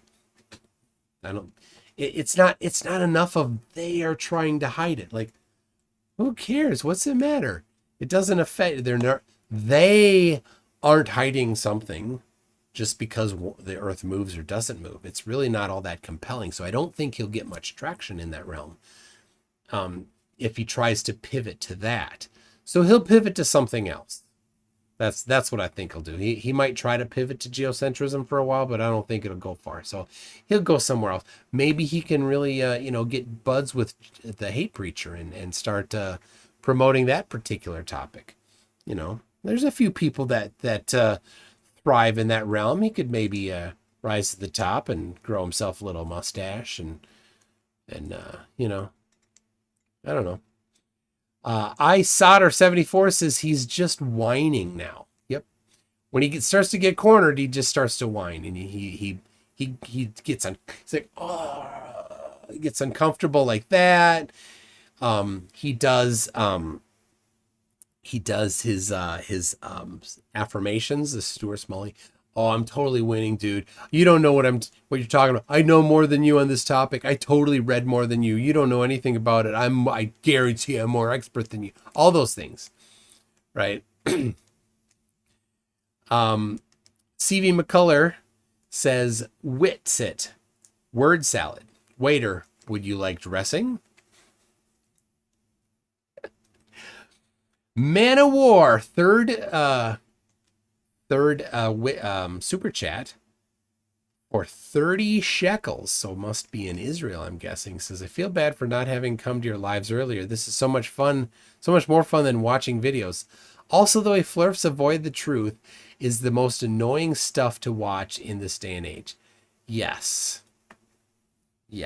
it's right. I love watching them squirm. If you watched it last night when they were going over the sun with the watch, right? There's the watch in the bottom corner of the screen, and they're showing the sun, and you can see it. It's going down, and then it starts going up, and then clouds come in, and you can see while the clouds are in, you can see the sun, the hot spot of the sun through the clouds. You can still see where the sun is, and then the clouds leave, right? And WItsit's like, well, it could set then.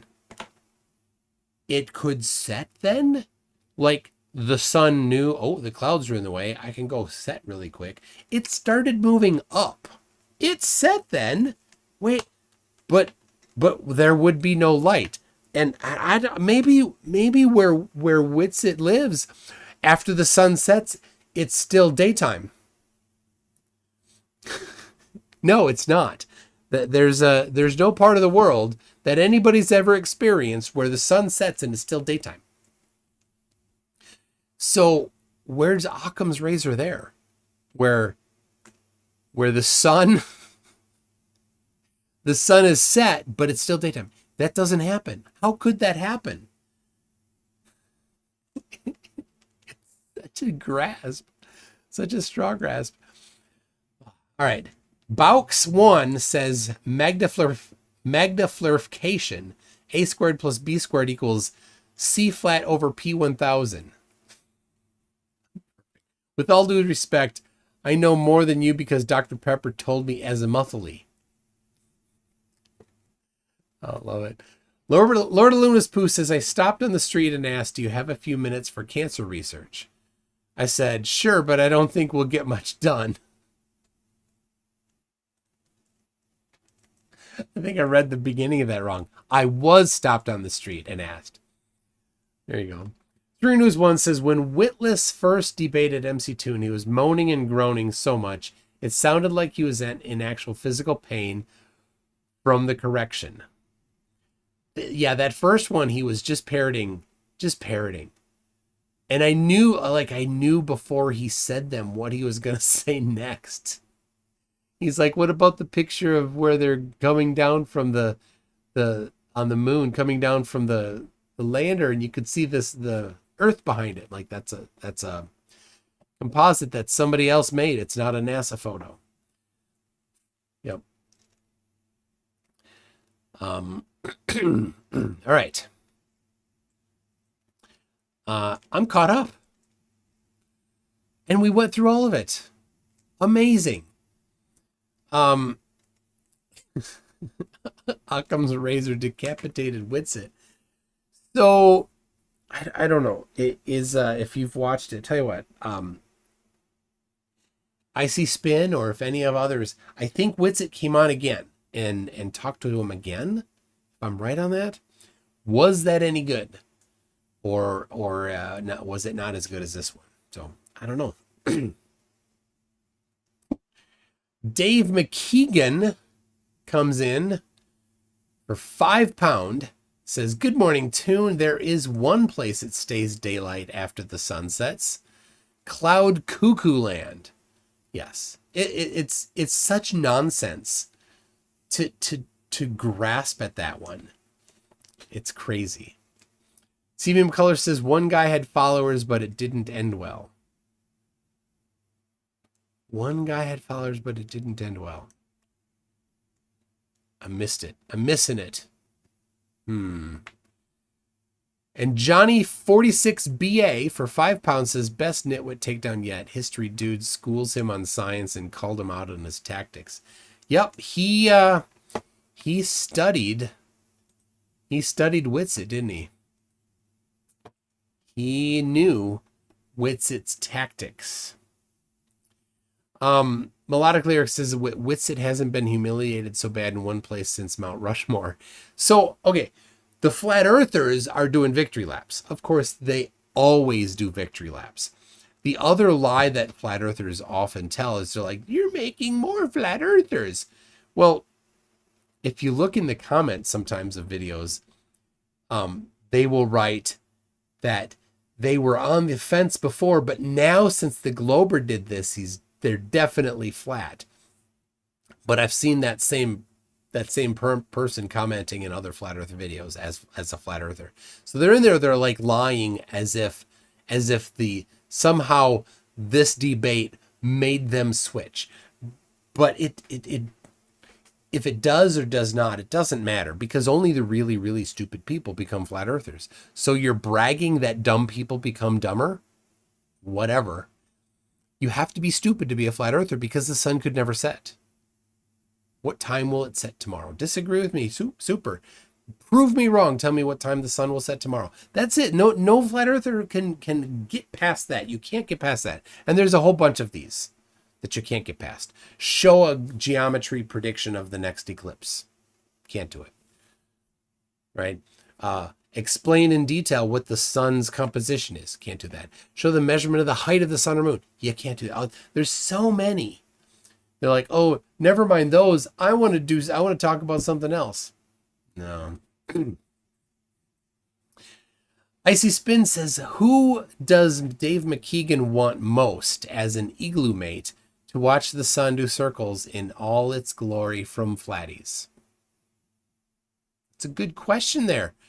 Dave McKeegan, should you be the one that gets the free ticket, are you okay with Globy McGlobeface?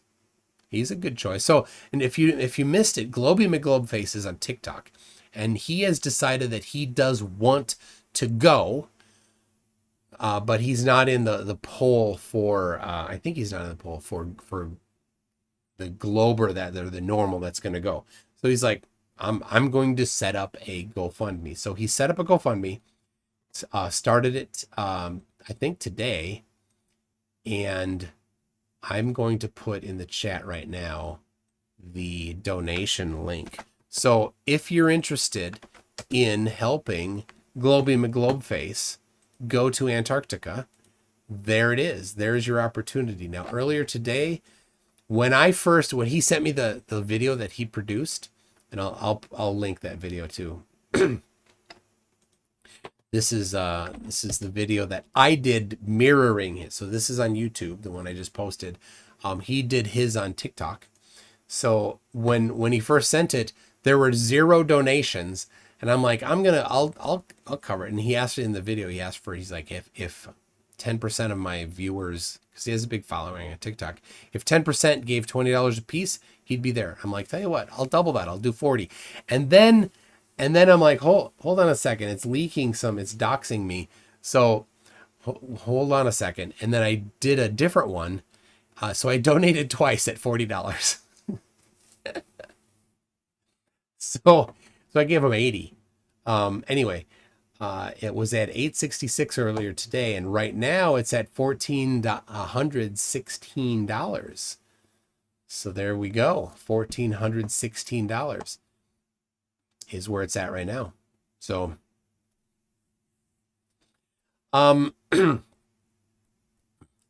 very nice. So if you're interested in helping, this is how it's probably going to have to be. And I mean, unless Elon Musk decides that he wants to back it, or somebody that really has the capability to do something like that would be pretty cool. But also it'd be great I think it'd be a fantastic documentary. And so if somebody wanted to do a documentary, that'd be super. But I don't know anybody that does documentaries.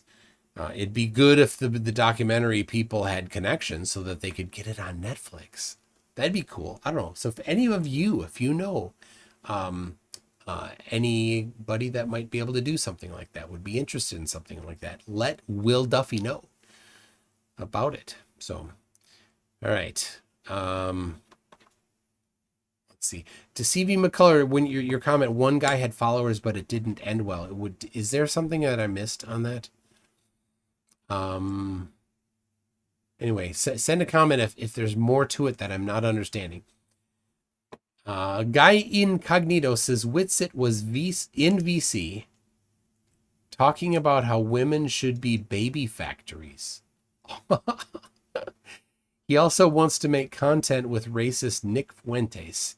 He just wants to grift. All right. Well, I mean, no surprise. No surprise.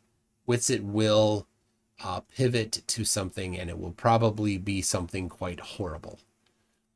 Because that's the kind of heart he has.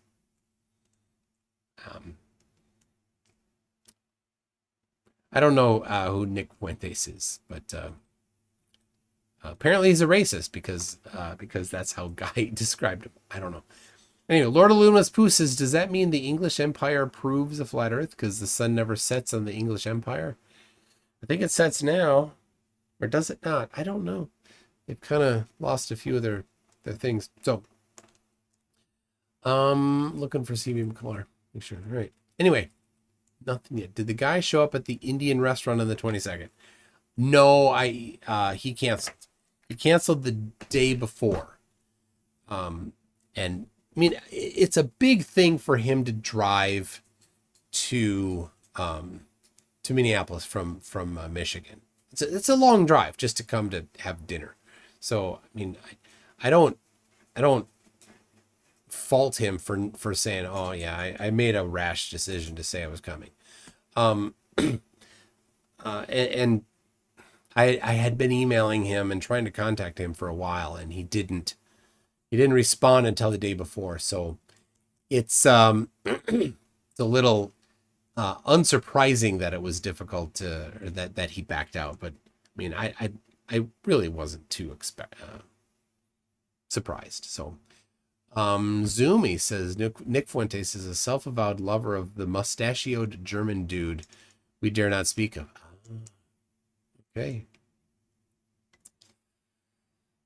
That was the whiskey talking. Yeah, he was drunk, right? So, yeah, he was totally wasted. So, yeah. Paul Curtis says this is what the flat channels should do. Community fundraise to send someone, but they won't because they need to raise money for a new microphone or some pointless big boomy speakers for their pewter. Yes. Like I did when I did my first $10,000 celestial navigation challenge was particularly aimed at Oakley and his crew, who had been claiming for a while that they could do that. Celestial navigation was their claim. Somehow proved that the Earth was flat, but none of them had ever done celestial navigation. I'm like, okay, I'll pay you $10,000 to do celestial navigation. And they couldn't. A week later, Oakley goes and does a fundraiser to fix his overpriced high-end audiophile speaker so that he could, use that speaker during his debates. Now,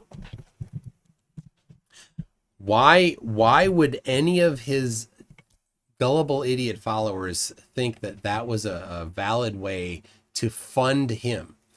Because these were all of $40, right? These earbuds, $40. I hear people just fine. You don't need a high-end audiophile speaker to hear somebody talk. Baux. Baux once says, can we just get them to zoom a sunset back in? Dubé says it's possible. He does. And I need to make this video. Dubé specifically says it's possible to zoom a sun back in. You just need to be there as the sun is setting and watch it set, and then when the last sliver goes, then zoom in and you'll get it, right? But he didn't have an example of it. He just said it's possible. Well, you know who did it? And it did not zoom back in? Mikey Smith. Mikey Smith did it.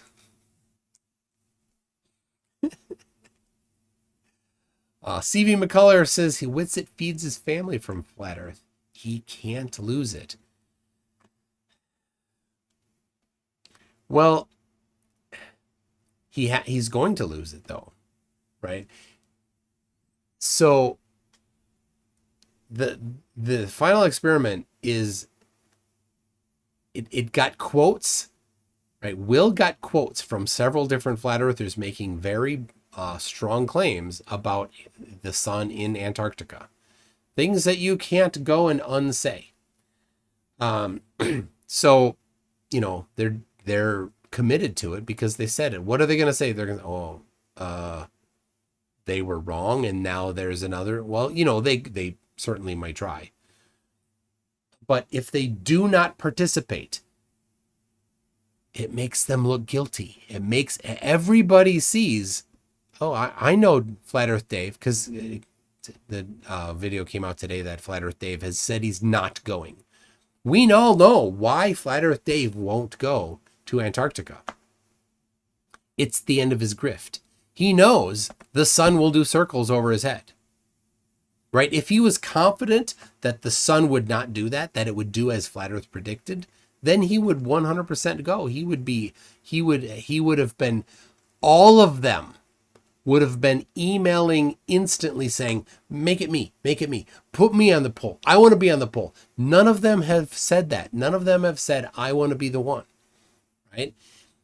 They would all demand to be the one. They want to go and prove once and for all flat earth, but none of them are. None of them have. They're not begging for that free ticket. And that tells everything we need to know. And the fact that Dearth was specifically won the poll and was specifically offered a free ticket to go and he refused, it tells us that he knows that the Earth is not flat and that he knows that if he went, it would be the end of his grift. No question about it. So, and so now the next one is Jaron, number 2, I think he said. And but then Austin and Jaron were all within a percentage point of each other. So will Austin and Jaron, will one of them or both of them go? Well, one of them will be offered. And this makes sense to me. I'll say this. I completely agree that a flat earther would say, yeah, I don't want to be the only flat earther. They want to, yeah, totally. Well, how do you do that? You should have weeks ago, started the GoFundMe. As soon as the opportunity was published, there should have been 5, 10, 20 different GoFundMes for flat earthers to raise that money. Say, hey, this is the trip. Super, we're going to go prove it. We're going to seek truth, and we're going to follow the evidence where it leads. But no. Jaron has already set up camp on River Denial. Yep, says Larry Scott.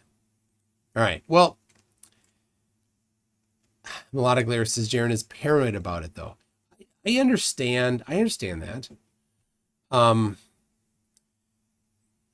So what doesn't make sense, though, when you think about it rationally, will the nameless, faceless they make Jaron disappear? Well, if the nameless, faceless they wanted to make Jaron disappear, it would not be on a high-profile trip. Think about that. It would not. If the nameless, faceless they were the type of organization that, number one, existed, and number two, protected its secrecy, it would have to, number three, permanently silence people all the time, proactively, before the person ever said the things that they would say, to leak the things that the nameless, faceless they didn't want leaked. So in November of 2014, when Dubé posted his first Flat Earth video, the nameless, faceless they would have disappeared Dubé, and that channel would have instantly ceased existing as well. But that didn't happen. He's been able to publish what he wants since then, right? He's had his channel deleted for non-Flat Earth things that he said. Remember, he's a fan of the mustachioed leader of Germany. But his website hasn't been taken down. The nameless, faceless they would definitely take down the website. It's not difficult to do if that's what they were capable of doing, right? If they were hiding a 2,500 year conspiracy, the skeletons in that closet would be numerous. They'd need a black hole to compact the skeletons small enough. So why would they use a public thing? No, they would definitely not do that. Icy Spin says the problem is they probably fear the publicity too, though, which I could understand. Oh yeah, and see, would you fear the publicity if you thought that was going to be the big reveal? No, you would want to be the one receiving that prize. You'd want to be the one at the tip of that spear, right? The Flat Earth leaders aren't that are on YouTube. They're not, ashamed to have or scared to have the eye of the public trained on them. They get live and they do videos on YouTube all the time. So they're seeking more of that. So my mom bakes cakes says, hey Mike, I will be interviewing Will Duffy on Monday. Awesome. That's great. I told him, I said, look, I think that we need to have a scoreboard for both the flat earthers and the globe earthers that participate, that are other than the 24 that were picked, because that number is going to be more telling, and people like my mom bakes cakes, I think, deserve some recognition for it. So he said maybe, right? He didn't develop the website himself, so all of these things have costs. So Can we crowdfund Mikey Smith and Brian's logic and follow them with a camera crew? It would make Borat look like a BBC documentary. Yeah, see, that's the thing. I think a documentary of it could be fantastic, because there are some absolutely nutso flat earthers out there, and I think it would be hilarious to see them just. Can you imagine Mikey Smith flying? My guess is he's never flown in an airplane. The reason why I say that is because he was up on the 11th floor of a building, and he'd recorded the conversation, the audio only, and he played it on his channel, and he's like, "Oh, I'm just looking out the window. I've never been this high before." 11th story. Like he's had a pretty sheltered life. So, Icy Spin says, what I'd imagine in the hallway being said is, if we all band together and deny going, we can just call BS. If you break the rule, we break your leg. True, but they're in different tribes. Remember that flat earthers, they don't necessarily get along with everybody outside their tribe, and there's tribes that hate each other, and there's no one tribe, or there's no one flat earther that everybody else likes, right? There's a lot of people that can't stand Dubé. Oakley's crew and the Globebusters crew, they don't like each other, right? So they don't have a chat. They can't all talk to each other, right? There's no grand conspiracy of flat earthers that communicate with each other. You'd think there is at how perfectly they parrot the same things, but nope. So can you pretend to be a flat earther? Of course you can pretend to be a flat earther to go. But if you're not in the list of 24, then it's unlikely that you're going to be offered a free ticket. I suppose if all 24 are offered and all 24 refuse, then it might roll over to another, or Will just might say, you know what, we offered it to 24 flat earthers and they all said no. That's all you need to know, people. We're still going, and they're sitting at home plugging their ears, sticking their head in the sand, and hoping that we don't see what they all know we're gonna see. So, the grand conspiracy is definitely the name of a large group of flurfs, though. There it is. All right, well, people, it's been great. It's 2 a.m. I've been at this for 4 hours. I hope you enjoyed it.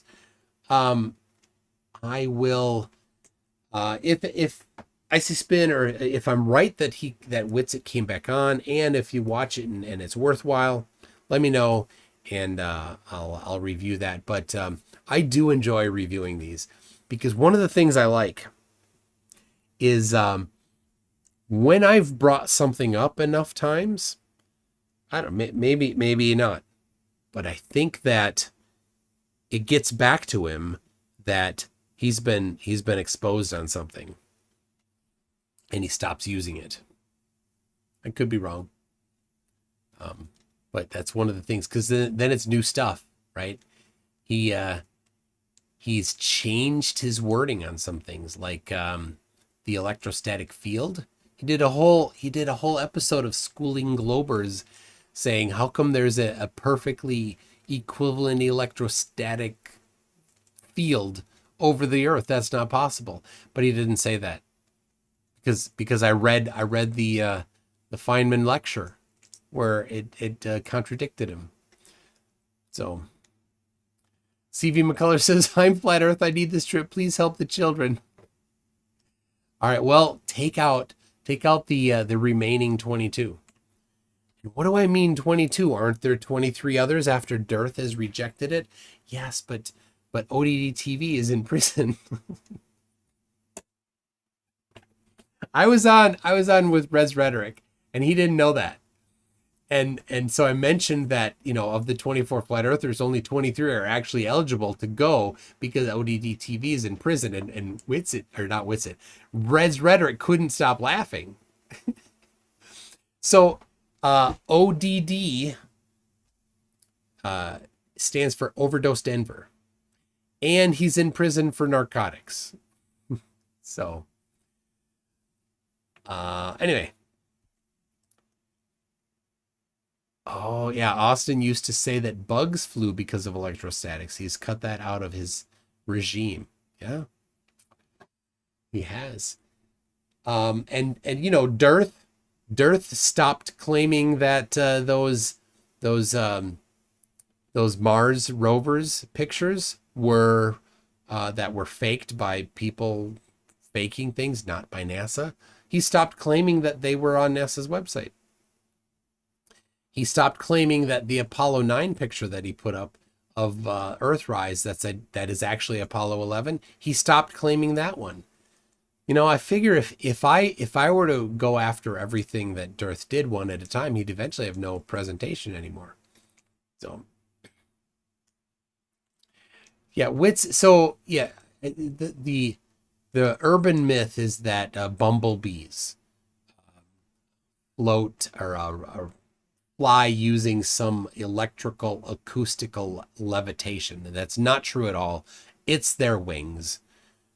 But it's still common for gullible people to just say that and you just look it up. If you Google it, you'll find that there's still a lot of places that make the old claim, but if you actually do the due diligence, you'll find that's the case. So CV McCullough says, I know a guy. Addresses?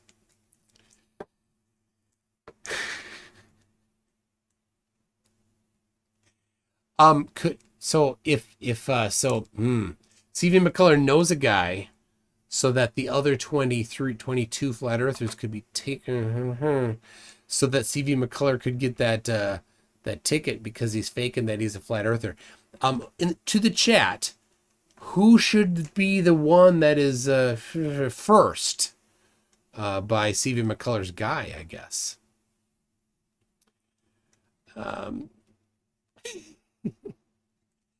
Icy Spin says, why do you think planes are so loud?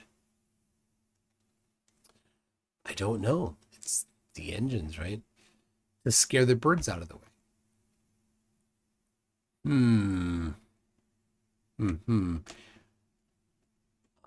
Anyway, people, it's 2 a.m. It's time.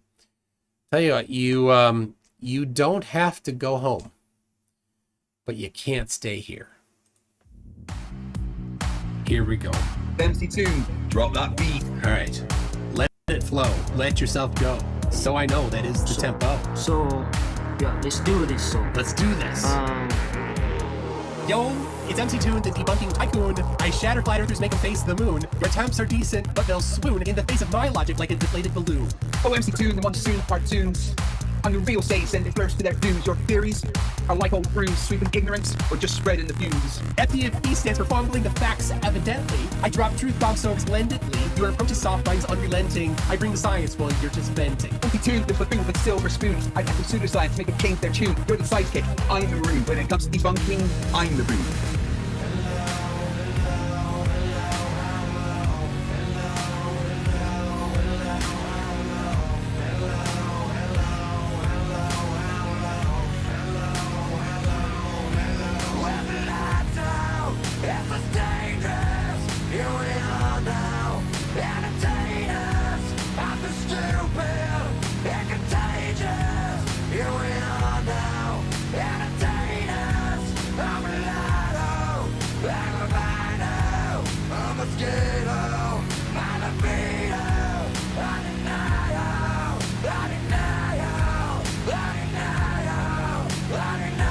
Dizzle, dizzle. You're the rizzle dizzle. But hey, FTFE, we share the creed to educate and debunk to plant the seed. Though in this rap, it's clear indeed I've got the upper hand, then word indeed. Alright, hold on a second. The Zoom call died. Everything died! No!